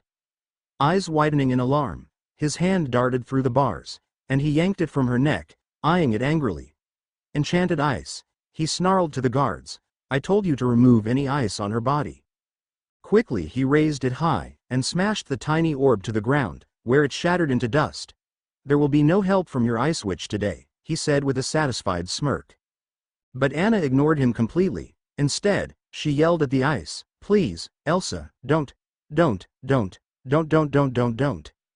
Elsa sprinted through the main gates of the castle, and stopped dead where she stood. Broken glass covered the grounds, the only remains of the once great stained glass windows that had covered the walls of the beautiful castle. Smoke billowed from several windows, and the blackened remains of a dozen more stared blankly out into the night, but the majority of the fire seemed to have stopped, and now a few people walked through the destruction, looking lost. Anna, she yelled, drawing the attention of everyone in the courtyard. Dozens of people who suddenly had a spark of hope fill their eyes at the sight of their beautiful queen. Surely Elsa could fix this. She could fix everything. Anna, she called again, picking her way through the wreckage. Anna, where are you? A servant approached her, soot and deep lines of stress covering his face. My lady, Anna is gone. His voice choked up and he hung his head in shame. Elsa's eyes slowly widened as all expression drained from her face. The servant continued, urgently, I've been sent to find you, my lady. Advisor Arton has been hurt. He didn't have time to finish his sentence, Elsa leaving him far behind as she nearly flew through the wide open doors, still half off their hinges. She had no memory of making her way there, but soon she was in the tiny quarters that held their court healer. The room that had not seen more than a broken leg in decades was filled beyond capacity, and the sounds of pain and misery echoed into the hallway beyond. Elsa just stood there, taking in the horrible sight before her. These people, they were her friends. Wesselton had to pay for this. She didn't know how, but she swore to herself at that moment, Wesselton would pay for their crime. She swept into the room, trying to force a reassuring smile to her face, but for all her efforts it seemed to only get darker and more. Furious with each passing face she recognized, and then, set aside in a small alcove, she found Arton. My lady, he wheezed faintly, you are alive. Then there is still hope. Elsa rushed to his side, her hands twisting together as she tried to think of what she could do. What's wrong? Why are you here? Why haven't the healers seen to you? She spun around. Healer. She yelled. Get this man help. Healer, where are you? And then a thin, pale hand wrapped around her wrist. No, he said simply. They have seen me already, my lady. I tried to save Anna during the fight, but, he chuckled wearily, sadly, well, I am not the man I once was. Something broke inside of me. Perhaps if I were younger, I might survive, but now, he shook his head. Elsa stared at him, uncomprehending. You don't know what you're talking about, she muttered. Healer. I need a healer here.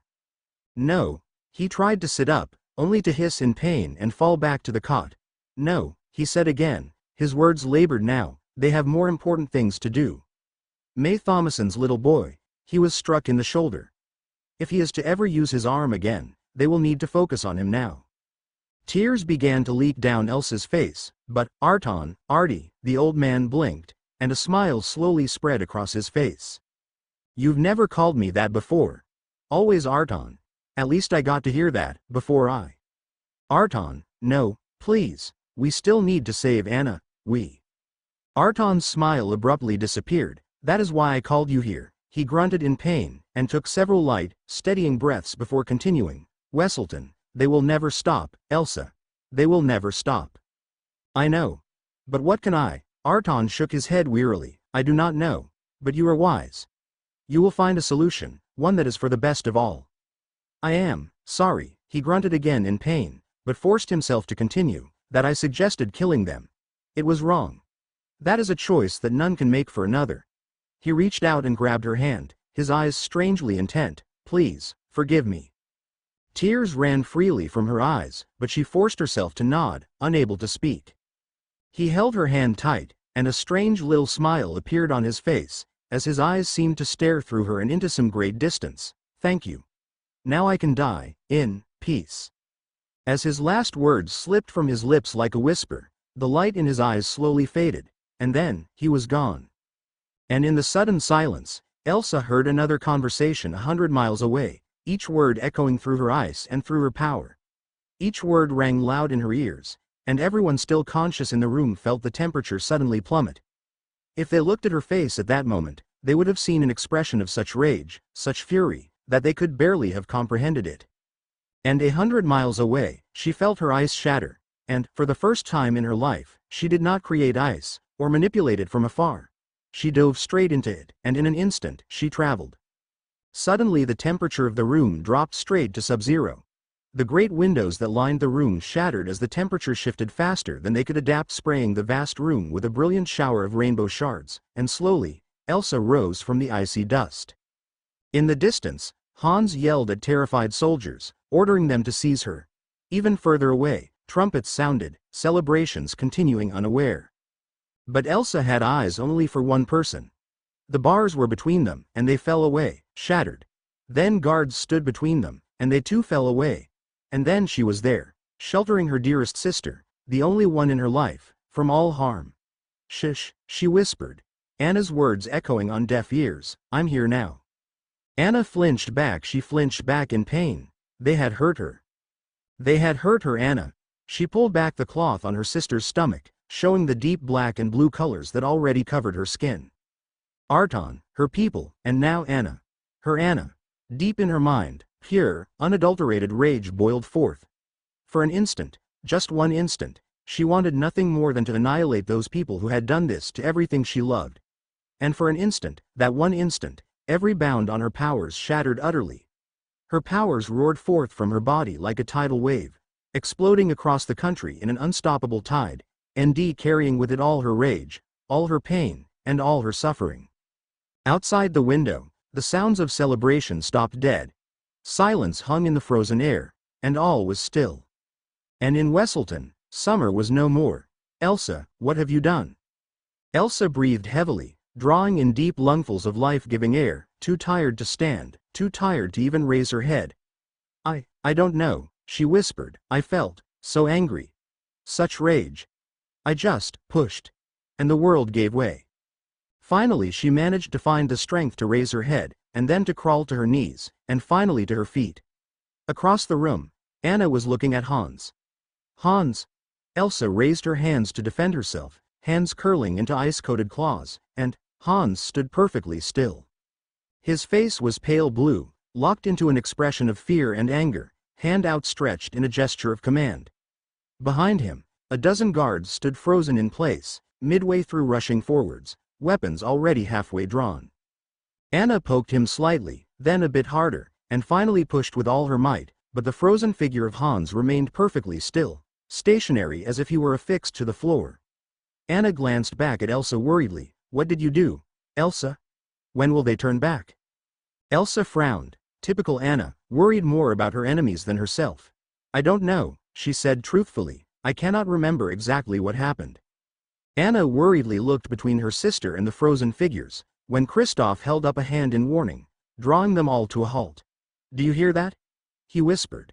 They stood still for a moment, and he continued, "Silence. Nothing? What happened to the celebration? What happened to the trumpets?" Anna paused for a long moment, listening, then walked over to the door. Suddenly an icy chill shot down Elsa's spine. She didn't know how she knew, but suddenly she knew exactly what they would see if they went outside. And Anna opened the door, and they all looked out onto the city of Wesselton. What had once been the thriving city of Wesselton. Throughout the entire city, not a thing moved. Elsa stared in horror at the frozen city. The parade was halted mid-stride. The batons of dancers hung in the air, held up by invisible lines of force. In the sky, birds were frozen still in the midst of diving and soaring. A pale blue haze hung over the city, casting a dark pall on the bright day.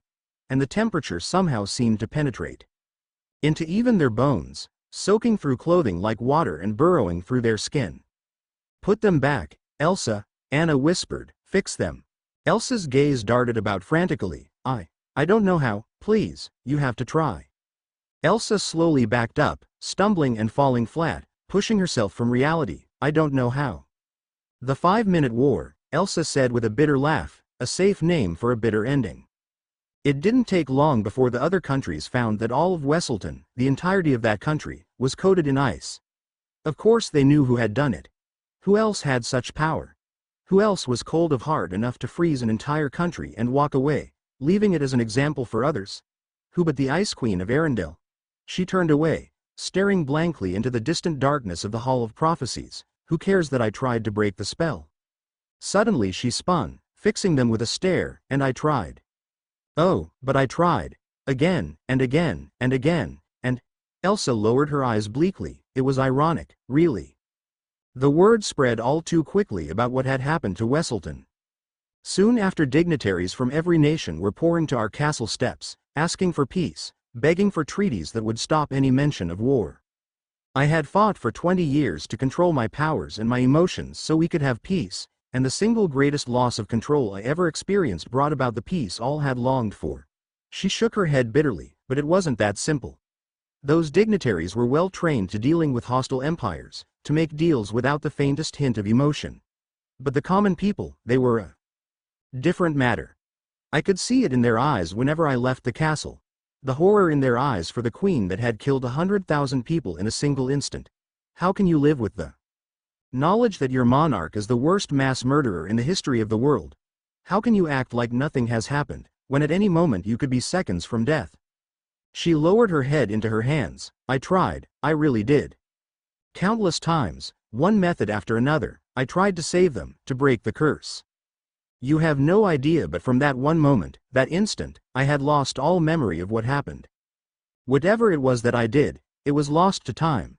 And the years passed, and memory passed to stories, and children and grandchildren were raised to live in fear of the Ice Queen of Arendelle." She laughed humorlessly. "Every child is told that the boogeyman will get them if they don't go to sleep on time. But what happens when you grow up to find the boogeyman is not only real, they rule your country? How can you forgive that which never changes, never moves on from that moment where everything else changed?" And silence fell onto the room for a long time. Elsa's head lowered, and the skies over London lowered with her. "Now you know. My greatest shame, the one act for which there can be no forgiveness. It has haunted me for the past 80 years. And now, I'm afraid. I'm afraid that I'll do the same thing to this world, and it won't stop at the edge of a city this time. This time, it will cover the entire world, and none will escape the fate of Wesselton."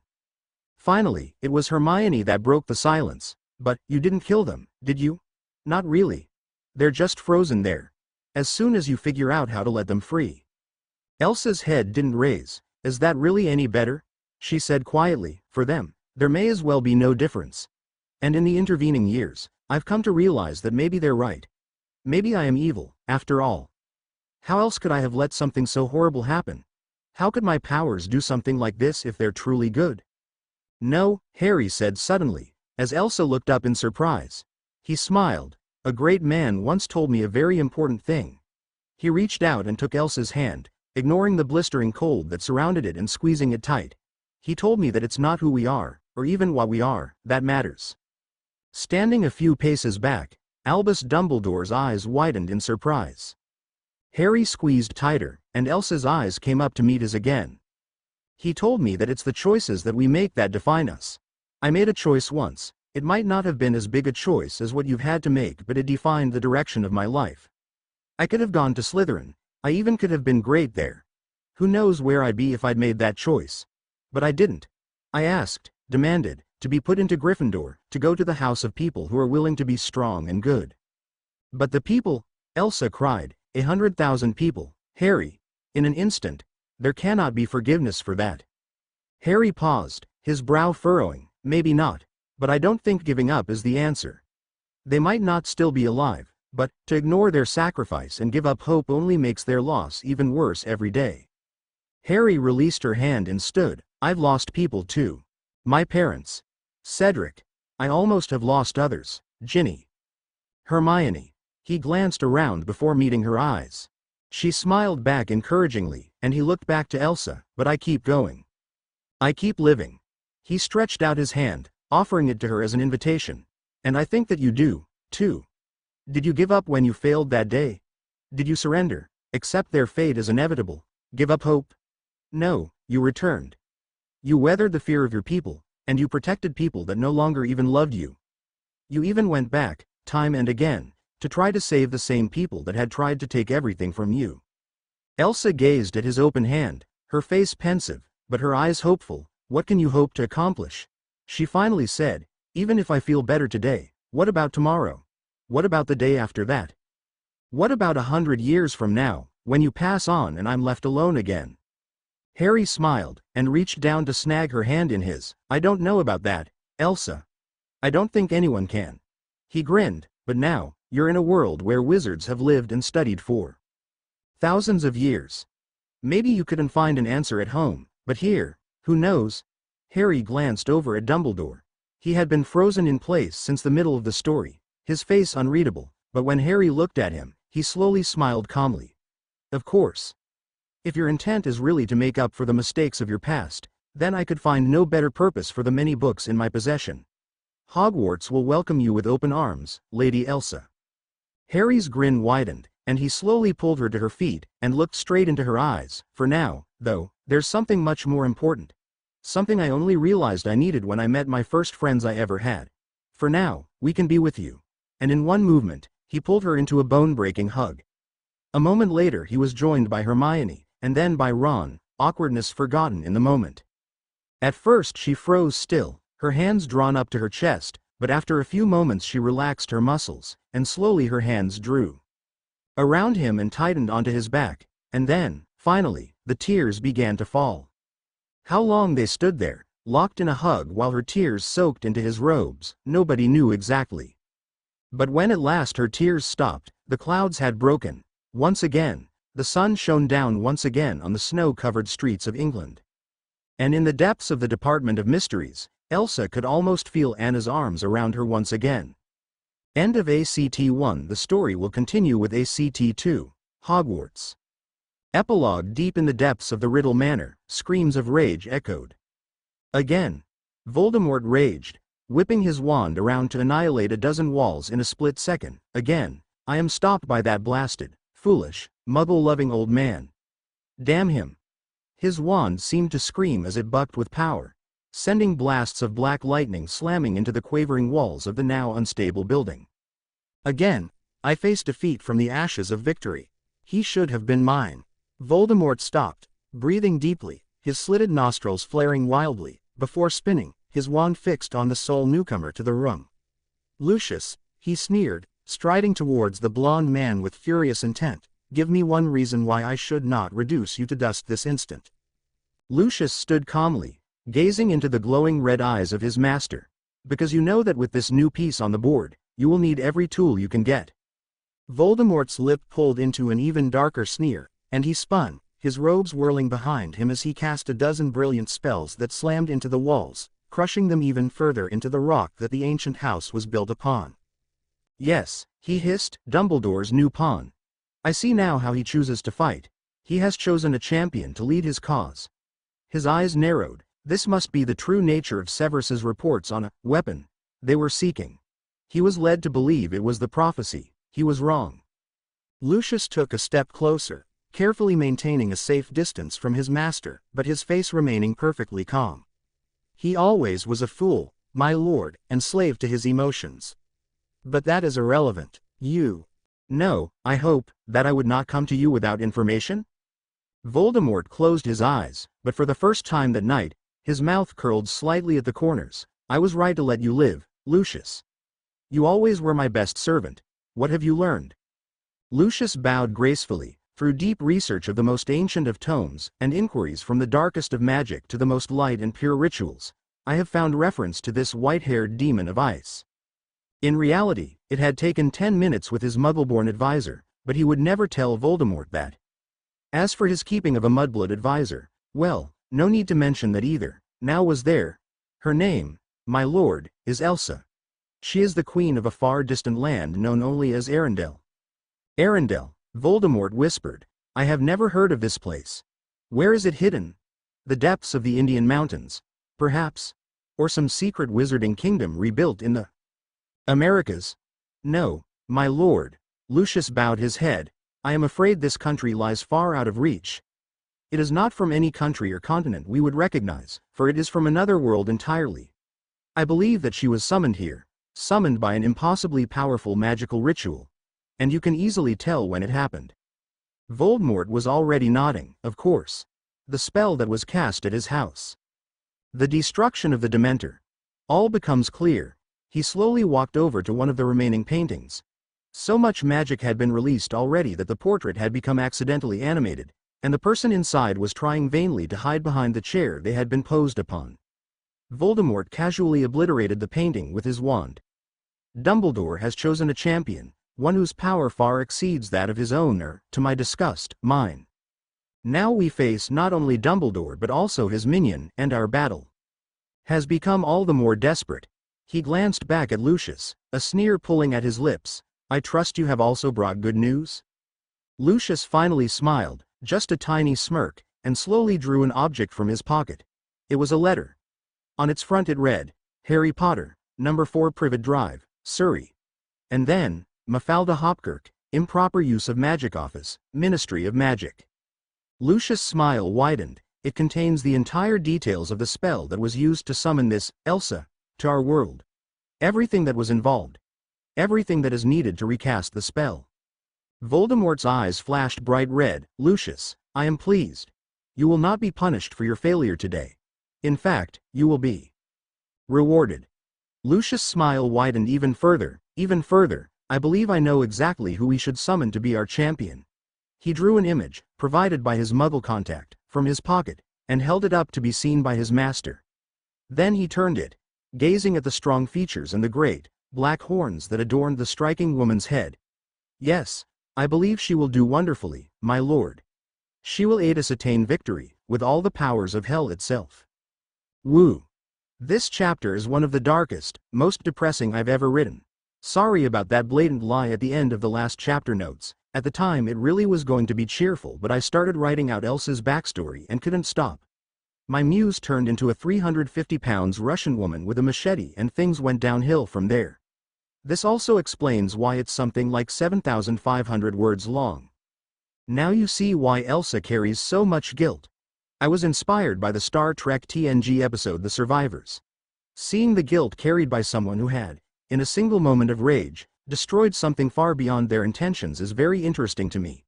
The difference being that in this version, they're not really dead, just frozen in time. In her home universe she had nothing to help her except meditation and trial and error. Maybe here she can do better. Chapter 12. The following 3 chapters are currently under review for low quality. Feel free to stop here, you won't miss much. Thanks, G. Your patience is, as always, much appreciated. We'll be having a few fluffy chapters. Hope you enjoy them. After what seemed like forever, a faint noise suddenly appeared at the very edge of their hearing. As it grew closer, it quickly became evident what it was: an argument of monumental scale. This assertion that Lord Whatsit was inside the Ministry of Magic itself, and not just the Ministry of Magic, but the Department of Mysteries, is completely absurd. Beyond absurd, it is impossible. I have trusted you blindly many times, Dumbledore, but no longer. And where is Lucius Malfoy? Finally the portly man hurried through the door, Professor Dumbledore, who must have left the room at some point, quickly striding behind him. As I told you, Cornelius, Lucius Malfoy was integral to the plot to invade the Ministry. Open your eyes, my friend. Accept the truth. You have been deceived from the very beginning. Fudge was very red-faced at this point. I will not be corrupted by your lies, he yelled, spittle spraying. Lucius. Harry had finally drawn back from his embrace with Elsa. She stood very still, her crown long gone, her armor once again replaced by icy silk. Just show them where Malfoy is, Harry said, annoyed, approaching the short man. Let's hear him try to come up with an excuse for being in the middle of this when he told everyone he was going straight back to his mansion. Dumbledore shook his head. Unfortunately, Harry, he seems to have been taken by Voldemort when he left to places unknown. He smiled, but a good thought nevertheless. A sudden gasp came from beside them. Fudge had finally noticed the carnage that filled the room. Great Merlin, he whispered, wide-mouthed, before rounding on Professor Dumbledore. What in Merlin's name happened here? His eyes drifted across the room in stunned disbelief. It looked as if a tornado had swept through the room. Huge piles of broken wood were scattered around, surrounded by glistening mountains of shattered glass. Scorches and burn marks had deformed the walls, and left many of the piles of wood in flames, which were rapidly spreading to the few untouched shelves. To Harry's surprise, Dumbledore almost seemed to be smiling. Unfortunately, my argument with Voldemort. Fudge jumped at the name and, if it were possible, glared even more angrily at the old man, because rather more violent than I had hoped. Not than I expected, perhaps, but at least none were hurt. However, I fear that very few of the prophecies survived. I suppose we shall just have to do without. No, Harry's eyes weren't deceiving him. Dumbledore was definitely smiling. Was he pleased at the destruction of the prophecies? Why? But the headmaster didn't meet his eyes, and Harry knew this was a bad time to ask such questions. Staring at the carnage, Fudge finally let a tiny bit of uncertainty show through his facade. Turning back to Professor Dumbledore, he almost pleaded, "Come, Dumbledore, surely he can't be back." He was gone. Everyone said he was gone. He trailed off into mumbling, and almost looked like he was going to collapse, when suddenly a sound came that brought him sharply back to his feet. "My dear Minister," the unmistakable voice of Lucius Malfoy preceded the man himself, as he strode smoothly into the room. "I am so sorry I was late. As soon as the security of my manor was assured, I rushed here to find you." Fudge sagged in relief. "So you weren't here after all." He sent a victorious look back at Harry and Professor Dumbledore. "He's lying." Harry started hotly, but Fudge cut him off. "You can't seriously expect me to believe you over my oldest and closest advisor, do you?" He glared at Harry, carefully avoiding looking at Dumbledore, who some might say had used to be his oldest and most trusted advisor long before Lucius had come, galleons in hand. Finally he returned his gaze to the man in question, who was smiling faintly. Dumbledore's face darkened slightly. "Lucius, how good to see you again. So you have escaped unscathed once again." Lucius's eyes narrowed. "Yes, I suppose I have, haven't I?"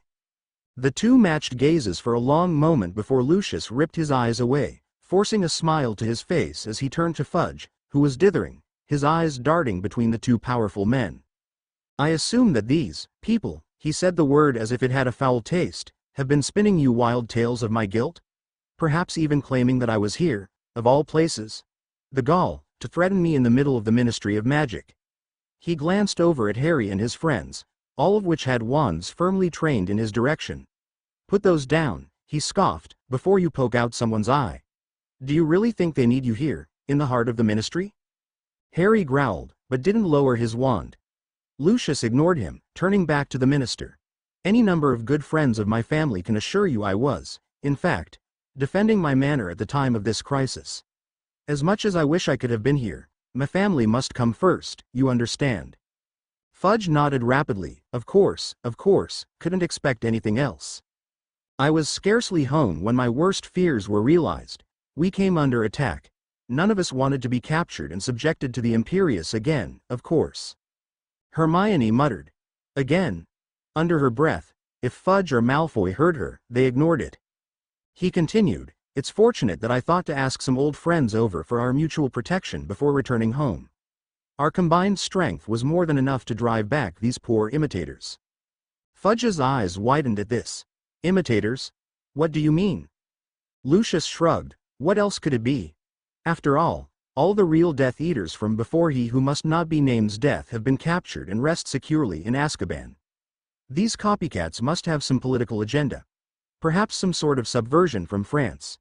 You know how anxious they have been for revenge since their humiliating defeat at the Triwizard Tournament. With each word, Fudge seemed to draw more and more confidence into himself, and when Lucius finally finished speaking, he turned to face Dumbledore with a smug look on his face. See, Albus. This was simply some sort of political attack. Severe, certainly, he glanced back to Lucius, who nodded minutely, but nonetheless, it has nothing to do with VVV what's it. Harry couldn't help himself any longer. He leapt forward. Then how do you explain all this? He exclaimed, waving his arms at the devastated room. You think we did this for a laugh? Fudge was growing more and more red. Well, clearly you've come here and done this to embarrass me. He leveled a shaky finger at Dumbledore. I'm telling you, it won't work, Dumbledore. And how did he get in here in the first place? Hermione asked, irritated. The Department of Mysteries is supposed to be the most secure place in the Ministry. Are you really saying that Harry broke in here all on his own just to smash up the Hall of Prophecies? Well no, Dumbledore helped. Yes, he helped him enter. Dumbledore smiled. Unfortunately, I can be placed, much as Mr. Malfoy can, in Hogsmeade, by a great number of witnesses. Carrying out magic that no other could do, I assure you, so please discount thoughts of imitation. Wait. Why are we defending ourselves? Ron suddenly spoke up. We came here to save Harry. It's him that you should be questioning. He leveled a finger at Lucius. To their surprise, Lucius just smiled pleasantly, but a tiny look of strain suddenly seemed to appear behind his eyes. Perhaps we could put this discussion off until a later date. Unfortunately, the Ministry of Magic seems to be burning down. They all suddenly realized that they were wreathed in fire, the small smoldering spots having expanded into a rapidly growing inferno. To their further surprise, Dumbledore was the next to speak. Yes, that sounds excellent, he said agreeably. I'm sure all these problems can be resolved in due time. Until then, he silently summoned a small piece of the rapidly diminishing supply of unburning wood, and tapped it with his wand. This portkey will return you to your quarters, Minister. We must keep you safe, after all. Mustn't leave the wizarding world without such a strong leader. He smiled, and it even seemed to be authentic. Then he tossed it to the minister, who caught it, and with a small pop, disappeared. Immediately, all their wands were once again trained on Lucius, but he ignored them completely. Instead, his eyes were fixed behind them, and a moment later he silently groped through his robes, and a moment after that he, too, disappeared in a tiny pop. And then Elsa strode through the smoke. The building seems to be burning down, she said conversationally. I would put it out myself, but for some reason I feel like the world would be a better place if I didn't. Unless you want me to? She addressed the question, not to Dumbledore, but to Harry. Of course, he just looked to the headmaster for guidance. In response, he chuckled. I believe the world can do without prophecies for a few years. He summoned another piece of wood and tapped it with his wand, whispering, Portus. As he did so, come now, everyone touch the wood. Lady Elsa? Harry and the others looked at her hopefully, but she shook her head. I have alternate means of transportation. I will meet you there. She seemed to turn crystal clear, and then she silently turned to dust, which was quickly swept away by the hot gusts of air coming from the fire. Harry, however, frowned. She was feeling better for the moment, But what about the next time she lost control? He met eyes with Hermione and Ron. They would have to be sure to keep close to her as best they could.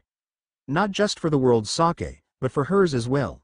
They all nodded slightly, and then the voice of Professor Dumbledore intruded into their silent communication. Everyone is touching the wood? Have a firm grip there, Mr. Weasley. Excellent. In 3, 2, 1. A hook seized behind his navel, and Harry was wrenched off his feet. And he found himself staring into the eyes of Mrs. Weasley. For a moment, she just stared at him.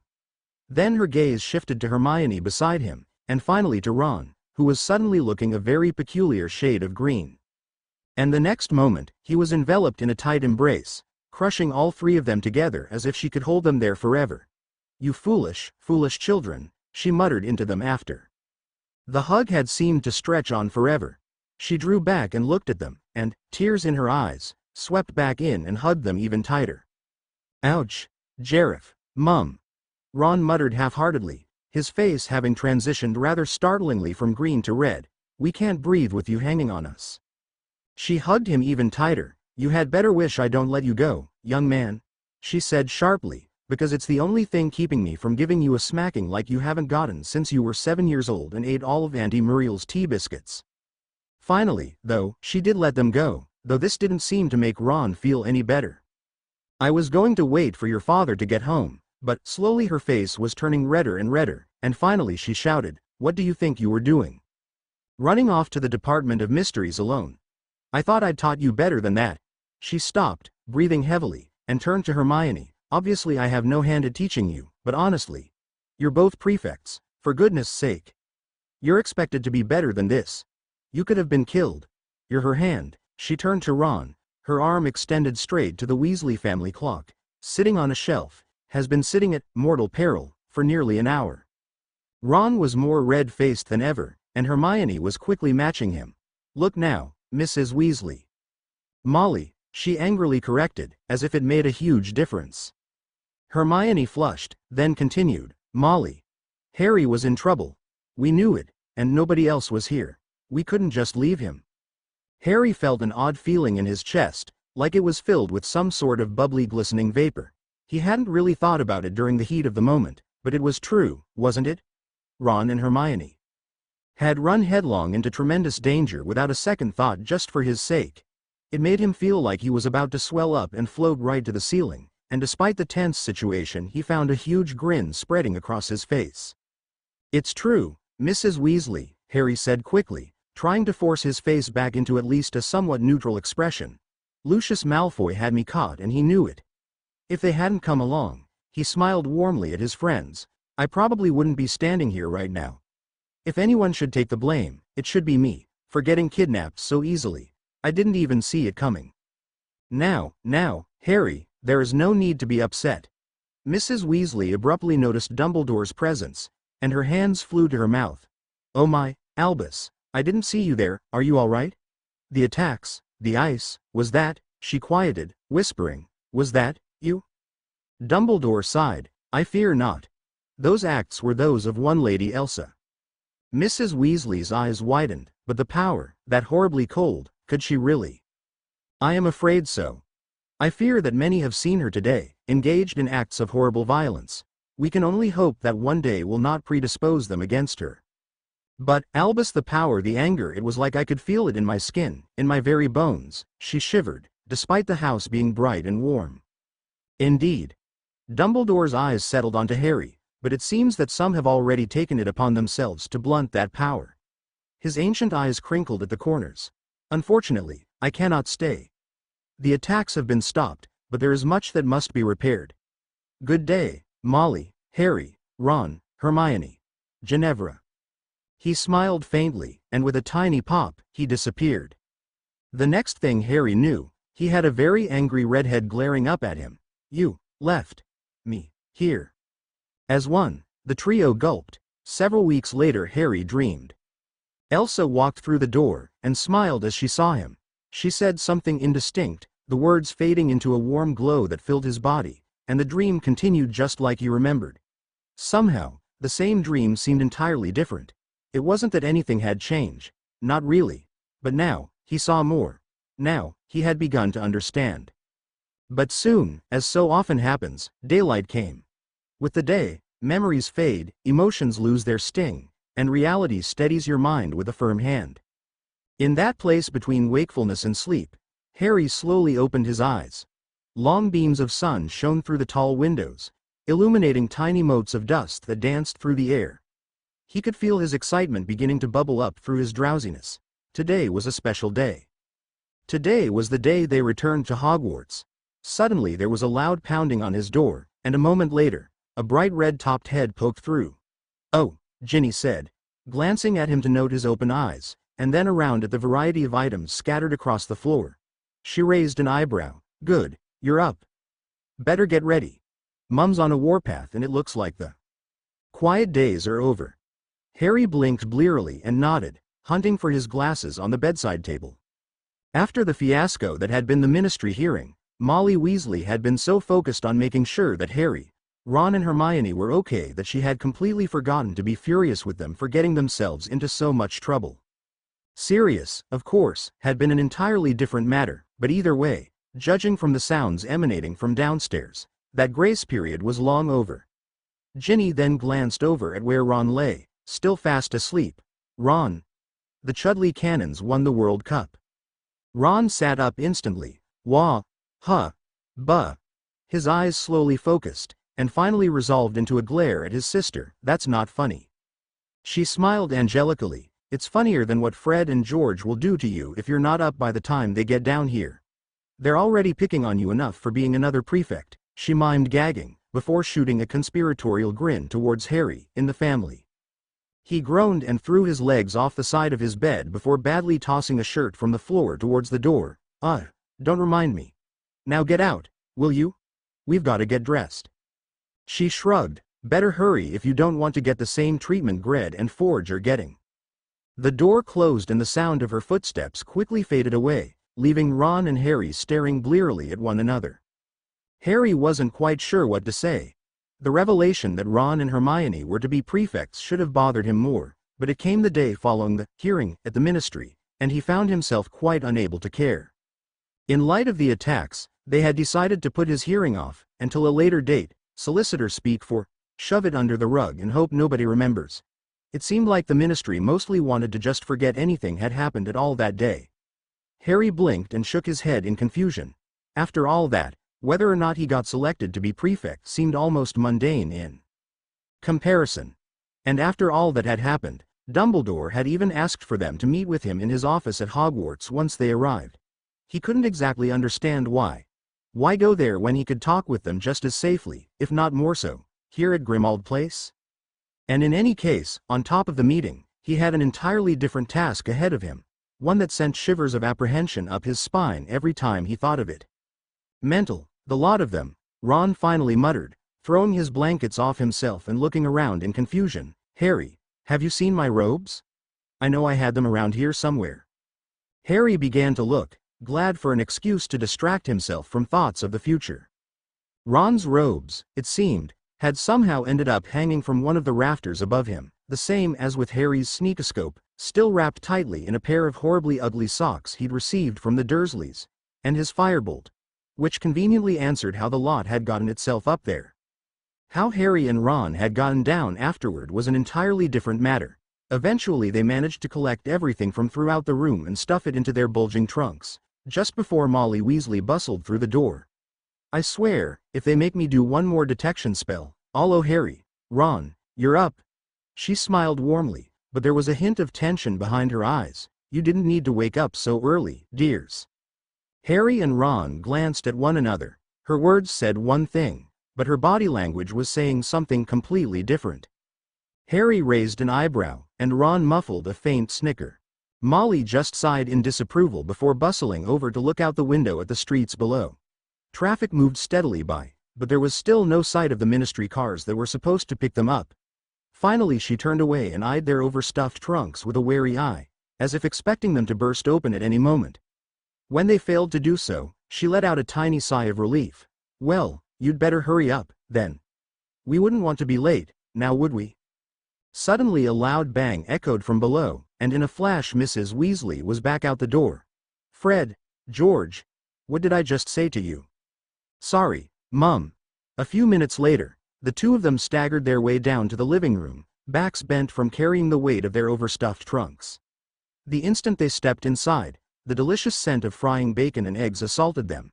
The table was practically buckling under the weight of the dozens of jars of jam and piles of fried toast of varying kinds.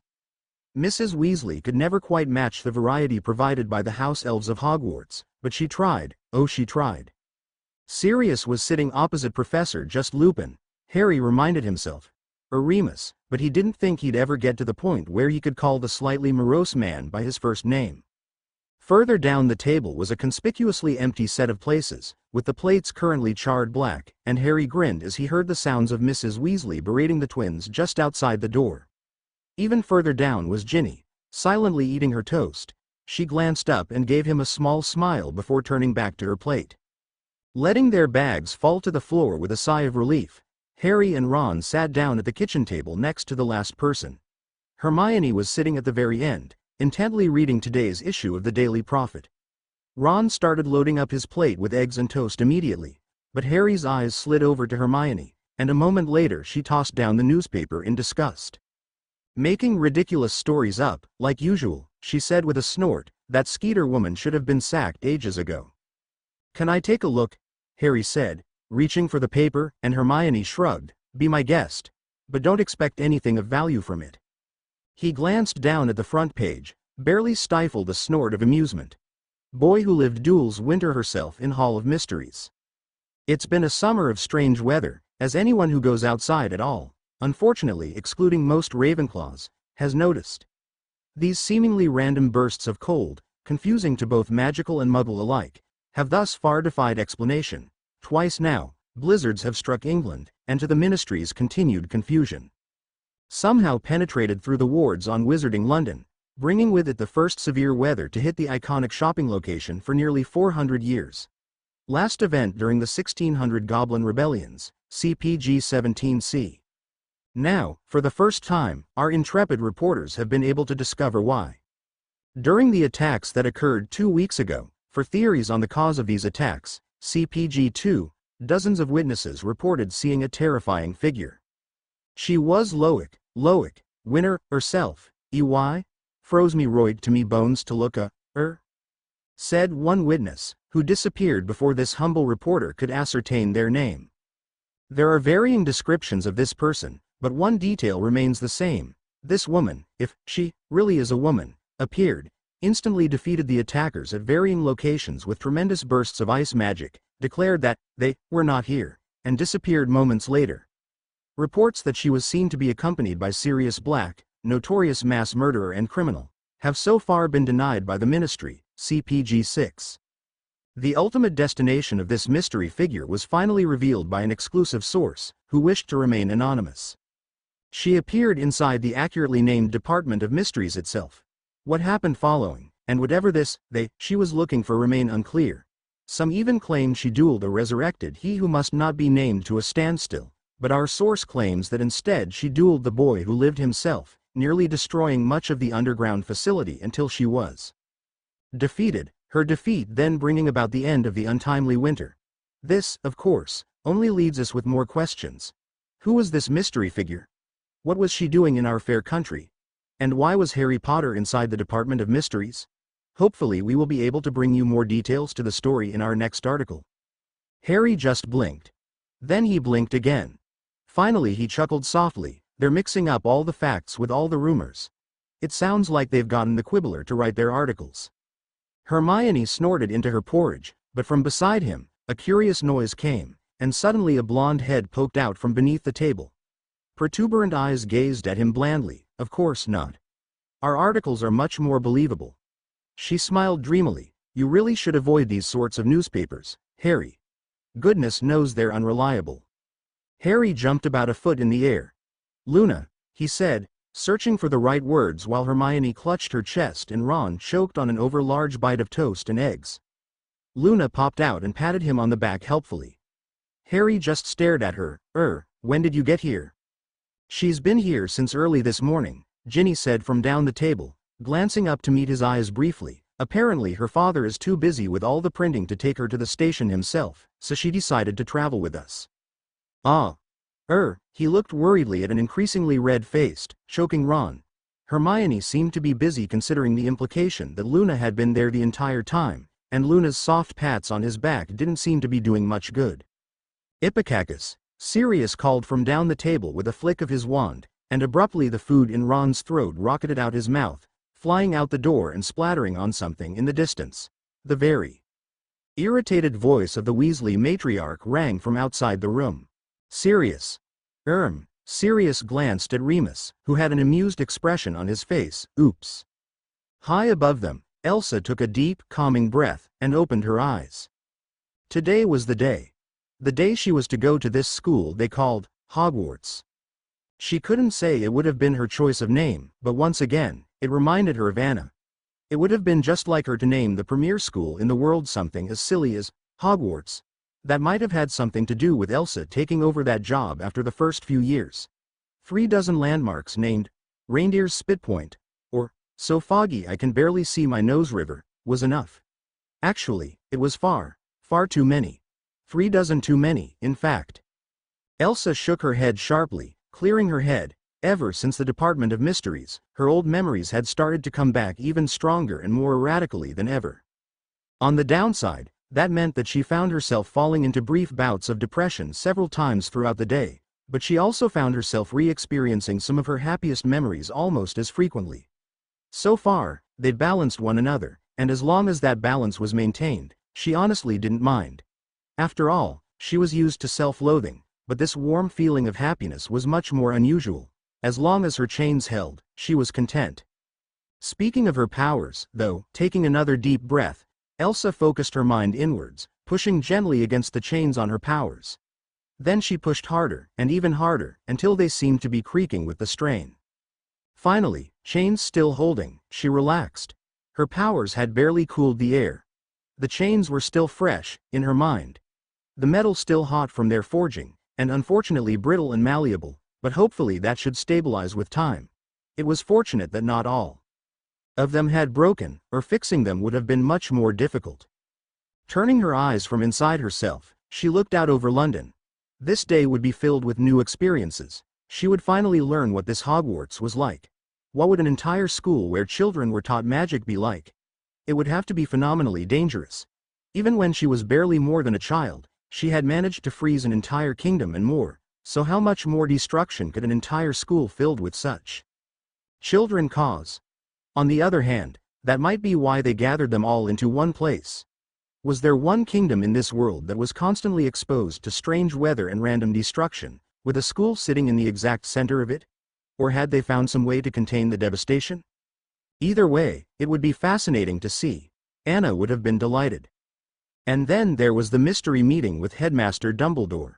He hadn't clarified what, exactly, he had to say to them, or why it had to be said at the school and not here, at Grimmauld Place, but she suspected both that it had to do with the attacks on the day of the hearing, and on her response to them, and that it wouldn't be pleasant. She sighed, and gathered her thoughts. It wouldn't do to be worrying about everything when she hadn't even really woken, yet. No, today would not be a bad day. She rejected that thought entirely. Today would be a good day. It had to be. At last, she opened her eyes and looked out over the busy streets of London. A good day, she repeated more confidently, a small smile springing to her lips. I'm sure of it. Then an explosion echoed from downstairs, and she began to wonder if she hadn't made that declaration a bit too soon. Well, another chapter after a long wait. I adore you guys, I really do. I've been caught up with school, and a new acting position in an off-Broadway play. Suffice to say, you haven't heard of it. Reviews always appreciated, even if it's just a few words long. They make me feel all warm and fuzzy inside, like someone snuggling with my soul. Kinda like the opposite of a Dementor. A snugglenter? Nah. Thanks for reading. Chapter 13, a second chapter in as many days. More fluff, but moving a bit more into plot. Hope you enjoy. There, Mrs. Weasley sat back with a pleased expression on her face. They were several blocks away from Grimmauld Place, where they had told the ministry cars to wait. With the insanity taking place all across the country, and Elsa's actions being the only thing that had stopped it before anyone else was hurt, somehow Mr. Weasley and Professor Dumbledore had managed to finagle the ministry into loaning them a duo of enchanted cars. All packed, and with 15 minutes to spare. I only wish we could get these cars more often. Or that we didn't have to walk all the way from. Mr. Weasley coughed lightly, and Mrs. Weasley's cheeks pinked, and she hastily finished, from home. Yes, right. Well, then do we have everything we need? Fred, George, you've got your brooms? If you snuck in one more of your pranks, Ron, you remembered your books. A chorus of tired affirmatives rang out, and she smiled again, albeit with a wary eye towards Fred and George, who had agreed perhaps a bit too easily. Then we're all ready. Except for, suddenly she faded off, eyes slowly turning to latch onto Harry. Ah, Harry, she said in a surprisingly anxious tone, have you seen our guest? Perhaps you'd like to go let her know we're leaving? Harry didn't even try to argue with her about her unwillingness to be in the same room as Elsa. In the week since the hearing, all the adults had been walking on eggshells around her. Ron had even nearly had a row with his mother when she dropped 3 dishes in 10 minutes when they'd finally convinced Elsa to come down for a game of exploding snap. Grimacing, he turned and began to quickly jog back towards Grimmauld Place. At least Ron and Hermione were making an effort to be friends with her. The rest of them wouldn't matter as much once they got to Hogwarts. Then again, they hadn't been able to convince Mrs. Weasley to watch Frozen yet, as she still had some difficulties with Muggle technology. Mr. Weasley, likewise, was so fascinated by the inner workings of the Felitition that they weren't sure he'd gotten much from the film. Ginny and the twins were better, but seeing how their parents reacted around her still made them slightly wary.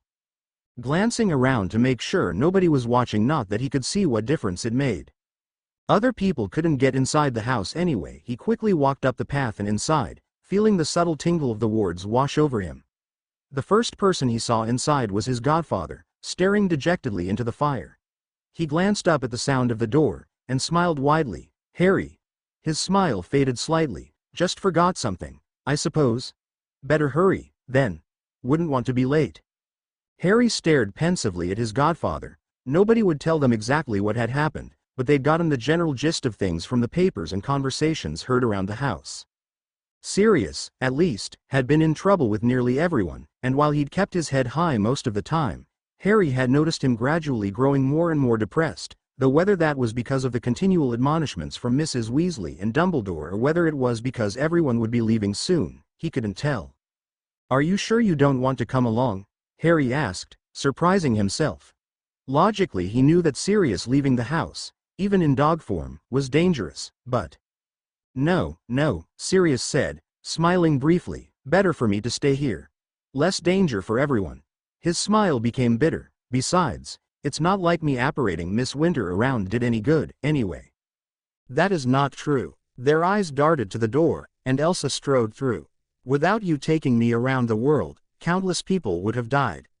You as well as saved their lives. She smiled reassuringly. Sirius grumbled under his breath, but Harry could have sworn he saw a slight pinking of his cheeks. Nonetheless, he was in a bit of a rush, so he turned to Elsa. We've got to go, Elsa. The others are waiting at the cars. Elsa grimaced. I still don't understand why you insist on making me ride this ridiculous metal coach. If you would just take some of my ice with you to Hogwarts. No way, Harry said firmly. That spoils half the fun. Hermione and Ron and I aren't just going to leave you here until we summon you. You're our friend now, and that's not how people treat their friends. Elsa snorted in amusement. I suppose I won't change your mind. She turned back to Sirius and looked at him intently. I may have tasks I will need you to carry out, she said suddenly. Could you do that for me? Sirius glanced up in surprise. What could I do? I'm somewhat trapped here, you know. And even as changed as it is, it still is home. I probably won't be the best company. Elsa smiled faintly. You helped me, so I'll help you. It's the least I can do. Hopefully she could do it once they arrived at Hogwarts. That meeting with Dumbledore was looking more and more appealing with each passing moment. All right, Sirius allowed, but only if it doesn't put anyone else in danger. Elsa nodded, and followed Harry out of the house. A half-hour later, and Elsa gazed with wonder at the hulking metal colossus that was the Hogwarts Express. How had they made such a tremendous creation? She could make vast amounts of ice, carve it into elaborate structures, even make incredibly complex fractal designs and patterns, but there were thousands or tens of thousands of parts in this Tron, they had called it. It was fantastic. Anna would have been ecstatic. She didn't pay much attention, but as she stared at the train, actually rather moderately sized, by most standards, the crowds parted a good 10 feet ahead and behind her, with some of the passing people staring at her with barely concealed fear. Then Hermione stomped up to her, glaring around at the passing people. Honestly, she huffed, you'd think people had never seen a girl before. Elsa dragged her eyes away from the train and back to Hermione, and raised an eyebrow. Hermione rolled her eyes. They really shouldn't be treating you like that, Elsa. It's not very nice. Elsa blinked. Like what? She glanced around curiously. Was someone treating her abnormally? This is what they're always like. Hermione blinked right back. But you. Elsa finally understood what she was talking about. Don't worry. Hermione, she said reassuringly, I'm used to it. People in Arendelle have been like this for nearly 80 years now. Perhaps not quite so vividly afraid, but then again, she hadn't had to exercise her powers since the 5-Minute War. Memories like that tended to fade, especially when passed through generations. Still, they always gave her a wide berth, and so far, she hadn't really minded. Hermione just grumbled, grabbing her hand and dragging her towards the express. Come on, we've got a car in the back. It's where we always stay. Which might not be such a good thing, now that I think about it. Malfoy and his goons always seem to find us. There, she trailed off, then brightened up, but this time you'll be with us. I can't wait to see his expression when he walks in and sees you there. She paused, and suddenly her smile turned vindictive, and he'll be ready to riot since we, Ron and I mean. She blushed very slightly as she said this, managed to stun his father. That will put a prick in his balloon. Bloody ponce. She pinked a bit further when she realized she had sworn, but Elsa didn't even seem to notice, so she put it out of her mind. She had to admit, walking with Elsa certainly made navigating the crowds easier. In no time, they were to the doors, and soon enough they made their way to the back car on the train. As they walked in, Ron and Harry looked up and smiled. Then, from the other corner, Ginny and Luna peeked out from behind a copy of the Quibbler. Auntie Elsa!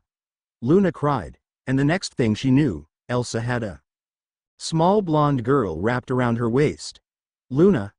Elsa said curiously, then raised an eyebrow. Or is it Luna? Luna looked up and blinked owlishly. Both, Auntie. Please try to keep up. Turning around, she plopped herself back next to her bemused-looking friend and drew her newspaper back in front of her face. Hermione, Ron, and Harry glanced at each other in unison. Then as one they looked at Elsa, and then, in tandem, they all shrugged. Luna. There wasn't much more you could say. Maybe Albus would be able to explain her as well, when they finally met with him. So what happens now? Elsa finally said, looking around at the moderately spacious room. I understand this is some sort of transportation, but... Just that moment, the train jerked into motion, making Elsa stumble into the wall, before bracing herself there and moving over to the windows with wide eyes. The entire train moves, she said in awe. How? But I didn't feel any magic. How is this possible?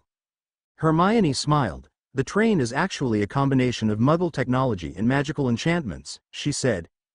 Harry looked amused, and Ron groaned. Here you go. Here comes lecture mode.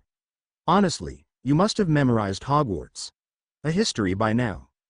It's good to be aware of your surroundings, Ron, she said primly, especially in a magical school like Hogwarts.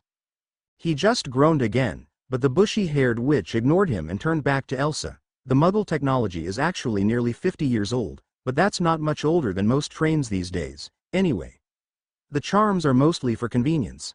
Automatically expanding luggage compartments, automatically extending train cars, that sort of thing. Enough of it to rule out most modern amenities, unfortunately.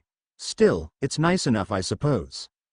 Soon she began to describe the basic workings of trains, and from there to the internal combustion engine, somehow segueing to how they all related to dentistry every 5 minutes or so, and before they knew it, they had been traveling for hours, and the familiar sound of the snack cart rang from the corridor.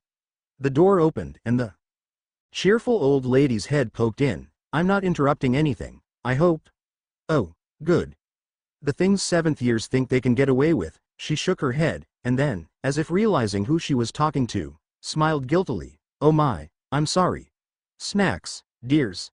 I just refilled the cart, fresh everything. Harry glanced between her and Elsa for a moment, She didn't seem to be paying any attention at all, her eyes fixed on Hermione, her lips turned up at the corners in vague amusement. Harry knew she could eat. They'd offered her food now and again and she'd eaten it, but mostly that was fairly banal things like butterbeer and popcorn. Not even magical popcorn, either. Just regular muggle stuff, bought from the corner shop.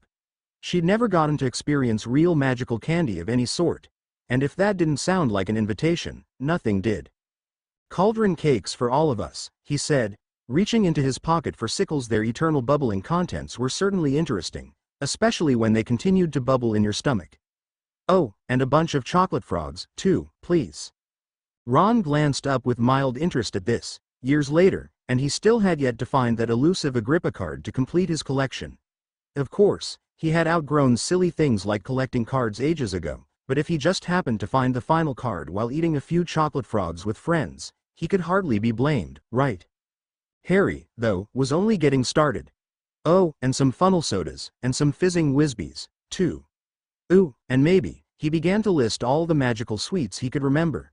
Barring the truly awful ones like acid pops and cockroach clusters, of course. Whoever had invented them must have been quite mad, and drawing more and more attention as the pile of sweets grew larger with each passing moment. By the time he was done, and Snack Lady had left the room, her cart notably lighter, everyone else was staring at him, nonplussed. He looked at them over the mound of food, and couldn't help but chuckle at their expressions. Here, he said, still chuckling quietly, I can hardly eat all this myself. Have a cauldron. And he tossed one to Hermione, but completely by accident, he was sure. It landed right in Elsa's lap. She turned to pass it to the bushy-haired girl, but before she could do so another one sailed into her arms. Hermione looked a bit disapproving at the large quantities of sugar, no doubt a remnant for years of dentistry brainwashing, but even she eventually shrugged and dug in. Soon enough they were all munching happily on the various sweets. Ron's ears were happily piping steam from a boiling blowpop as he opened chocolate frogs, passing the struggling sweets to Harry while he looked at the cards. Luna and Ginny giggled as they floated a few inches off their seats, taking turns licking off an extra-large fizzing Whizbee, and Hermione sat very still, reading a book. The only sign something was different being the tiny giggles she let out now and again.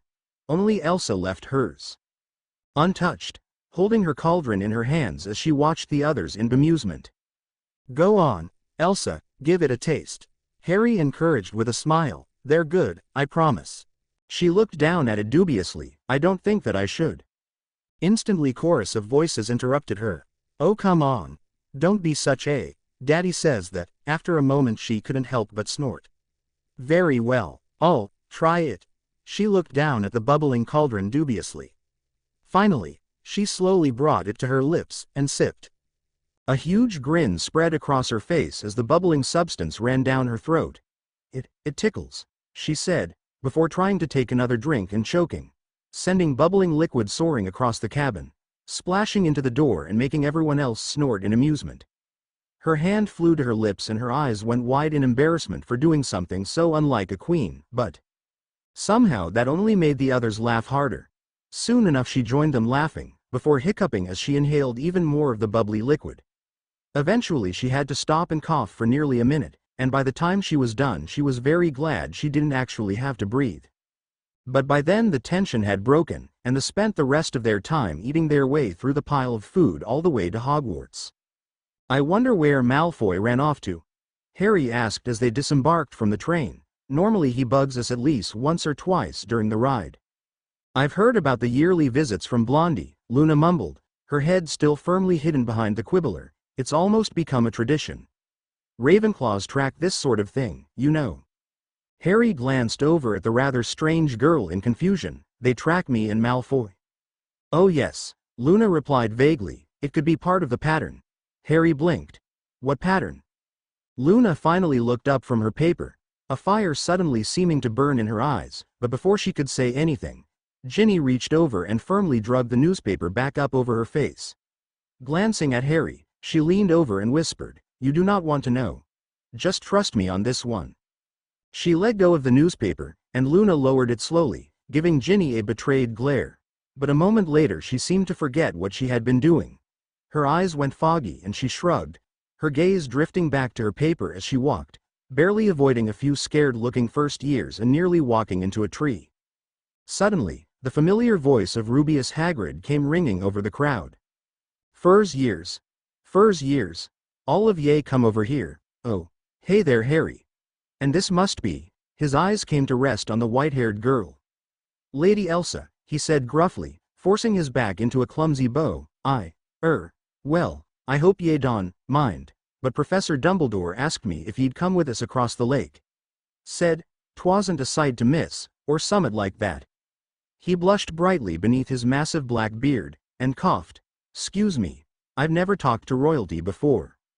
Harry and the others looked to Elsa worriedly. You don't have to, if you don't want to. I'm sure the headmaster wouldn't mind. Elsa shook her head. No, I'm sure if he asked me to do it, he must have a good reason. She glanced over to where the first years were gathering, then back to the train, and smiled slightly. I will see you at the castle. And if I do not, well, I won't mind. She turned and walked towards the group of first years, leaving a frowning group of people behind. What was that supposed to mean? Ron asked, a vexed expression on his face. Did she just say she didn't care if she didn't see us? Again, Hermione sighed. No, I don't think so. Haven't you noticed? She doesn't seem to think there's any rational response to her presence but fear. So she told us that, to spare our feelings. What sort of twisted logic is that? Harry shook his head, frowning, the kind that's built up over decades of rejection. Elsa disappeared over the hill, and suddenly they noticed that nearly all the other older students were gone. They rushed to find a remaining cart to carry them to Hogwarts. Elsa strode alongside the crowd of first years. Most of them didn't even try to avoid her, which was somewhat surprising, but she supposed their parents hadn't had much time to instill the usual fear into them. Even more surprising, though, was when a young boy with dark skin and dark hair approached her. Excuse me? Are you Miss Winter from the papers? Elsa smiled thinly. Was that what they were calling her now? Well, no matter. She'd been called worse. Yes, dear. The first year's eyes widened, his mouth forming a small O of surprise. Wow, I didn't think you were really real. Then he went quiet for a moment, before looking up again. Did you really kill all those trolls? Her smile thinned even further, but again she nodded. Yes, that was me. What of it? Elsa stood stock still as a tiny set of arms wrapped themselves around her for an instant. Thank you, I'm not sure, but I think you saved my daw from getting K. He was hurt real bad, but it would have been worse if you hadn't been there, thanks. And then, eyes down and blushing madly, the boy darted back and disappeared into the crowd. Elsa blinked. That was new. Hagrid's voice interrupted her thoughts. Just round this corner here. Come on, you all. Elsa followed the giant man around a corner, and as she approached, the crowd slowed, gasps of wonder ringing from in front. And then she was around the corner, too, and Hogwarts in all her glory spread out before her. Dozens of towers speared into the sky, each one illuminated by hundreds of tiny windows. Countless roofs intersected with one another, giving the impression that the building had been thrown together somewhat at random, and yet they had a sense of order to them. Everything was exactly where it belonged. It was completely different from her rigid and orderly buildings of ice, yet every aspect fit perfectly. It felt like home. Elsa couldn't help but stare. The voyage across the lake was smooth, and soon enough Elsa and the firsties found themselves waiting in the cool entry hall, quiet, nervous murmurs moving through the crowd. Elsa didn't pay them much heed. Something else was dragging at her senses. Something approaching from below? Oh my, it's a bunch of little firsties. Ignoring the gasps and screams as they phased directly through the floor beneath the crowd of first years, the ghosts of Hogwarts, specifically the fat friar and nearly headless Nick, smiled widely at the terrified 10 and 11-year-olds. Welcome to Hogwarts, Nick said happily. Hope you get into Gryffindor. That's my house, and never a better house is there in all of Hogwarts. Except for Ravenclaw, a tall sharp-nosed ghost said somewhat snootily. I'll be expecting only the best of you. The rest may as well not apply. All houses are equal, of course, the fat friar said chidingly, each one made to be friend to the others, bound in harmony with oh my, is that Lady Winter? Suddenly the ghosts went silent, staring as one at the tall form of Princess Elsa. A moment later, they swept towards her as one, the air filled with a cacophony of voices. Simply a pleasure. What a surprise. Must tell me. How did? Who? Where? Quiet.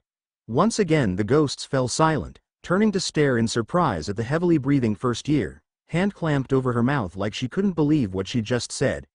Seeing the ghosts staring at her, though, she forced herself to take a step forwards.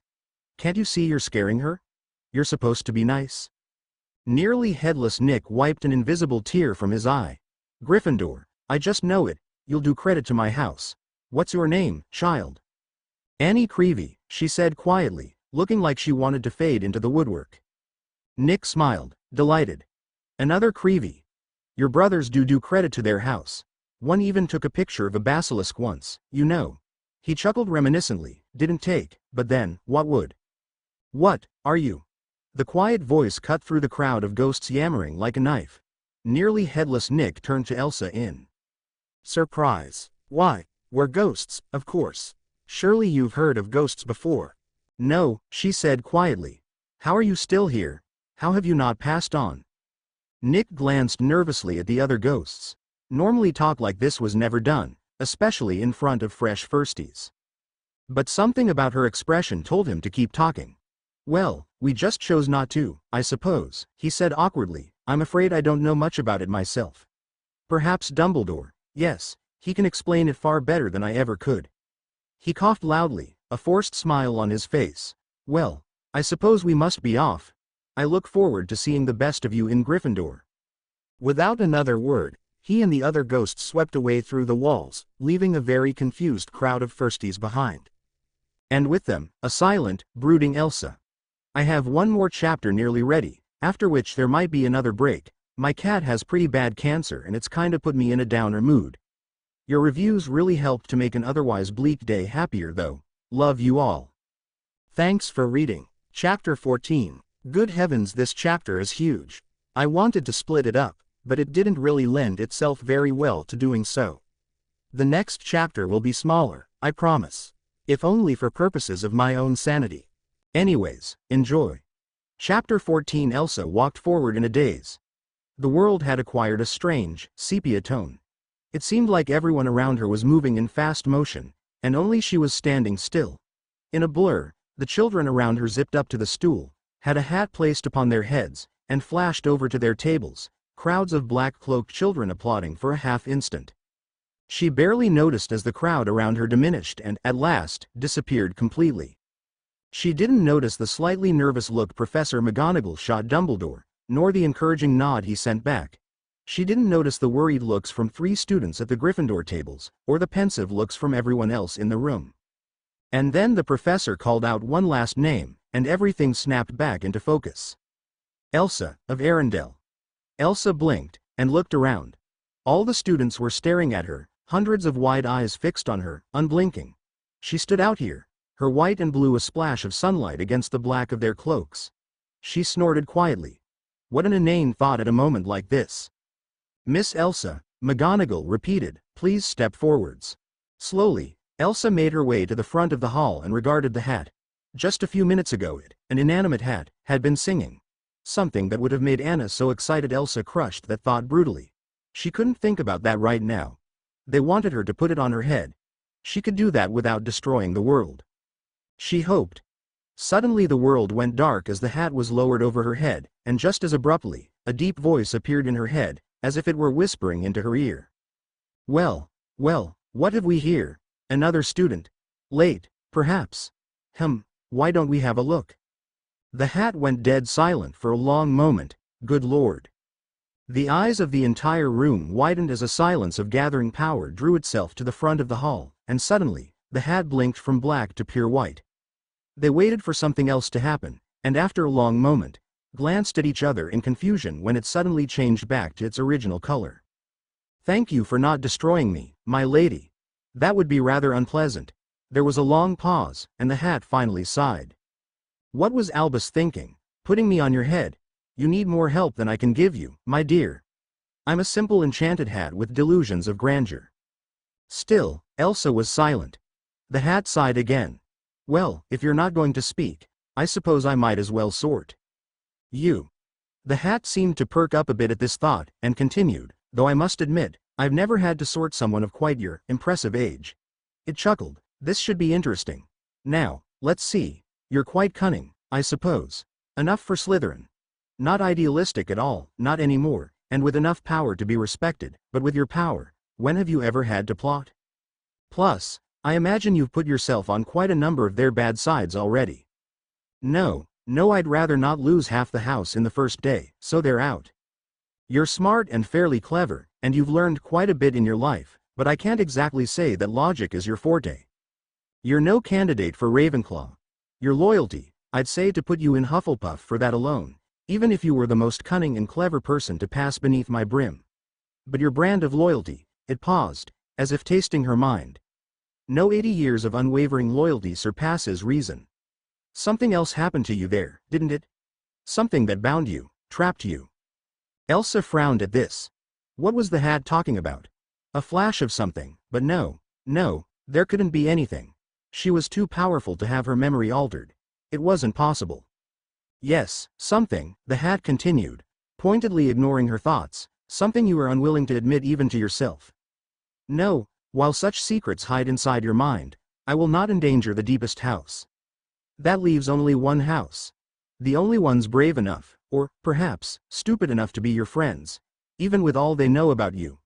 Yes, best to put you with your friends in Gryffindor.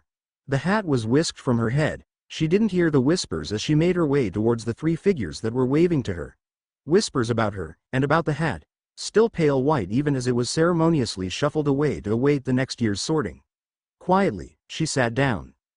Elsa sat 2 places from anyone else. It was strange. A moment before she had sat down, it seemed like that part of the table had been crowded, but it parted like the ocean the minute she drew close. When she finally did sit, she was just far enough away from everyone to make conversation awkward. There was a long moment of silence at the table. Harry was at a loss for what to say, and judging from the helpless looks from Hermione and Ron, they were doing no better. What had happened during the boat ride? Then again, this wasn't that different from how she normally acted. Had anything happened? Caught up in thoughts, they didn't notice when a tall, red-headed figure approached the empty section of table. Well, if no one else is going to say it, I will. He extended a hand, and smiled politely. Good work, quite excellent. Harry's head whipped up in surprise, before letting out a slightly befuddled snort. Percy Weasley, in his snooty, snobbish way, was doing what nobody else would do. It figured. Wait a sec, what was Percy doing here, anyway? Elsa stared at his hand for a long moment before taking it, looking up at him curiously. He smiled politely. If anyone belongs in the house of the brave and bold, I have no doubt it's you. I have heard a great deal, though I'm sure much of it's little more than rumor and speculation. Which I do not condone, by the way. He shot a sharp look down the table, and several huddled groups of third years jerked apart guiltily. Nonetheless, he continued, I'm sure you'll be happy here. The ministry has decided that considering the circumstances. His eyes darted guiltily to Harry for a brief moment. There may need to be some changes to the school. I'm here to help facilitate them. So if you have any questions, feel free to ask me. He glanced again at Harry, then away guiltily, and hastily excused himself from the table before Harry could ask him what the problem was. Instead, Harry leaned over to Ron, who was staring at his retreating brother's back with a conflicted look on his face. What's up with him? Harry asked quietly. He seemed a bit off, don't you think? Ron shook his head slightly. I actually forgot all about it. What with all the trouble, Percy and Dad had a big fight right after the end of the tournament. Dad believed you and Dumbledore, and Percy, well, didn't. Ron's mouth twisted into a half frown, but that was back before everyone knew Voldemort was back. Things are bound to be different now. He faded into a thoughtful expression, a look that seemed quite unfamiliar on Ron's face, and despite Harry's prodding, refused to elaborate. Unfortunately, something else quickly seized his attention. In the midst of taking a bite of treacle tart, a translucent gray form rose out of the table in front of him, before resolving itself into the form of a ghost, one of the lesser well-known ones of the castle. A rather pompous-looking older gentleman with a tremendous feathered hat and a rather large bite missing from his side. Headmaster Professor Albus Percival Wulfric Brian Dumbledore wishes to request the honor of your presence, my lady, he said, sweeping his hat off in a low bow. he requests that you might join him some 15 marks of a candle past the finishing of this fine meal, so that you might discuss matters most dire. Plopping his hat back on his head, he stood and looked down his noses at the rest of the students, particularly the Gryffindor trio. Your presences are also required. Do not be late. He also wishes to give you a cordial warning. It seems that Honeydukes has received a bad shipment of acid pops. You would be wise to avoid them in the immediate future. And without another word, he faded back through the table. His disappearance was punctuated by the shattering of a bowl that fell from the table. Normally such an event was not extraordinary, but normally the bowl that shattered was not made of wood. He sends a ghost, she said quietly, her eyes fixed on the shattered bowl. Another ghost. Harry, like everyone else, watched Elsa as she stared at the fallen bowl. She looked lost. He started as a sharp elbow poked into his side, and he looked over to see Hermione giving him a pointed look. What? He whispered. Hermione rolled her eyes. Look at her. She's pale as a sheet. The only one she ever loved died recently, and a ghost just came up out of the table. Come on, Harry, do the arithmancy. As if to emphasize, the temperature of the room dropped a few degrees. Harry's eyes widened. He didn't even realize what he was doing until he found himself sitting down to the Elsa's right, with Hermione settling in to her left and Ron across the table, carrying a full plate, of course, a moment later. Are you all right? Harry asked quietly, glancing around to see if anyone had noticed. As his gaze darted around the hall, dozens of people were conspicuously looking away, so he shook his head and gave that up as a lost cause, and leaned closer. Do you need anything? We're so sorry, Hermione cut in before Elsa could respond. I don't know what the headmaster was thinking. Ron grimaced. Well, they say he is a bit barmy, don't they? He's bound to slip up like this sooner or later. Hermione gazed back at him thoughtfully. Yes, I suppose. Elsa's face grew a small smile. I am fine. Thank you. But as her eyes drifted back to the table, where the ghost had disappeared, but this was a real ghost. Not the ones from stories told to children in Arendelle, but a real, actual ghost. Was it possible? Are ghosts, do they? She struggled to find the words. Hermione shook her head. Ghosts aren't real people. At least, most people don't think so. They're more like a shadow. She frowned. The books aren't terribly clear. Professor Dumbledore would probably know more. Maybe you could ask him when we meet with him? Ron raised an eyebrow. Are you going to meet him? Harry and Hermione shot him surprised glances, and he shrugged. It didn't seem like you liked him much. It's not like you has to do anything, right? Elsa smiled again. No, as you say, even great men make mistakes. Forgiveness is an admirable trait, or so I've been told. At that moment, two more reed shocks of hair appeared on either side of Ron, who abruptly turned a very particular shade of puce. While we do agree that forgiveness is a wonderful thing, the first one said. Especially in regards to ourselves, quite right. We believe this might be an opportune moment for something special. An alignment of the stars, you see. A collusion of the planets. An overflowing of every toilet in the girls' fifth-floor bathrooms. George glanced over at Fred. I thought we agreed that never happened.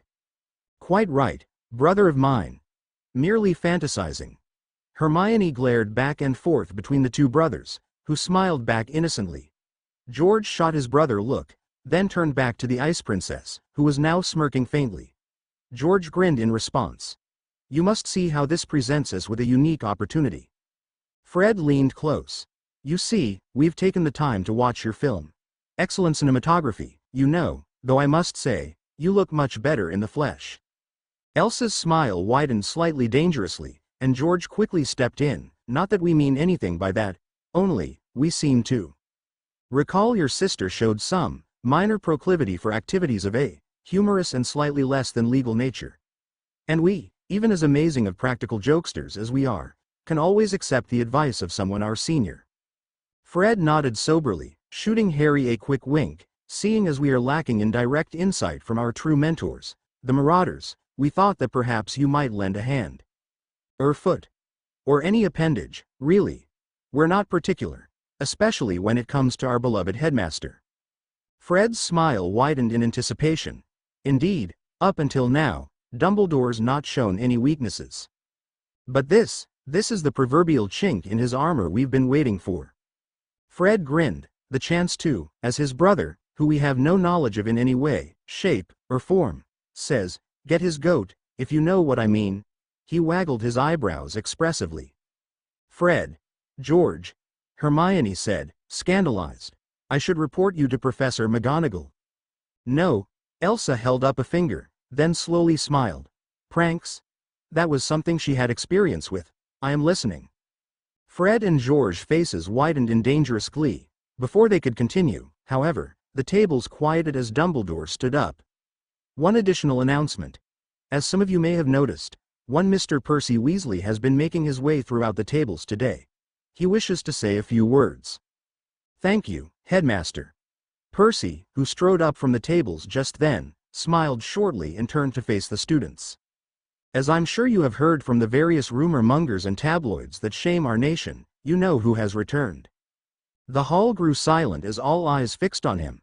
In the brief moment of silence, a distant thunk, thunk, thunk echoed through the halls. Ignoring it, Percy puffed up his chest, walking from one end of the staff table to the other. We at the Ministry are unfortunately forced to confirm these rumors.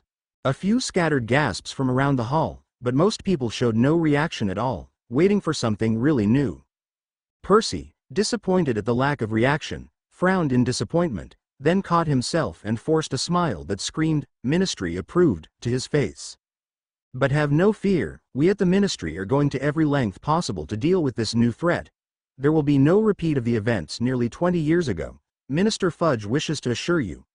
However, given the circumstances, he wishes to ensure that all of you receive adequate training to deal with potentially threatening situations, so, he saw fit to personally dispatch me here. Fat chance of that, Ron muttered, if Fudge has even gotten his name right yet, I'll eat my chess set. To ensure that an adequate curriculum is being upheld.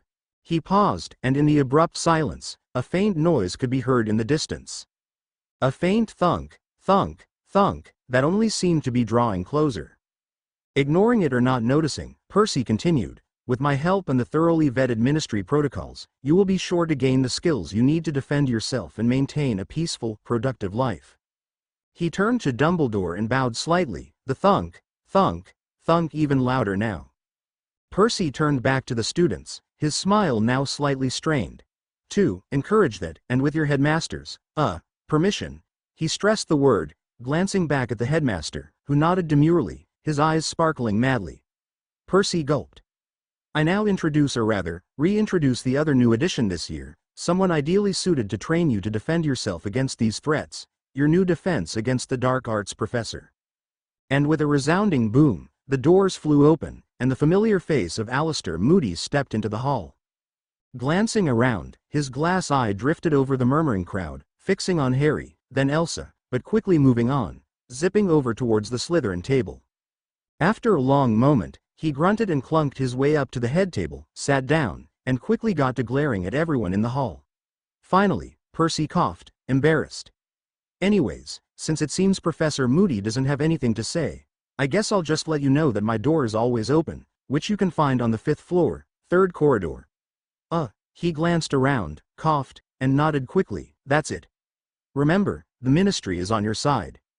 He quickly retreated the staff table, sitting between Professor McGonagall and Flitwick. Well, that was illuminating, Hermione muttered. Harry blinked. It was?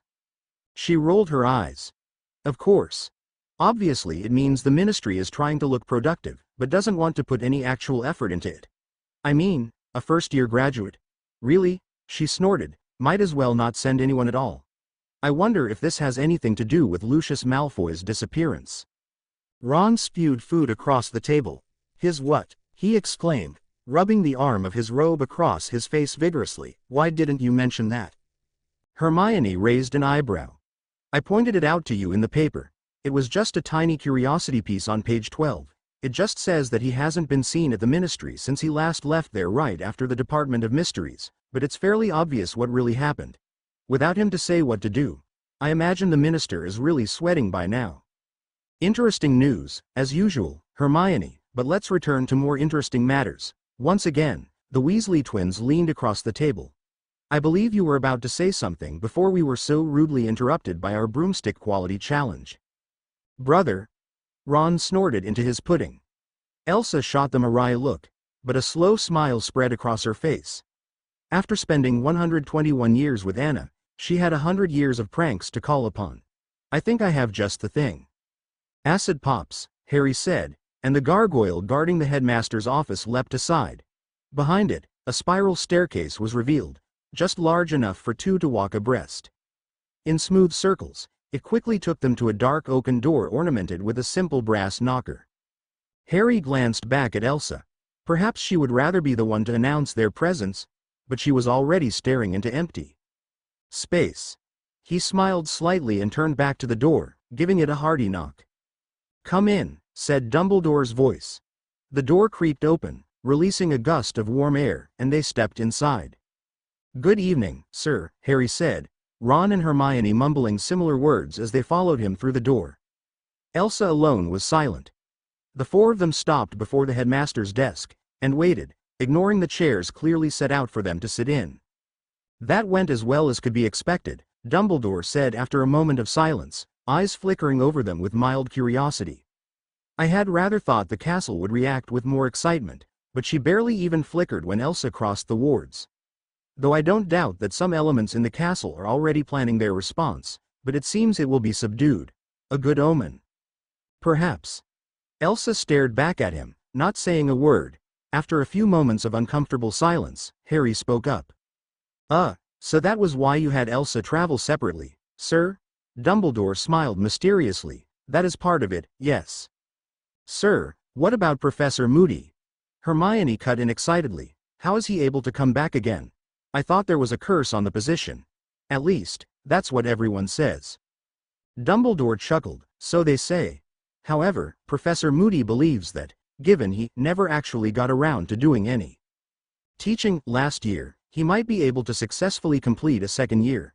If so, we might even be able to create a somewhat more normal teaching experience for our students, so long as enough boomslang skin is available, for purposes I'm sure you are quite aware of." Hermione blushed brightly, matched by embarrassed looks from both Harry and Ron, and for the first time a change in expression from Elsa, sending them a curious look. Trying to find something to change the subject, and not wanting to bring up their slightly illegal polyjuice potion they had brewed in a previous year, Harry glanced around the room surreptitiously for any hint of why Dumbledore had called them here. As a whole, the room looked almost the same as it always did. Delicate silver ornaments on spindly-legged tables puffing away, their smoke creating a faint haze that somehow managed to make the room even clearer, rather than murkier, the complete opposite of the divination classrooms. Harry found himself grateful that there wasn't room for dueling. After seeing what Dumbledore was really capable of in the Department of Mysteries, he wasn't sure he'd ever be ready to train with him. The only things amiss was a small glass case, set to the side of his desk. On the left was a silver amulet with an ornate S engraved on the front, and on the right his eyes widened. "Sir, is that?" "Indeed it is," Dumbledore said placidly, gesturing to the silvery globe that rested inside. "This is the prophecy that you so cleverly managed to keep from Voldemort." Through his half-moon glasses, his eyes twinkled merrily. "You have done a great thing, Harry. Alas, that since it took place outside the castle and deep in the Department of Mysteries, not to mention before the start of the semester, even I would be hard-pressed to award you house points for it." He looked slowly over to the prophecy. "Without your efforts, he would now know the full extent of the prophecy that binds the two of you together." Harry stepped forward intently. "So I was right. There is a prophecy about me and Voldemort, and he only heard part of it?" Dumbledore's eyebrows raised slightly. "It seems Ms. Granger is not the only one to have a keen sense of deduction." "You are correct. And that is a significant part of what we will be talking about today." Drawn away from staring around the room by the sound of her name, Hermione leaned forward. "But not all?" "Oh no, not all at all." Dumbledore's smile, usually warm, was faint and wispy, devoid of his usual sparkle. "Unfortunately, there is more. Related to the prophecy, yes, but more. Perhaps you should sit down," he said abruptly, and Harry couldn't help but notice him glance for a moment over towards the glass case. The trio seated themselves in the surprisingly comfortable chairs that were arrayed before his desk and looked back at Dumbledore, but his eyes were fixed over their shoulders. After a moment they glanced back too. Elsa was still there, standing perfectly still, gazing into the middle distance, brow slightly furrowed, mouth just turned down at the corners. It was almost like she wasn't even there. "Lady Elsa," Dumbledore said gently, "would you care to take a seat?" She blinked, and her eyes focused in on Dumbledore for a long moment, before she nodded shortly and waved her hand before her, instantly manifesting a gleaming chair of ice. She sat in it, and her eyes immediately went back into the distance. The headmaster leaned forwards intently. "I have heard that the Unspeakables have found it impossible to rebuild the wall that you destroyed in your attack on Voldemort. It seems to die every time they attempt to reconstruct it." He paused, but if he was waiting for a response, he didn't get one. "They asked me if I would request that you cancel any magic you might be holding on the area, if you would be so kind." Her dull eyes came back up to meet his. After another long moment, she spoke. "I cannot. I killed it." She frowned. "I killed its heart. I didn't mean to." Dumbledore's eyes suddenly became sharp, burrowing into Elsa's. "Its heart?" Elsa just nodded. "There will not be a wall there again." She said it with a grim certainty. They waited for nearly 30 seconds, but she did not elaborate. Dumbledore finally sighed, and turned back to Harry. "Moving on, I suppose. It is important that you see this. All of you, as I have no doubt that you would tell your friends as soon as you return to your dormitories in any case." He said this with a small smile, but even as he spoke, he straightened, and when he continued, it was with a more businesslike tone. "You have long wondered why Harry is bound to Voldemort. Why does one of the greatest Dark Lords of all time so wish your specific death? Today, you will learn why." Reaching out, he lifted the glass case, his hand darting in to grab the prophecy and slipping back out again almost as quickly. Still, Harry couldn't help but notice the headmaster's hand linger as it passed the locket. The moment quickly passed, however, and soon the case was firmly back in place. "This," Dumbledore said, "is the last existing complete copy of the prophecy. Outside of my own mind, none now know what it contains," he said with a small smile. Then, without any hesitation, he brought the prophecy down hard on the table, shattering it into 1,000 pieces. "Professor!" Harry cried, starting forward, but Dumbledore held up a warning hand. "No, listen." And there, above the crushed crystal globe, a figure slowly swam into existence, and to Harry's shock, the woman standing there was Professor Trelawney. A much younger Trelawney, to be sure, but definitely the same woman who had attempted to teach divination each year. And in a voice that Harry recognized in sudden shock, a voice that was deep and powerful, somehow magical and yet devoid of magic, she began to speak. "The one with the power to vanquish the Dark Lord approaches, born to those who have thrice defied him, born as the 7th month dies, and the Dark Lord will mark him as his equal, but he will have power the Dark Lord knows not, and either must die at the hand of the other, for neither can live while the other survives. The one with the power to vanquish the Dark Lord will be born as the 7th month dies, the one with the power to vanquish the Dark Lord approaches." As the spectral figure began to repeat itself, Dumbledore lifted a tired hand and waved it through the misty figure, dispersing it for what Harry somehow knew was forever. "So that was the other prophecy, the one you mentioned before?" Dumbledore nodded sadly. "Indeed it is. Now you know the other true prophecy of Professor Trelawney. I'm sure you see just how much this means." "But that could mean anyone." Harry turned, startled, to Hermione. She was glaring at the headmaster angrily. "It never said Harry's name, or year, or anything like that. How do you even know it refers to Voldemort? It just said, the Dark Lord. It could mean a Dark Lord in 1,000 years? Or never?" Dumbledore chuckled faintly. "I suspected you would realize this as quickly, perhaps even sooner, as I did." Hermione blushed brightly at the praise, and the headmaster continued, "In fact, there is even more ambiguity to the prophecy. There was another child born as that particular 7th month died, whose parents had defied Voldemort 3 times. Neville Longbottom. It could just as easily have been him to bear the scar and to be here now."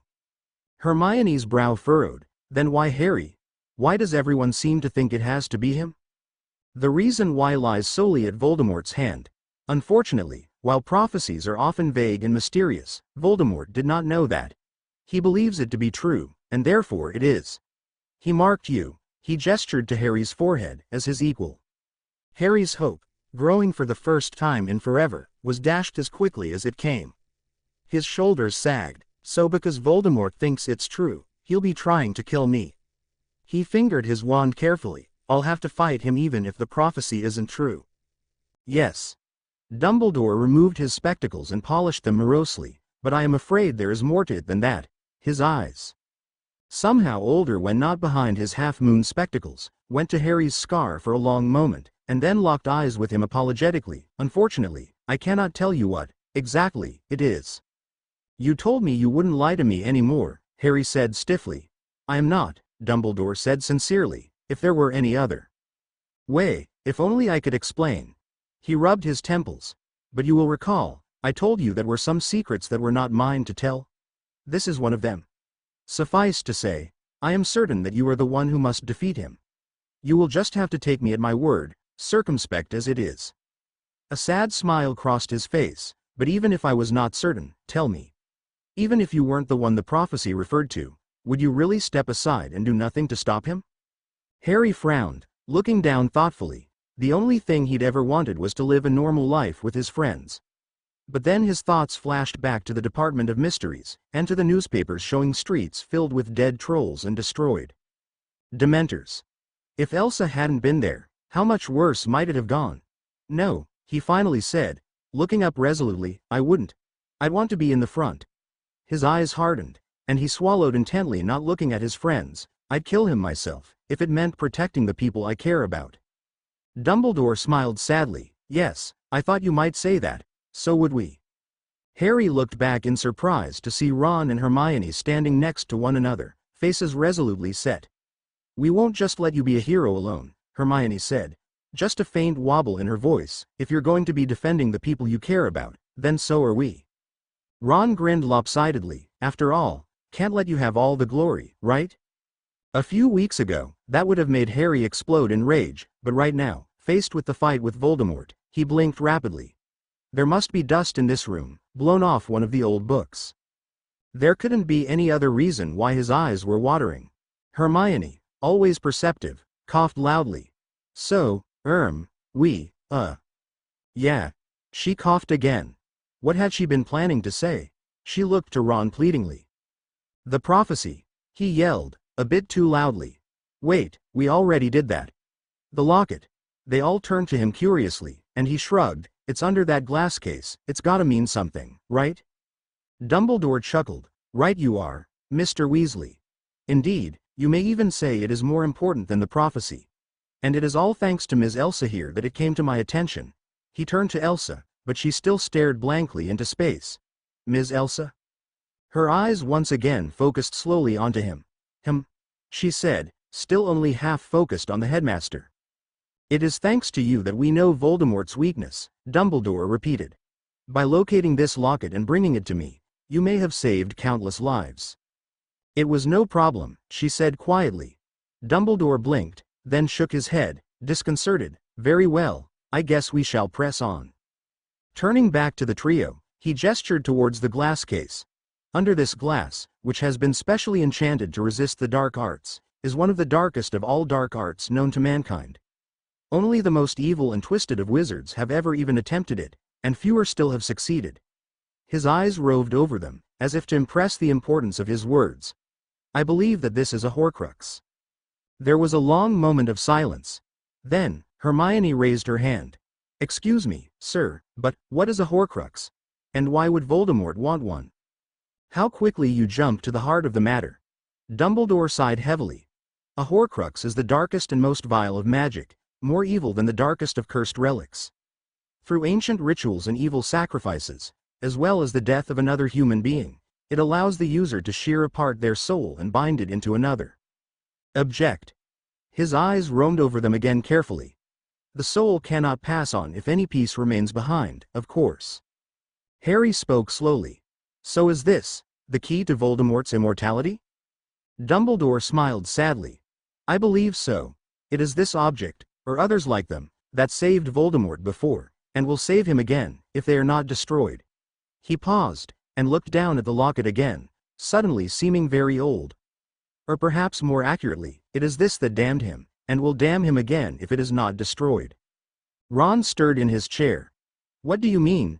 These will let him live forever if we don't destroy them. That's exactly what he wants. Ah, Mr. Weasley, Dumbledore said sadly, it is so often what we want the most that is exactly what we should not have. Hermione leaned forward, but Professor, surely nobody ever wants to die. Perhaps not, Ms. Granger. But as I said to Harry once before, to the well-organized mind, death is but the next great adventure. But, do not misinterpret, Ms. Granger. You are correct that many people do not wish to pass on. Life has its way of squirming itself into our souls. All the sweets, you know. He smiled and popped a lemon drop into his mouth, but eventually comes a time when your purpose here is done and you find the urge to move on. His eyes latched onto Elsa, as she stared intently back. We, being wizards, have a special blessing when it comes to this. We know that something exists beyond, if only from talking to the ghosts of the castle. Muggles know nothing at all, and must depend on blind faith. Voldemort has chosen to forego that possibility for change. I believe he dreams of an eternal empire, a kingdom ruled by an immortal emperor, of sorts. He is not the first to have such delusions. He paused for a moment, sucking vigorously on his lemon drop, eyes devoid of their usual sparkle as they darted from one person to another, before finally latching onto Elsa. At the mention of ghosts, she had begun to stare intently at him. Interrupting the moment, Hermione perked up, like Grindelwald did, back when he helped the Nazis. Abruptly, the room seemed almost oppressively hot. I would prefer not to speak of Grindelwald, Dumbledore said shortly, eyes fixed on Hermione in a way that was almost frightening. The feeling passed as soon as it came, and Dumbledore continued sucking on his lemon drop. In any case, we must focus on the present, not the past. So, on to the first order of business. Lady Elsa? She frowned slightly, and he smiled cheerfully, ignoring her reticence. You offered to attempt to destroy this object before. Would you mind doing so now? The fog in her eyes slowly cleared, and her gaze finally came into focus, latched on the elderly headmaster. If I do, will you answer for me a question? Dumbledore smiled merrily, the sparkle back in his eyes. You must know that there are certain secrets I cannot surrender. Elsa shot him a disdainful look. Then you will answer to the best of your ability. Dumbledore nodded amicably. After studying him for a long moment, Elsa, too, nodded. Reaching out a hand, she fired a blast of cold. It passed through the glass without pause before enshrouding the locket. Then she splayed her fingers wide, and clenched her hand into a fist. Without fanfare, the locket crumpled into dust. They all stared at it for a long moment before Hermione spoke. Is that it? Yeah, Ron said. I'd have thought it'd be more impressive than that. Are you sure? Dumbledore frowned, gazing at the pile of dust that remained, his brow slightly furrowed. I believe so. Unfortunately, outside of very specific circumstances, detecting the actual presence of a soul is very difficult. His wand emerged from beneath the desk, and shortly the dust was barraged with a wide assortment of spells.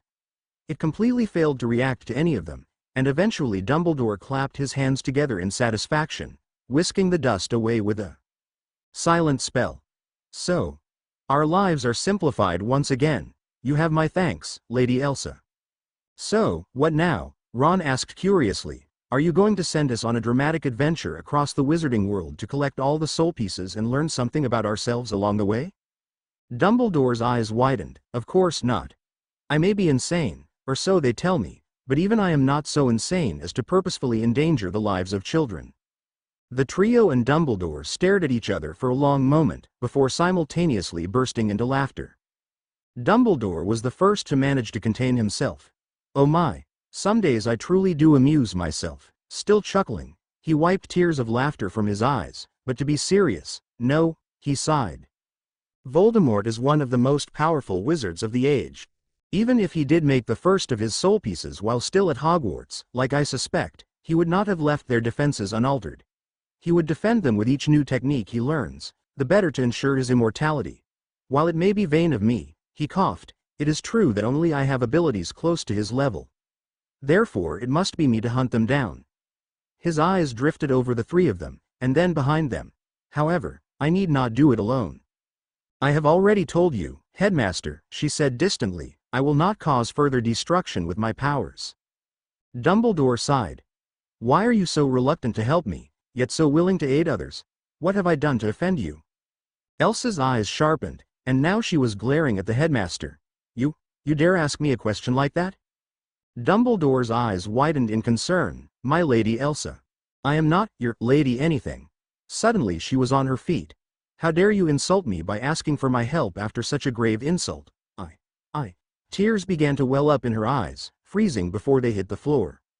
Dumbledore's eyes widened even further. I assure you, whatever I did to alarm you, I meant no offense. Elsa looked up tearfully. You sent a ghost to invite me here. A ghost. Still sitting, Harry grinned. That was the cue. While Dumbledore was distracted, he began quietly casting spells. Dumbledore's eyes widened. My dear Elsa, I'm so sorry, I didn't consider. That's not it, Elsa wailed. You sent a ghost close to me, and now they're back. To her apparent horror, something that looked like blood began leaking from the walls. They followed me here. Suddenly there was an unearthly wailing that rang throughout the room. And Elsa shrank back. You can protect me from them, can't you? You're a great magician. Surely you can do something before they. Elsa, an unearthly moan rang from the walls. Elsa. Slowly, pale figures faded through the walls, covered with blood, wide eyes gazing emptily forward. Kumi 2 USSSSSSSSS. ELLLLSSSSSSSA. No, Elsa yelled dramatically. I'm too young to die. Take him. Instead, she flung out an arm at Dumbledore, whose eyes were slowly widening. The spirits glanced between the two of them, then slowly shrugged. Okay. Dumbledore was looking more alarmed now, reaching under his desk for his wand, and just then, the first of the ghost's head fell off. Well, almost. PPPPSSSSSs, it muttered, then coughed, its ominous voice suddenly changing to a British accent. This always seems to happen at the worst times. Dumbledore's eyes narrowed. Nicholas? The ghost's bloody shroud wavered, then disappeared entirely, revealing a very embarrassed-looking Nicholas de Mimsy Porpington, head still flapping wildly. He blinked, and looked around in growing alarm, before sprinting for the walls. Abandoned ship, he wailed, run away. A moment later, the ghosts were all gone, leaving a slightly ruffled Professor Dumbledore behind. He looked over his half-moon glasses drolly at Elsa, who was staring back with a tiny smile on her face. Very impressive, he said, I am suitably chastised. Hermione wrung her hands worriedly. Are you all right, Professor? I'm so sorry, I didn't want to do it, but some people, she glared at Harry and Ron, insisted. She leaned forward, offering the headmaster a pastry. Here, would you like to have a custard cream? It might make you feel better. Ooh, pumpkin lemon, my favorite. He popped the pastry into his mouth. And in a poof of feathers, he was transformed into a canary. A few minutes later, after enjoying the antics of a rather striking canary with a half-moon pattern over its surprisingly sparkly eyes as it flitted around the room, the headmaster transformed back, a wry smile on his face. Harry, trying to force the grin off his face, quickly tried to apologize, but the headmaster waved him off. He chuckled wearily. No, I fear it is my fault. He closed his eyes for a moment. My humblest apologies, I had not considered your reaction. Your world does not have ghosts, does it? Elsa's laughter finally stopped, and she climbed to her feet, before manifesting another chair and sitting in it. She sighed, a half-smile still lingering on her face.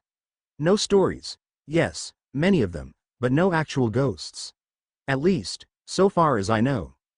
And, of course, you thought that maybe, just maybe, your sister, but no, he looked up and shook his head firmly, your sister will not return. Not even if she could. Elsa frowned, good mood dispelled. You don't know that, she snapped.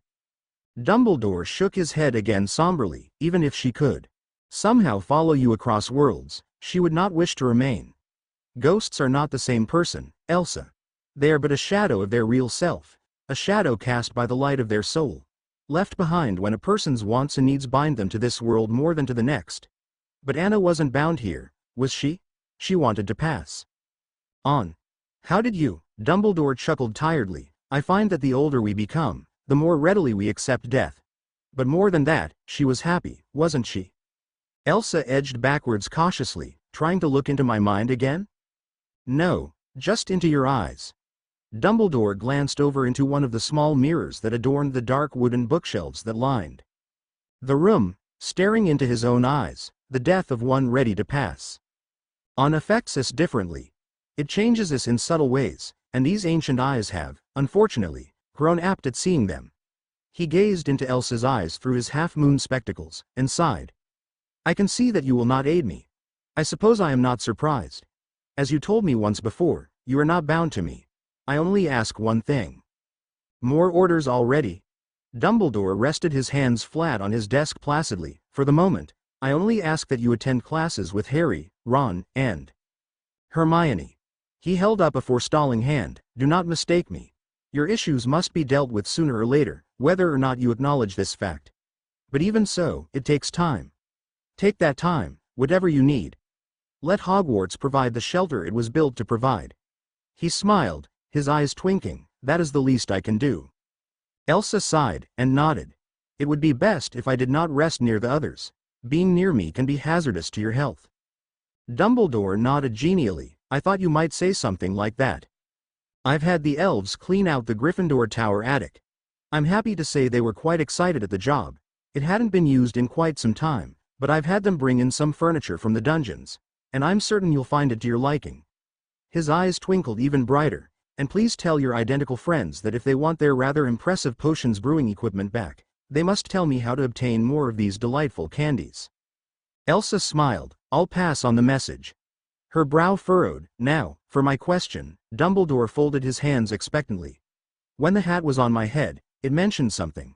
It seemed to think that something else had happened in my past, something I didn't even remember. Do you know what it meant? The headmaster frowned. I'm afraid you've asked me a question I cannot answer. The hat was made in the image of its creator, and Godric Gryffindor was a stubborn man. If it would not even tell you, then it will certainly not reveal the truth to me. It is possible it even does not know. My best advice would be to look within yourself. I'm sorry, but that's the best advice I can provide. Elsa frowned, but nodded, and Dumbledore clapped his hands. Now, you've all had a long day and I'm sure you would like to get some rest. Please, don't let the things I've told you today burden you overmuch. They can wait, I think, for a while longer. As they stood and turned to leave, Harry paused and turned back. Wait. Professor, we were wondering, do you know anything about Luna Lovegood? I always thought she was just a bit odd. But apparently Elsa knows her from back in Arendelle, too. How is that possible? Dumbledore smiled mysteriously. That, I fear, is a larger discussion than we have time for at the moment. And while I doubt she would mind, I feel it would be more appropriate if she were here. Perhaps another time. Harry nodded slowly, and the four of them made their way out the door, quickly making their way back to the Gryffindor common room, and soon to bed. In the headmaster's office, Dumbledore stared at the door thoughtfully long after they had left. Many hours passed in the way. Eventually, though, a voice spoke into the room. See, Albus. Show them any weakness, and they will think it has infected your entire being. I warned you this would happen. Dumbledore's eyes drifted over to the portrait, and he chuckled quietly. Ah, Nigellus. You were right, I suppose.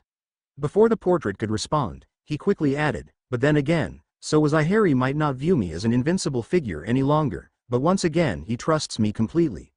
That is a worthy trade-off, I think.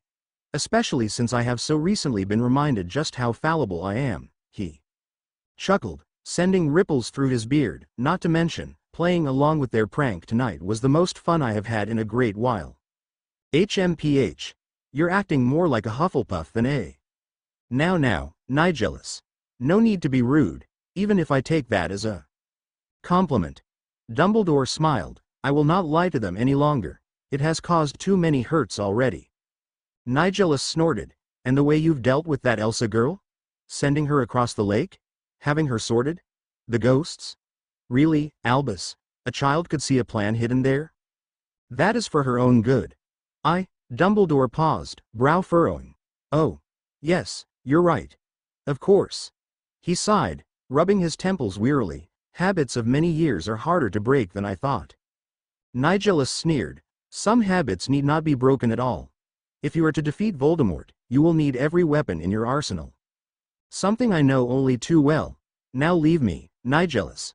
I must plan my next move. But of course, sir. Nigellus swept into a low, mocking bow. But I'm afraid you'd better plan quickly. Explain your Dumbledore's eyes rested on an empty portrait. Self. He sighed. Oh, Nigellus. But the answer came sooner than he could have expected. Mere moments later, his wards tripped that there was someone at the watch gargoyle, and a rushing noise drew closer, before a terrified ghost burst through the door, head flapping wildly. Nicholas? What can I do for you, if this is about the prank? No time, Albus, he said, somehow needing to draw labored breaths. Voldemort, he's here. Dumbledore stared blankly at him for an instant that seemed to go on forever. What? He finally said quietly. Nearly headless Nick pushed frizzed hair out of his eyes in distress. Voldemort. He's here. I was drifting along the edge of the wards, thinking of how I could apologize, and I heard his voice. I still recognized it. After all these years, it's him. Dumbledore cut him off with a stroke of his hand and sprung into action. Fox, in a plume of flame. The phoenix appeared above his head, landing on an extended arm. Take me there, Fox, as quickly as you can. He disappeared into the flames, and stepped out a moment later, hundreds of feet away, wand at the ready. He could not have expected what he found there.